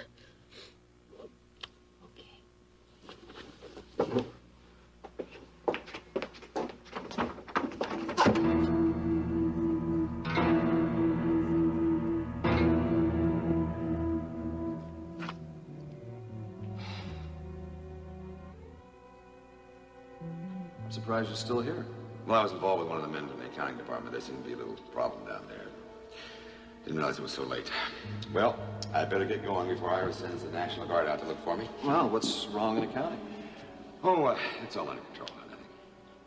I thought everything was cleared up with Justin Marshall's investigation down there. Yeah, I'm kidding. What's wrong? No, nothing. Something just occurred to me. That's Alex. You look tired. You really shouldn't be working such long hours. Yeah. The only reason I decided to stay here in Houston was to help you ease back into your job gradually. I know. Just going home to get some rest.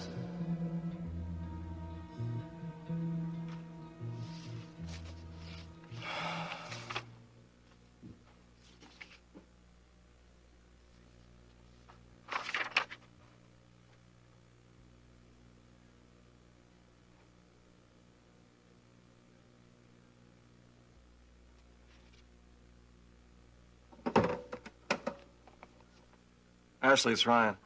Look, I have some papers here. Is this everything that was on Alex's desk before he was taken to the hospital? Oh, I see. No, there's no problem. I'm just trying to figure out what Alex was working on at the time he had his stroke. No, that won't be necessary. What? No, everything's fine. Oh, I do? Yeah, well, I guess I have been a little under the weather lately. No, thanks. If I need any help, I'll ask you for it, okay? You're not the one who can help me. There's only one person that can do that. Please listen to me. I can't leave Barrett now. You have to, because he's really going to hurt you. I called Courtney, and I'm going over tomorrow to have a long talk with her. When I have a checkup. Because I think that Courtney might be able to help Barrett get some professional help. Yeah, well, I really don't think Barrett's going to agree to that. Maybe not. But I've got to try. I've come this far, Ryan. I can't give up now. Jenny, he's bullied you. He's followed you around town. Now he's abused you. How much? Ryan, please let me handle this my own way without any interference. And then if it doesn't... I'm so worried about you. I'm afraid for you. I promise. I'll take care of myself and Steve. I won't let anything happen. Just keep your mind on your work, Connor. This is going to get you nowhere.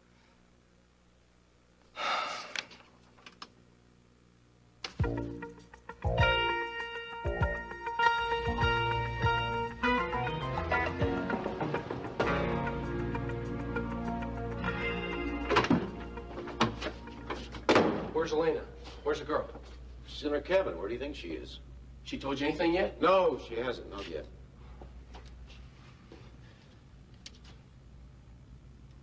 So what's eating you? I saw two of Elena's friends in Chinatown. What's more, they saw me. What do you mean they saw you? They saw me. They tried to follow me. Why would they try to follow you? Nobody saw you leave the Lone Star with Elena. That's what you told me. That's not what I said. I said one of the musicians saw us. So, he saw you. Still wouldn't have any way of tracking you down. Well, that's what I thought, but looks like I was wrong.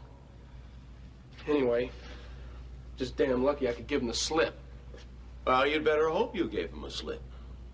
What's that supposed to mean? Means I'm not going to have this whole deal washed up because of some stupid mistake of yours. I didn't make any stupid mistake. How did they find you? I don't know. Must be just dumb luck. The point is, they found me. What are we supposed to do now? We?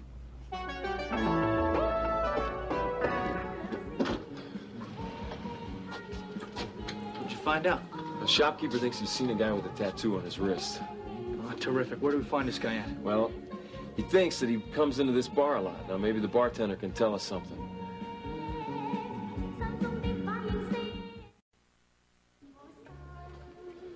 Hey, how's it going? What'll it be, fellas? Nothing right now. See, we're looking for somebody, a sailor. Don't say. A lot of sailors come in here. You're looking for any sailor in particular? Well, the sailor we're looking for has a real unusual tattoo. We were told that he comes in here pretty often. We got a lot of sailors with tattoos. You looking for any particular type of tattoo? Yeah, we are. See, this guy's got a serpent tattoo. Yeah, it wraps around his wrist like this. Oh? Yeah. You ever seen anybody like that? I might have. Why, in particular, are you looking for this sailor? Well, we just want to ask him a few questions. Well, ask ahead, because he's right here sitting next to you. No, wait a minute. No, this isn't the guy we're looking for. Well, he has a tattoo you're talking about. Yeah, I know, but the guy we're looking for is, well, he's of what? Well, for one thing, the guy we're looking for is, well, he's blonde. He's 20-ish. In that case, I can't help you.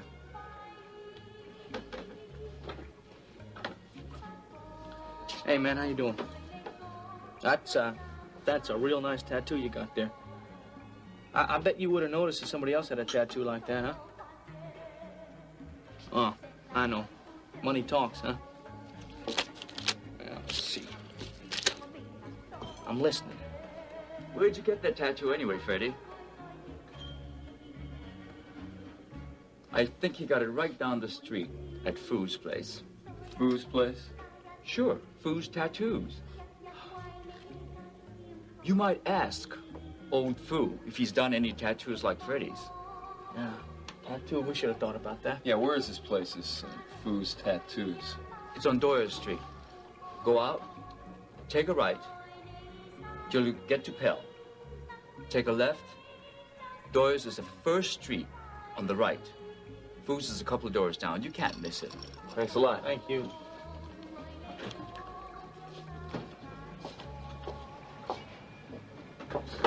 Cause Foo doesn't speak English, but they'll find that out soon enough. Dad, who told you that Mom was alone in Chris Shaw's office that night? Does it matter? Yes, it matters to me. Dennis, Was it Vivian? I'm not going to say. Have you said anything to anyone else? No. Well, then I'm going to ask you not to, Dad. I don't want you repeating this to anyone. Dennis, do you know what you're doing? Dad, I know exactly what I'm doing. I'm protecting Mom. And Vivian, for that matter. Protecting them from what? From getting involved with something that is solely my concern. Well, that's just it. It's not just Oh, solely yes, your it concern. is, It Dad. is not. It is the concern of everybody around you, of everyone who loves you. And that includes quite a lot of people, myself and Paige among them. Look, I got myself into this mess, and I will get myself out of it. Not without help, you won't. Look, I don't want any help, Oh, Dad. Dennis, don't be stupid. I'm not being stupid. Now, if Mom hadn't helped me, I would never have been in this mess to begin with. Dennis, I just don't think you understand what you're up against here. You're wrong, Dad. I murdered Chris Shaw. And the fact that Mom went to his office that night is totally inconsequential. But it may not be as inconsequential as you think. Well, what is it you're trying to say? I'm trying to say that I talked to Stryker Bellman this morning. And? And the coroner has definitely determined that the paperweight found lying next to Chris Shaw's body was definitely used as the murder weapon. So they thought that all along? Yes, but apparently the paperweight was completely clean of blood and fingerprints. Somebody had wiped it clean. And they think I did? That is exactly what they think. Well, why would I wipe the paperweight off and have it laying there next to me? Apparently the district attorney thinks it makes sense. He's accusing you of first-degree murder. Barry, I want to talk to you for a minute. Now, Ginny needs to rest. She shouldn't be disturbed. Ginny's my wife, and I want to talk to her. Talk to her later when she's feeling better. Who do you think you are, giving me orders? Sober up, Barry. Talk to Courtney and give Ginny a little peace. I told you this morning, you're not welcome in my home. And I'm telling you now, you're not welcome here either. What do you want to do? Hit me? Ginny's my wife. I'll take care of her. The same way you took care of her this morning. Rita?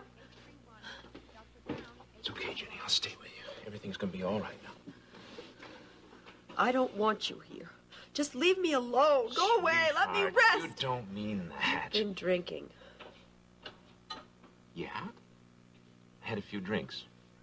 Because I was upset about Ryan. I don't want to hear about that now. Just let me rest. I'm so tired.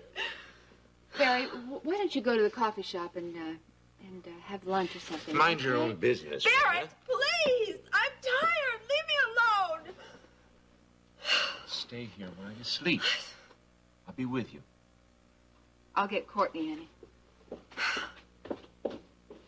Ginny, everything's gonna be fine from now on. I promise you, when our baby's born, everything will be fine. You'll see. I don't think the baby's going to be fine. You almost lost the baby before, but you didn't. You won't lose it this time. After a couple days rest here in the hospital, I'm sure you'll be strong again. I mean, you've been doing too much. You haven't been taking care of yourself the way you should have. And that's why you're here now. I mean, that's the reason for your being here. The reason that I'm here now is you. And if I lose this baby, I will never forgive you.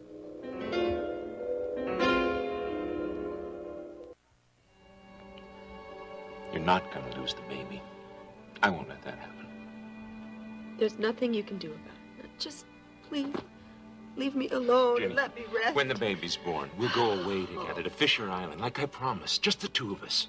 We'll walk in the sun and lie on the beach and walk along at dusk and see the tide roll in and out. We'll have a second honeymoon.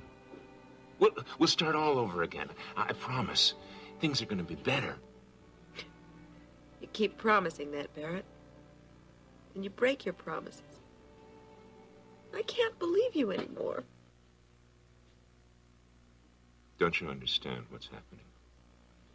No, I don't.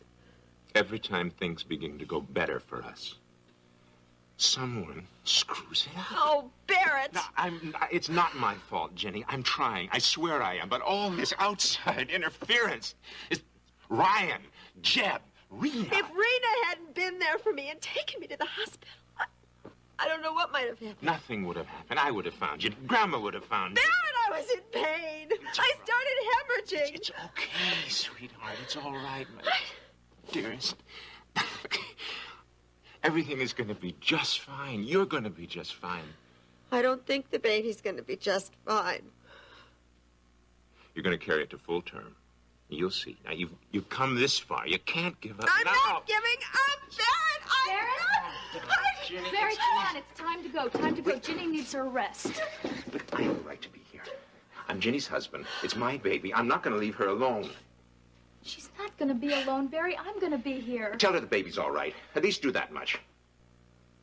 I am hoping that the baby will be all right. I can't go around making promises like that. I've told her that already. A husband's place is beside his wife, especially when their child is involved. Barrett, if you don't get out of here within 10 seconds, I'm going to call the hospital security and have you thrown out.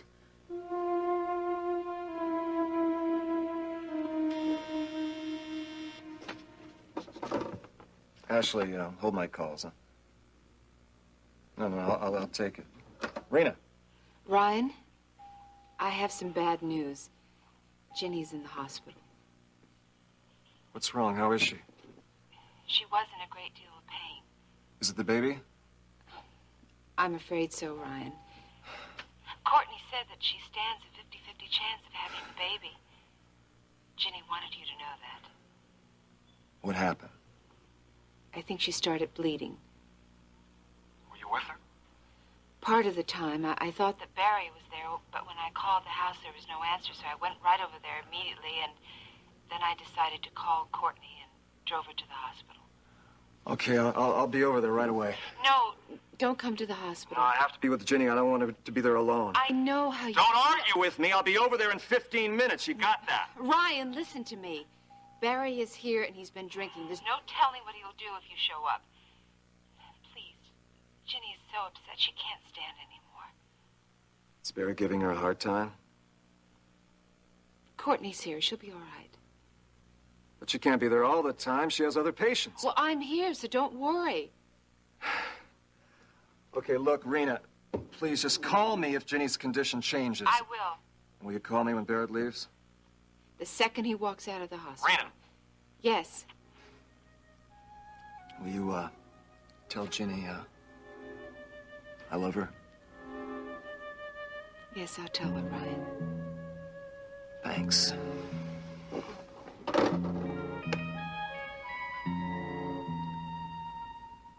What's that supposed to mean? We. It means I don't intend to have this whole deal loused up because you keep making mistakes. I haven't made any mistakes. What about Bernie? What about Chris Shaw? All we needed was a little information. Hey, look, Pete, you're in this just as much as I am. Keep your voice down. The girl's gonna hear you. Well, maybe I wanted to hear it. Don't be stupid. Hey, look, I may have killed Chris Shaw and Bernie, but I don't plan to take the rap alone. Nobody's asking you to take any rap. I mean it. I'm nobody's fall guy. Now, look, just ease off, Joe. You and your buddy, Jim Lawrence. You think you got it all sewed up, don't you? I don't think you'd like it too much if I started opening my mouth. You wouldn't feel too safe now, would you? Leave Jim out of this. He sent me to Bernie. I said forget it. Yeah, you'd like that, wouldn't you? You'd like me to do all your dirty work for you, like some flunky. And then you just leave me high and dry and drop me when the time is right. You know, one of these days you're going to open that big mouth of yours once too often. Yeah? And then what? You need me, and you know it. And you're not going to shake me till I get a piece of the action. Well, nobody's going to get a piece of the action if those two men followed you here. I told you I lost them. But the sooner we get out of here, the better. That depends on the girl. I know it depends on the girl, but I'm telling you, her brother's an ex-cop. Now, if he traced me into Chinatown, you can bet he's going to trace me here. Well, then we're just going to have to speed things up a little bit, aren't we?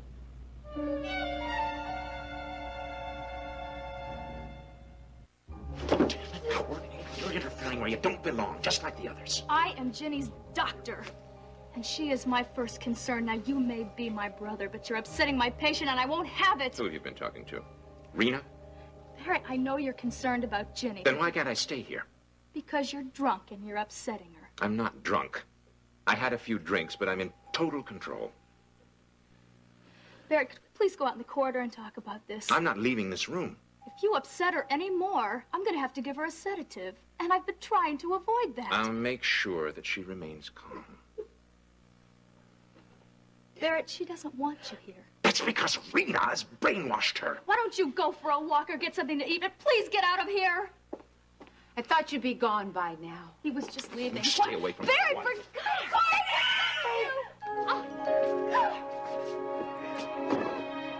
Stryker said I would be tried for manslaughter and possibly get a suspended sentence. Yes, but that was before this new evidence came to light.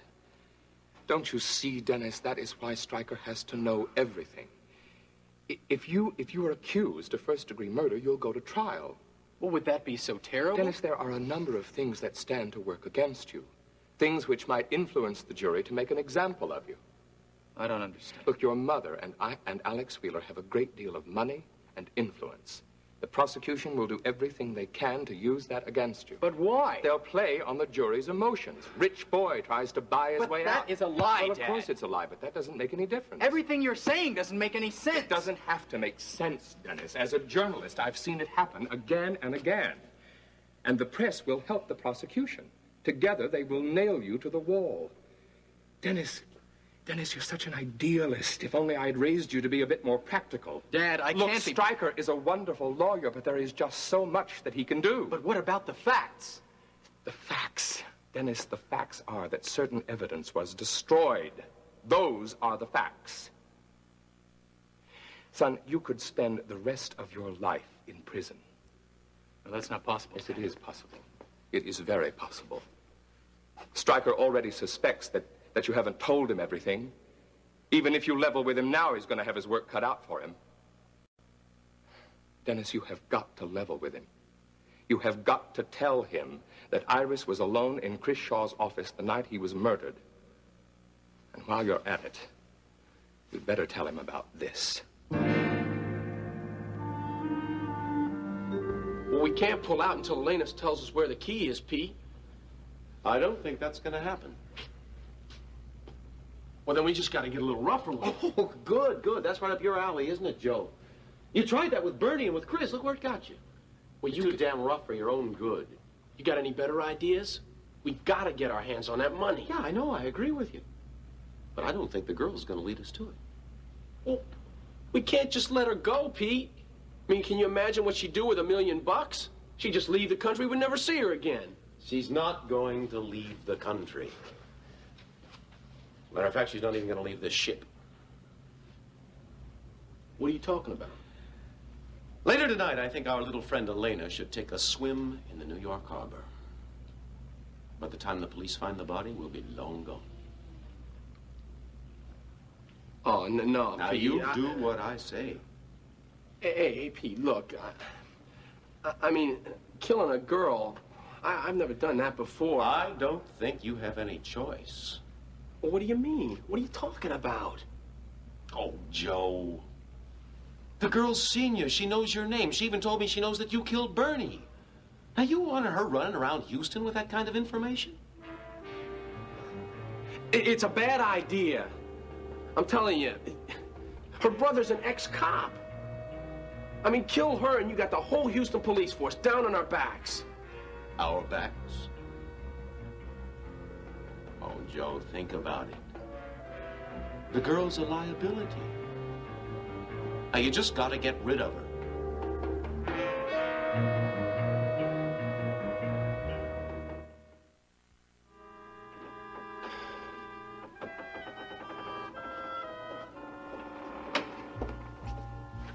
I hope you're satisfied.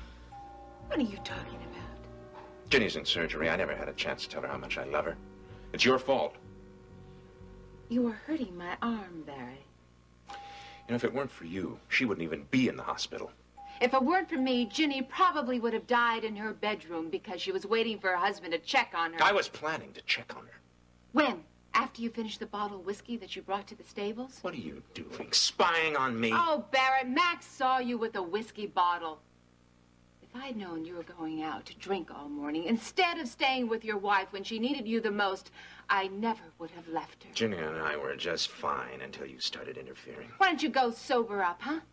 Then do a little praying instead of making me feel guilty. You started all this. By conspiring against me, Rena. By doing your best to convince Ginny to leave me. By calling Ryan. I called Ryan because Ginny was hurting and she needed help. No, you just wanted an excuse to get them together. She wasn't in trouble. The hell she wasn't! You locked her in the cellar, you slapped her, you knocked her on the floor, and then you deserted her when she needed you the most. Go ahead, Barrett. Deny it. You just don't understand, do you? I understand why Ginny doesn't want to see you. You really are crazy. Don't you ever say that again. Do you understand? There's nothing crazy about wanting to protect my marriage. Barrett, my friend, the way you are going about it is crazy. You're hurting her. Jenny's going to be just fine. So's our baby. When she's well, I'm going to take her back to the ranch. And I want you to stay away from us. Ginny is also my friend. I intend to spend as much time with her as possible. If you ever set one foot on Marshall property, I'll show you what crazy is. Barrett, I just heard about Ginny.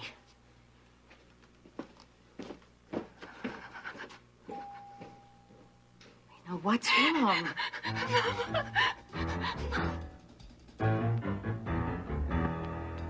What is this? Don't you recognize it? No, why should I recognize it? Is it Mom's? Yes. It's Iris's. Where did you get it? Vivian gave it to me, and I might add with the greatest reluctance. Why are you showing me this, Dad? I mean, what's this all about? Vivian found this handkerchief in the pocket of Iris's raincoat, the one she had on the night of the murder. And you think that... I don't know what to think. I just know that I have to show that handkerchief to Stryker, and he'll show it to the police, I'm certain. And you think this is the handkerchief that wiped the paperweight clean? Well, I couldn't say for sure. Only the coroner will be able to determine that. But if the blood type on the handkerchief matches Chris Shaw's...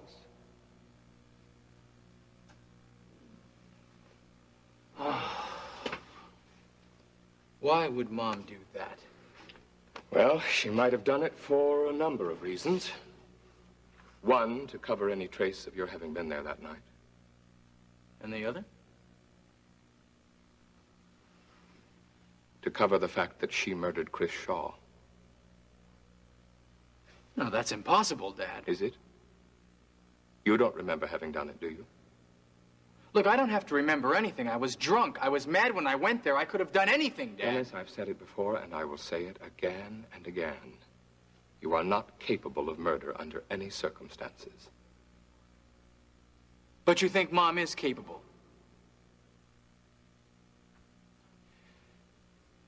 Iris would do anything for you. You're her son. She was willing to pay that man's blackmail. $1 million to buy the pornographic film that Paige had made.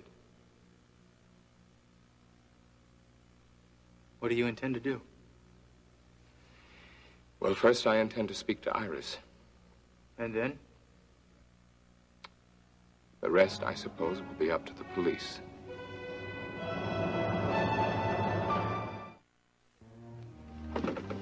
Look, I think I'm gonna wait outside here in case he comes out of one of these buildings. Okay, that's a good idea. Hi, excuse me. I'm sorry to bother you, but I'm looking for this guy. See, it's a sailor. And the bartender down the street said you might be able to help me. See, now the sailor, he's got this tattoo. It's a sea serpent. Now it's on his hand like this, and I thought maybe you might remember the guy. Maybe remember doing the tattoo. Maybe remember the guy's name, something like that. Okay. Let's see now. It's a young guy, right? He's mid-20s. Got blonde hair. 我不会讲英文了，你要 tattoo 吗？ No, a young guy, blonde hair. He's got a tattoo. tattoo. Yeah, right. He's got a... 来， Yeah, that's it. It's just like that one. It looks just like this one right here. 啊，这个很好， Yeah. 很好，来。No, wait a minute. No, I don't want a tattoo. You don't understand. I'm looking for a guy, a sailor with a tattoo. No, wait, sir. You don't understand. See, I'm looking for the sailor with... How am I going to make you understand that... Can I help you? Yeah, maybe you can. See, I'm looking for this sailor who's got this tattoo. And I thought maybe Mr. Fu here might be able to help me, but I don't think he's understanding what I'm saying. My father doesn't speak English. Well, I gathered that. What does this man look like? Okay, now he's a blonde guy, mid-20s, okay, sailor. And he has a tattoo? Right, he's got this sea serpent thing. It goes around his wrist like this. 爸爸啊，他在找一个年轻的海人，他的头发是黄的，在手上有一个海蛇 tattoo， 是你给他做吗？我做过这样2个的 tattoo。 He says he's only done 2 tattoos fitting that description. Oh, good, okay, because I already met one of the guys. He's a fat guy in his 50s. He doesn't say much. Now maybe he remembers the other guy's name. 这个年轻的，你记不记他的名字？ I'm sorry, but he doesn't. 我记得他坐那个船是叫 Sea Serpent. Oh.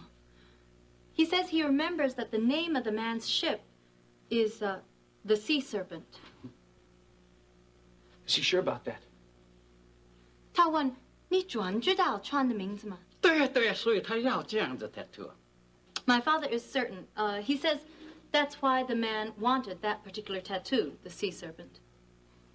Terrific. You know, you just saved some girl's life. Thank you. Now, come on, honey. Have some tea. It'll help calm you. No, I don't want any tea. All right. Where was Max this morning when Ryan came to the cabin to talk to Ginny? He was in town. He was doing some business. Well, does he know that Ginny believes that Barrett locked her in the cellar? No, I didn't tell him. Why not? Because I promised Ginny. Oh, maybe I should have told Max everything. Then he'd know how crazy Barrett is. Oh, now, Rena, honey, you must be very careful about making an accusation like that. Mama, he's crazy. I'm sure of it, and Ginny knows it, too. You're not sure he locked her in the cellar. And slapping her doesn't make him crazy. Sometimes when people are angry, they do. That man is sick. He needs professional help. Ginny's been trying to tell him that for weeks. I know. He went through a terrible ordeal. Oh, it's not that. He's jealous of Ryan. Rena. He's trying to kill Ginny, Mama, if he hasn't already. Oh, she may die in surgery. Now, Rena, honey. Look. Courtney doesn't think that the surgery is a great risk for Ginny. It's always a risk. That's true. That's true. But Courtney is optimistic, and we should be, too. Mama, I don't know. Maybe it's my fault. Maybe I shouldn't have called Ryan. Maybe I should have... No, you did what you thought best under the circumstances. Yeah, it only made things worse. I've been spending so much time blaming Barrett, telling him it's his fault. I don't know, maybe... Honey, wait a minute. Now, for what it's worth, I would have done the same thing. Mm-hmm. Oh, sweetheart, you look so tired. Oh, no. What time did you get up this morning? 5. Oh. Come on. Let's find some place where you can lie down, hmm? No, I gotta wait. I gotta make sure that Ginny's all right. Honey, it might be quite some time before we hear anything about Ginny. Look, if you'd like, I'll stay with you. Yes, Mama. Good. Now, come on. Come on. Oh, I gotta call Ryan. Honey. He doesn't know that Ginny's in surgery. I gotta do it, Mama. He's got it right. It's his baby. It's not Barrett's.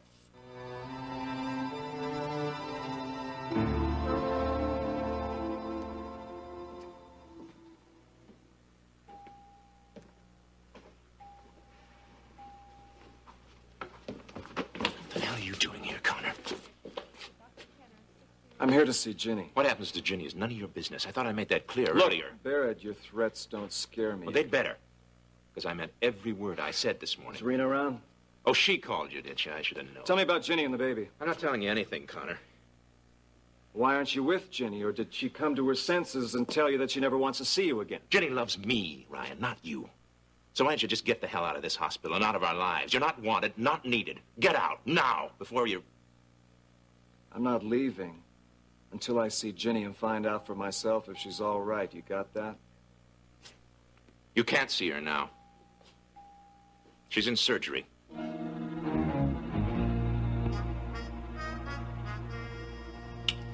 Thank you. Thank you very much. 再见. Goodbye. 再见. Oh, Tai Chin. Yeah.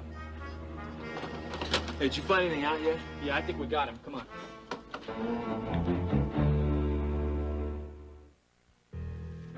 Surgery. Is it the baby? When did she go to surgery? What have you done to her? It's not my doing, Ryan. It's yours and your friend Rena's. What are you talking about? I'm talking about the strain you put on her. Trying to force her into leaving me. Trying to convince her that I'm not stable, that I don't love her. No, you're not stable, Barrett. You may love her, but you just don't deserve her the way you've been treating her. She's my wife, Ryan, and Tell me why she's in surgery. What's wrong? Barrett. Courtney, is Ginny all right? She's, in recovery room right now. What happened? She started hemorrhaging again. What? She lost the baby.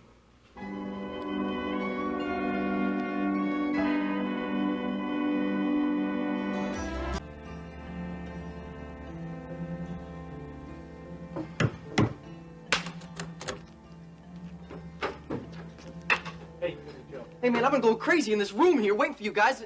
You and Ricky come up with anything? We're not sure. Well, look, I've been trying to get some news here. I thought there might be something about Elena. Well, where's Ricky at now? He went back to the Maritime Union. What for, man? You guys were already there this morning. Look, man, I think we got a lead. And Ricky's down there checking it out right now.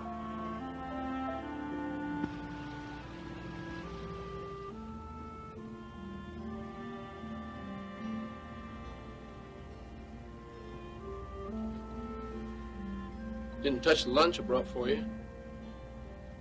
I'm not hungry. Suit yourself. I want to know what you're going to do with me. Why? You got plans? I just don't understand why you're keeping me here. You understand, all right. We want that key Bernie gave you. I already told you I don't have that key. Please, Joe. Don't let me go. Don't worry. You'll be leaving here tonight. One way or the other.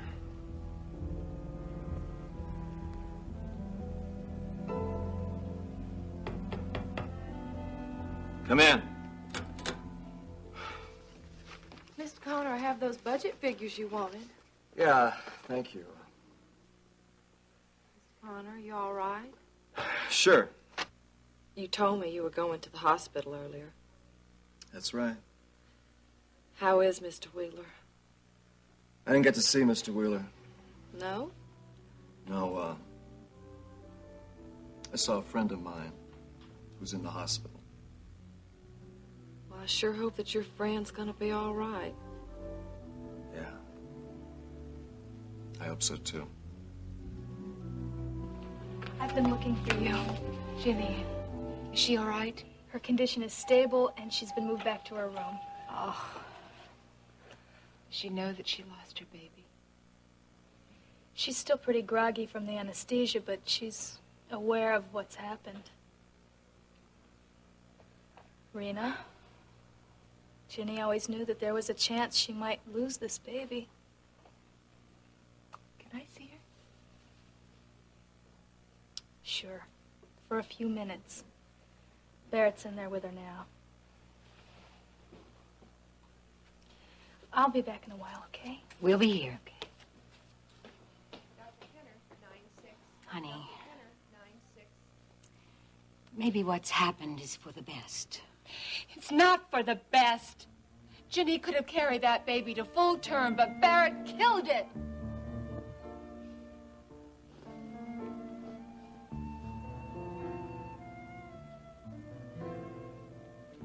Ginny. Ginny.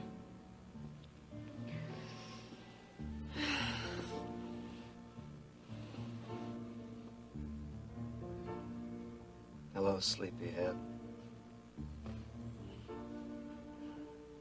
I love you, Ginny. I love you too. You're gonna be all right, I promise. Because I'm gonna take care of you. and I'm gonna love you. The baby. I lost our baby, Ryan. It was a boy. I'm sorry. I'm so sorry, Ryan. Rena, honey, you have to stop making those accusations. It's true, Mama. I saw what he did to her, the way he treated her. If he treated her as badly as you say, she would have left him. Mama, she felt an obligation to him. And of course she did. Barrett kept telling her over and over again how he survived those 5 years in prison because of her, because he knew that she was going to be waiting for him. And I'm sure that's one of the reasons he did survive. That's no reason for her to give up her life for him. It's not her problem that he was captured.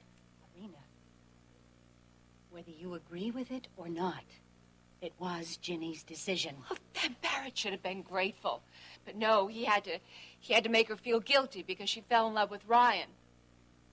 Mama, that woman did everything in her power to make that marriage work.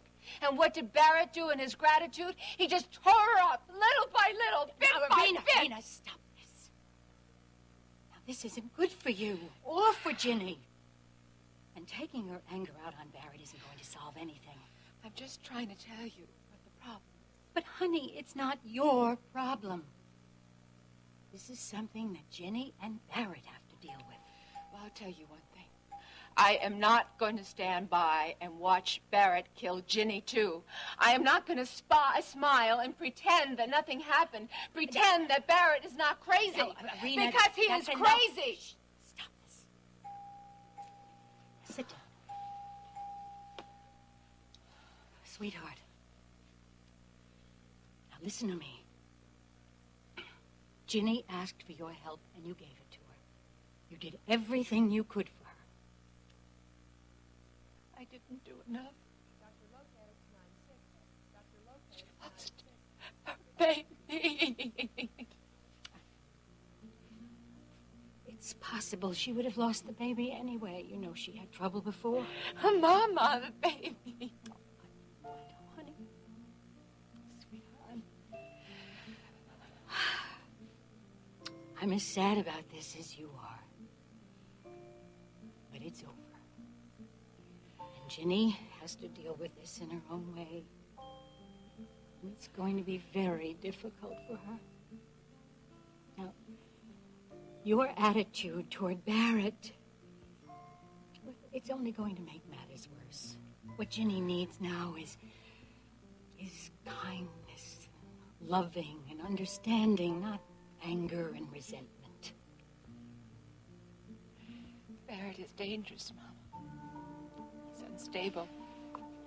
There's no telling what he'll do to Ginny. Honey, whatever your opinion is of Barrett, you must not express it to Ginny.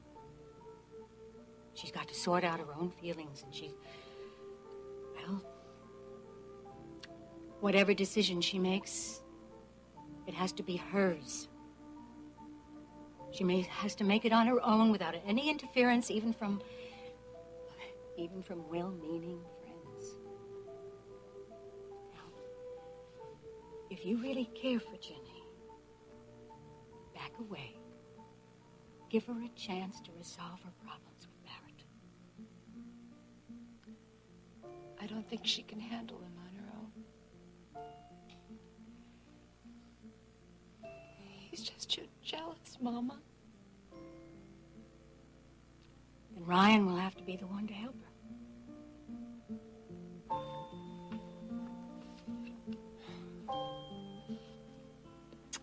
I can tell that you're upset about your friend.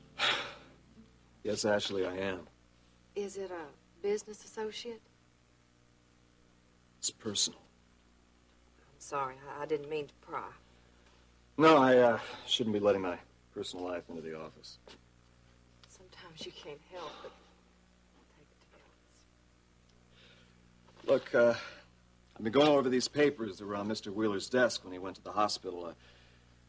What was he doing going over the Lawrence Petroleum file anyway?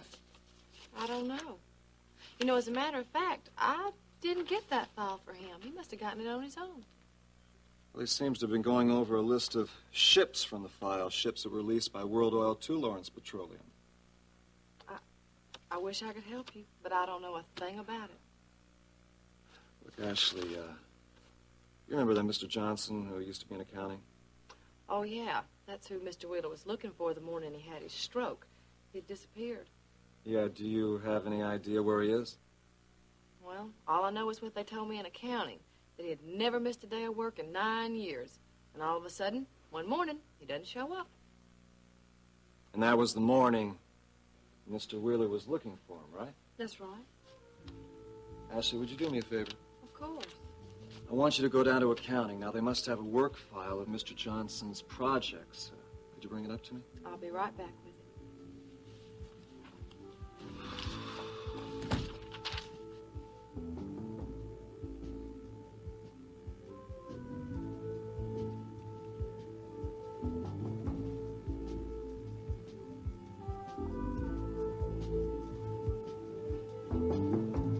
It's a bad idea, Pete. We're just asking for trouble. Why so squeamish all of a sudden? Because it's a girl? I told you, I just think it's a bad idea. You weren't bothered about Chris or Bernie. They're different. Couldn't be that you've gotten a little sweet on this little captive of ours, could it? Oh, come on, Pete. For one thing, her brother's an ex-cop. I told you that already. And the other thing? Well, as long as she's alive, we got a chance of finding that money. What's the point in killing her? Elena doesn't know where that money is. Don't be so sure. You told me yourself that $1 million is a pretty good reason to play dumb. Come on, Joe. The girl's too scared to be playing games. If she knew where that money was, she'd have told us. I don't like it, Pete. I don't like it at all. I'm not asking you to like it. I'm just telling you to do it. It's not that easy.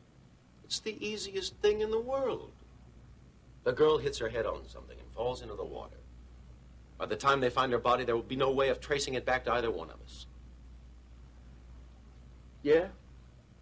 Well, if you think it's so easy, why don't you do it? Because I'm not being paid to do it. Besides, by tonight I'll be back in Houston. I've got a plane to catch. You've got some work to do. Just see that you do it.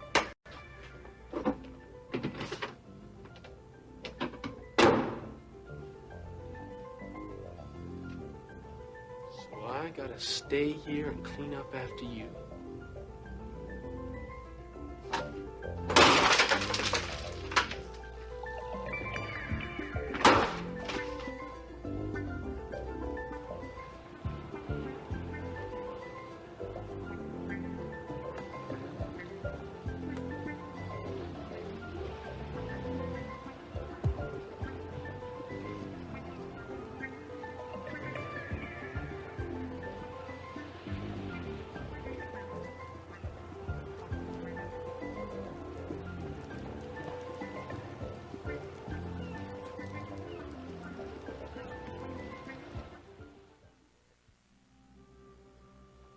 Rena, Kate's here. Hello, Kate. Hello, Kate. Have you seen Jenny? No, I haven't. How's Steve? Max and I told him about the baby. Is he very upset? Yes. But Max is taking care of him this afternoon. He'll find plenty to occupy him. Is Courtney around? She went over to the clinic for an hour. She'll be back. Oh, poor Jenny. I was afraid she wouldn't be able to carry the baby for full time. Kate, can I get you some coffee or tea or something? No, thank you. Hi, Miss Marshall. Oh, Lucy. Sweetheart, I have a board meeting in a half an hour. Shall I call and cancel it? No, it's all right. Go ahead. You going to be all right? Sure.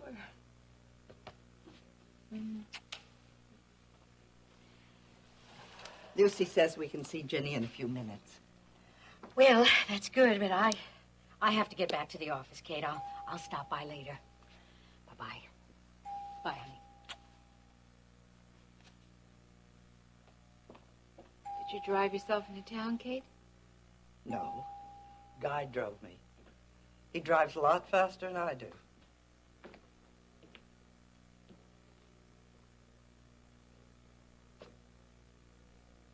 Grandma. Oh, Barrett, I'm so sorry about Ginny. I'm sorry, too. I'm glad Rena was there to help. You've done just about all you can do. Why don't you go back to the ranch and take care of your husband? I think I'll go sit with Ginny.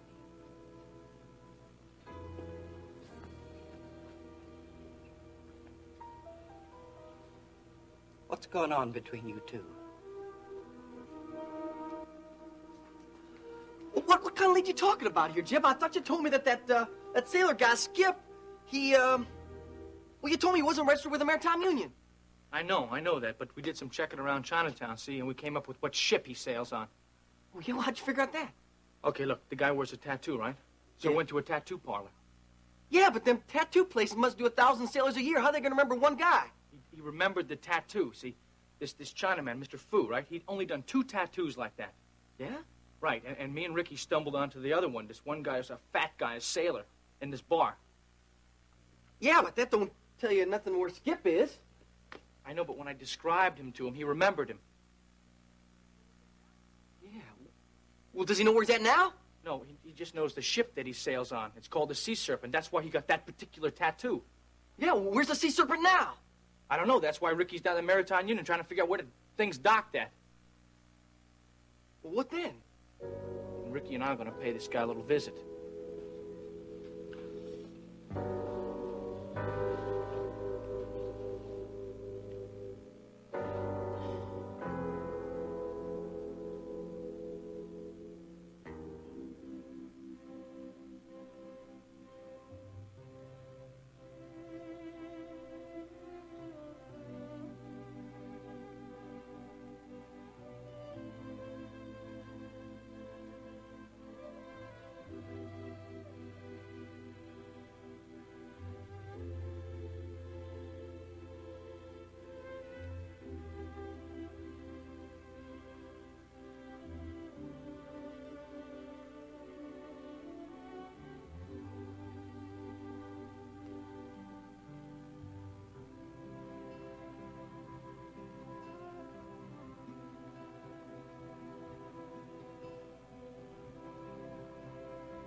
Come in. Mr. Connor, I've just come from accounting. There is no file on Mr. Johnson. I don't understand. Don't they keep work files in accounting? Yes, they do. But the file for Mr. Johnson is missing. Are you sure? I talked to Mr. Fields. He's the head of accounting. He doesn't know where it is. Did someone sign for it? No. It's just disappeared.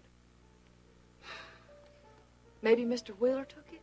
No, if he did, it'd be somewhere here in the office. Yeah, I guess so. First Johnson disappears. And then someone gets rid of the records of whatever he was working on. Seems a little strange, doesn't it? Yes, it does. Very strange. Rena gets on my nerves. Courtney called me to tell me about Ginny. She said that if Rena hadn't found her and brought her to the hospital when she did, we might have lost Ginny, too. So, she happened along at the right moment. That doesn't mean I like her any better. You're upset with her about drilling for oil, aren't you? Among other things. Barrett, now's the time we need our friends most. Max is my friend. Rena's his wife, that's all. You're just like your grandfather. If people didn't think the same way he did, he had no use for them. I certainly have no use for her. You're taking out your anger about losing the baby on Rena. That's not fair to either one of you. I'm not angry about the baby. Are you in pain, darling? No.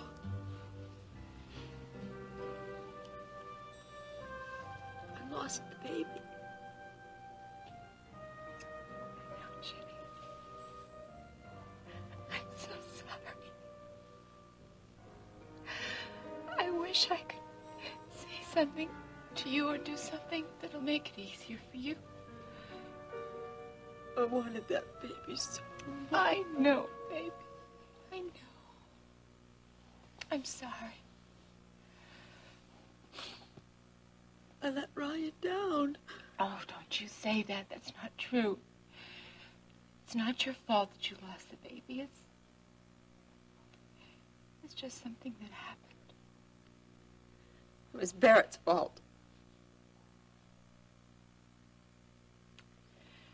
Honey, maybe God wanted it to work out this way. I don't believe that, Rena. Why don't you get some rest, okay? We'll talk about it later. Brian was here.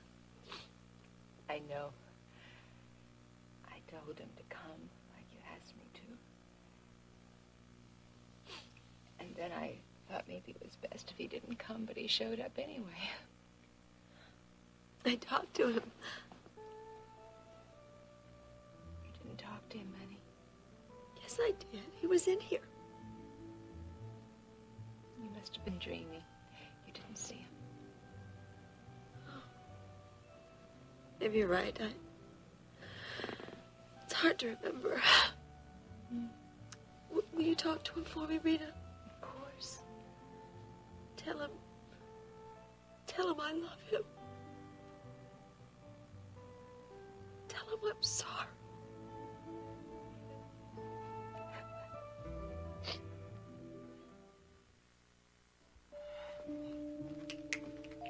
Billy Joe, you're gonna wear a hole in that carpet. I just wish we could call already. He's gonna call as soon as he knows something.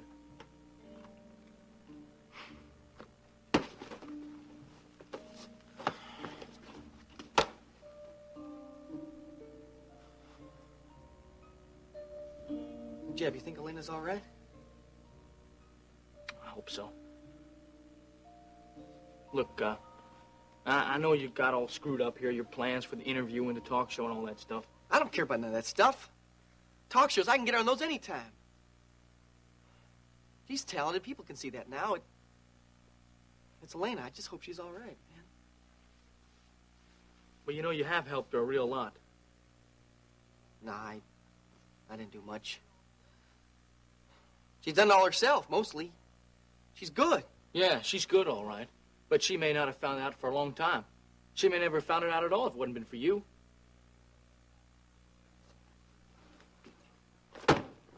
I gotta wonder now if maybe my pushing her into the career here didn't cause more harm than good. Hey, man, now don't you go start blaming yourself for what happened. I got her the record deal. I'm the one that got her the club date right here in New York. If it hadn't been for me, man, she'd be safe and sound back in Houston right now. Well, how do you know she'd be safe and sound back in Houston? I mean, that's where she met this guy, Skip, right? He drugged her, dragged her off to some sleazy flea bag hotel and questioned her.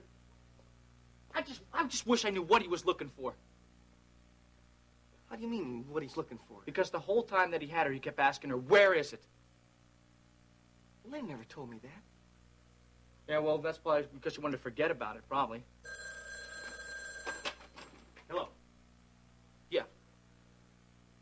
Oh, man, terrific. Okay, hey, give me a piece of paper. Where? Right down. All right. Okay, look, I'll meet you, okay, right out front. All right. Yeah, he's here. Yeah, I'll tell him. Okay. I'll see you.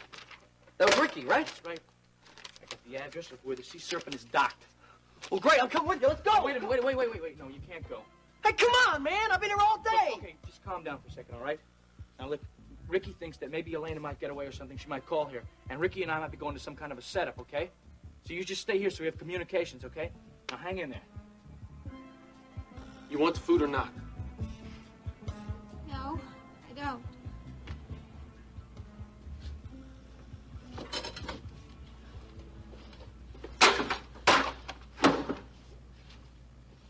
You're angry. That's right. I am.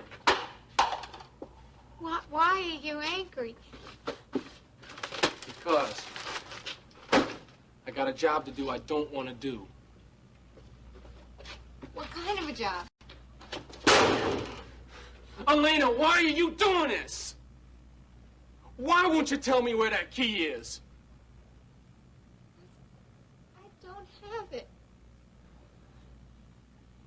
If you just tell me where it is, then I wouldn't have to... Then you wouldn't have to what?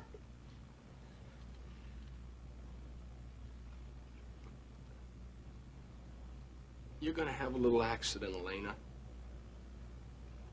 What? Pete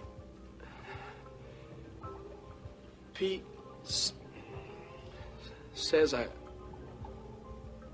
gotta get rid of you.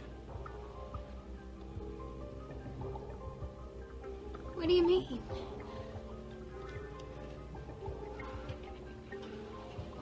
I don't want to do it.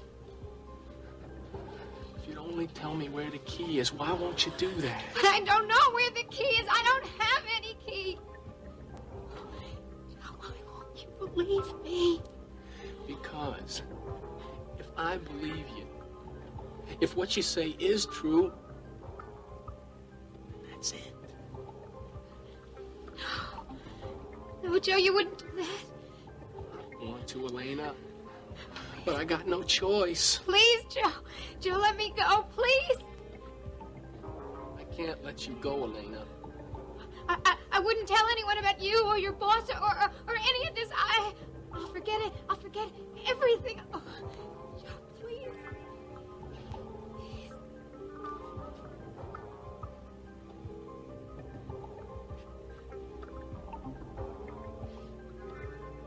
I'll give you one more chance.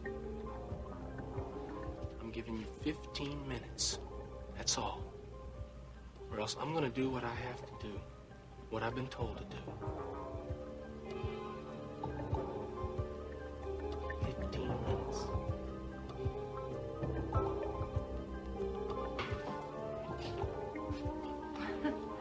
Oh, my goodness. Looks like you just rode in off the North Range. Hello, Ashley.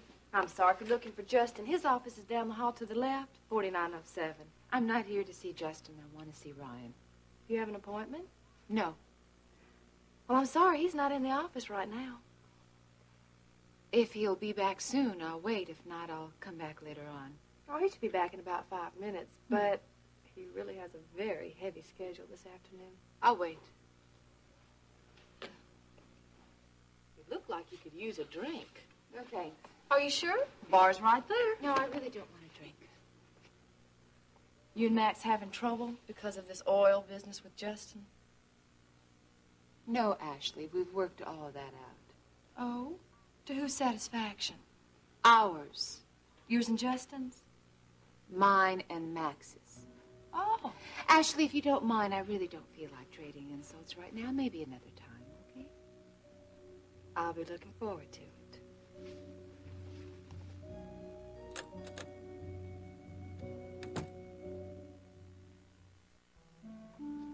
Here, Grandma. Thank you, Barry. Have you been in to see Ginny yet? No, Courtney's with her now. You know, the cattle I bought a few weeks back should be delivered any day now.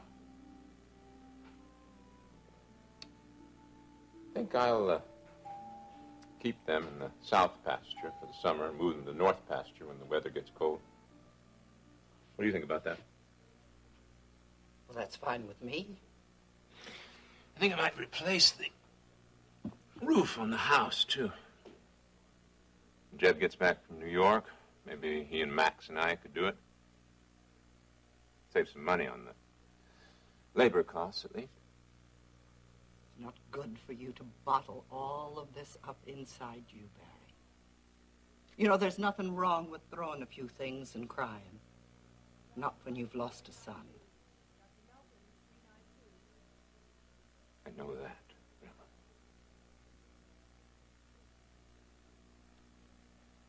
How's Steve doing? He's holding up well. Max has taken good care of him. Maybe I should go out to the ranch, spend some time with him. There's nothing much I can do sitting around here. Don't you want to spend time with Ginny? Ginny's will be sleeping in the next 24 hours or so, more or less. Now, what if she wakes up and wants to see you? I'll stay a while longer. But first, I have to get out of here for a few minutes. Walk around the block. Clear my head a bit.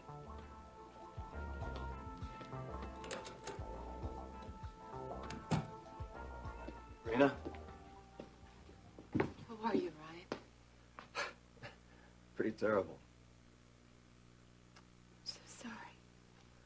Well, I feel sorry for Ginny. I know what she must be going through, and I just want to help her. I want...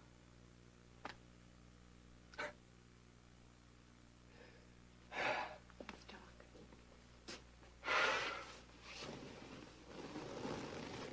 Ginny asked me to come by and see you. She wanted me to tell you that she loves you very much and that she's going to be okay. Rena, will Ginny be all right? No.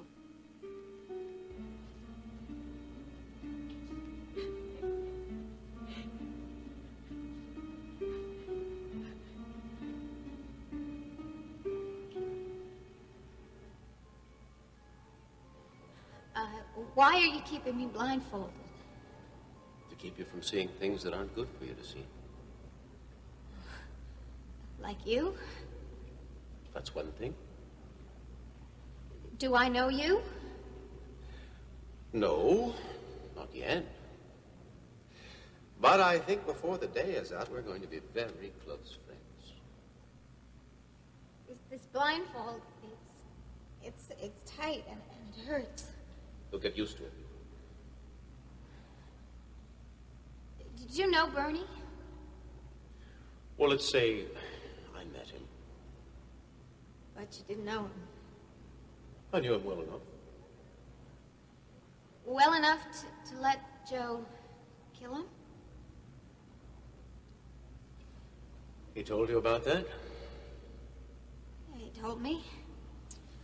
That was stupid of him. Very stupid. But I'm afraid you're going to have to forgive Joe. He's not too bright. Not like you and me, Elena. What do you mean? I mean, I think you're a very smart young lady, and I like that. I also think you're smart enough to know that you're not leaving here until you give us what we want. Look, I told you 1,000 times, I don't have what you want. I didn't even know there was any key before. Then why would Bernie lie to us like that? I don't know. You must have done something real terrible to him to make him say that. Unfortunately, I'm afraid my friend Joe has a very nasty temper. And when he feels that someone's giving him the runaround, he gets carried away. I guess he got carried away with Bernie. That's why I've sent Joe away this morning. I wanted to talk to you alone. Because, as I said, I think you're a very smart lady. And I think you'll see that what I'm trying to do is help you. But So I if you'll can't- just give me that key, you can be out of here, back in your hotel room before Joe gets back here. And if I don't? If you don't, I'm afraid you may never get back to your hotel room or Houston or any place else.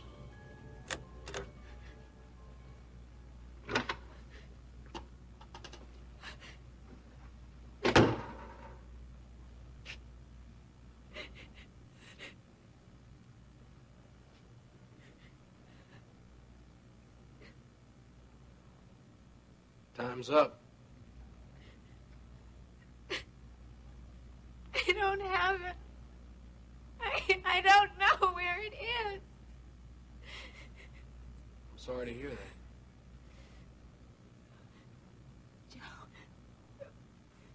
Don't hurt me, please. I'll do anything you ask. Just please, please. Don't hurt me. I don't want to, but I got my orders. Now, come on. We're going for a little walk on a deck. I think it's about time you got a little fresh air. No, please, no, please. Elena, don't make it any harder than it already is.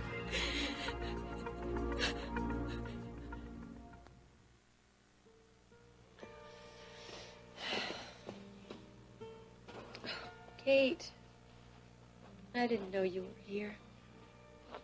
Go back to sleep. How's Steve? He's fine. Max has taken good care of him. He sends his love.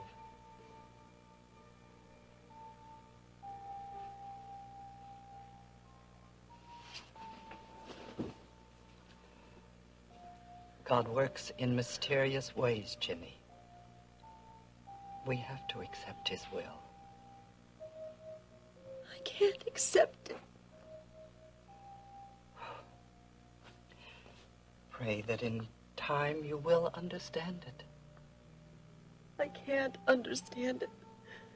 It's so cruel. It's so... You'll have another baby, dear. Not Ryan's.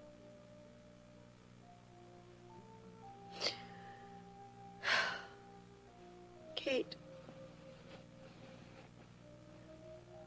do you think God was punishing me for loving Ryan? No. I don't think that at all. There was nothing sinful in your love for Ryan. But the baby... Ginny, God took your baby for safekeeping.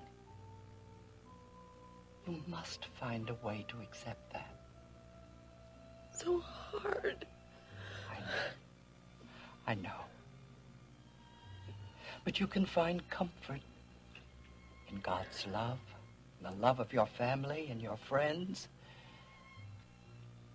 and in Ryan's love, too.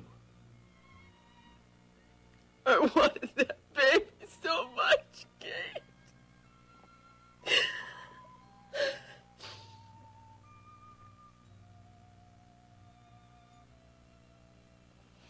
Honey, the sorrow of it will never go completely away, but it will become a part of the fabric of your life. I know. I lost my first baby. Oh, Kate. It's a terrible thing, Ginny. But you go on.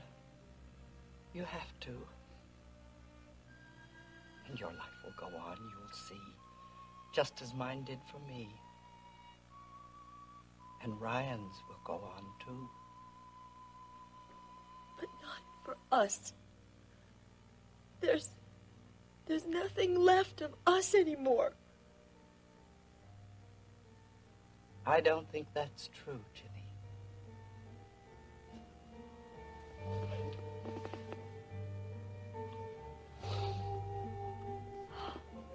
I talked to Courtney about a half hour ago. What? Are there new complications I don't know about? No. Physically, Ginny's doing pretty well. Oh, Ryan. She wanted to have that baby so much because it was your baby. I just should have kept my promise to stay out of her life. I wanted to see her so badly, and maybe if I hadn't, none of this would have happened. I don't think that's true, No, it is true. She told me over and over again that she wanted to make her marriage to Barrett work, that she wanted to raise the child as if Barrett were the real father. Can't blame yourself for that. She thought it would be best for everyone, and I should have accepted that. Ryan, you can't feel guilty about this. Barrett is the guilty one. I'm guilty, too.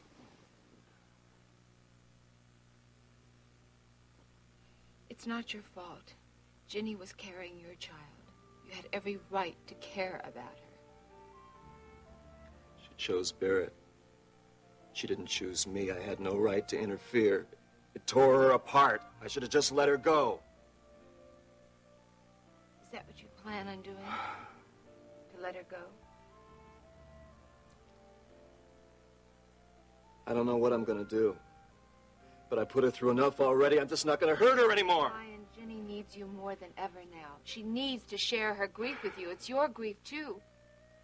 You're the only one who can understand it.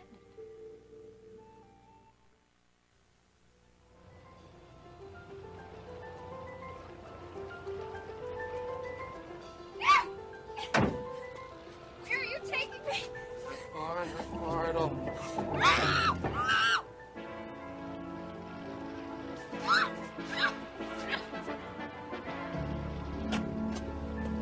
That's it.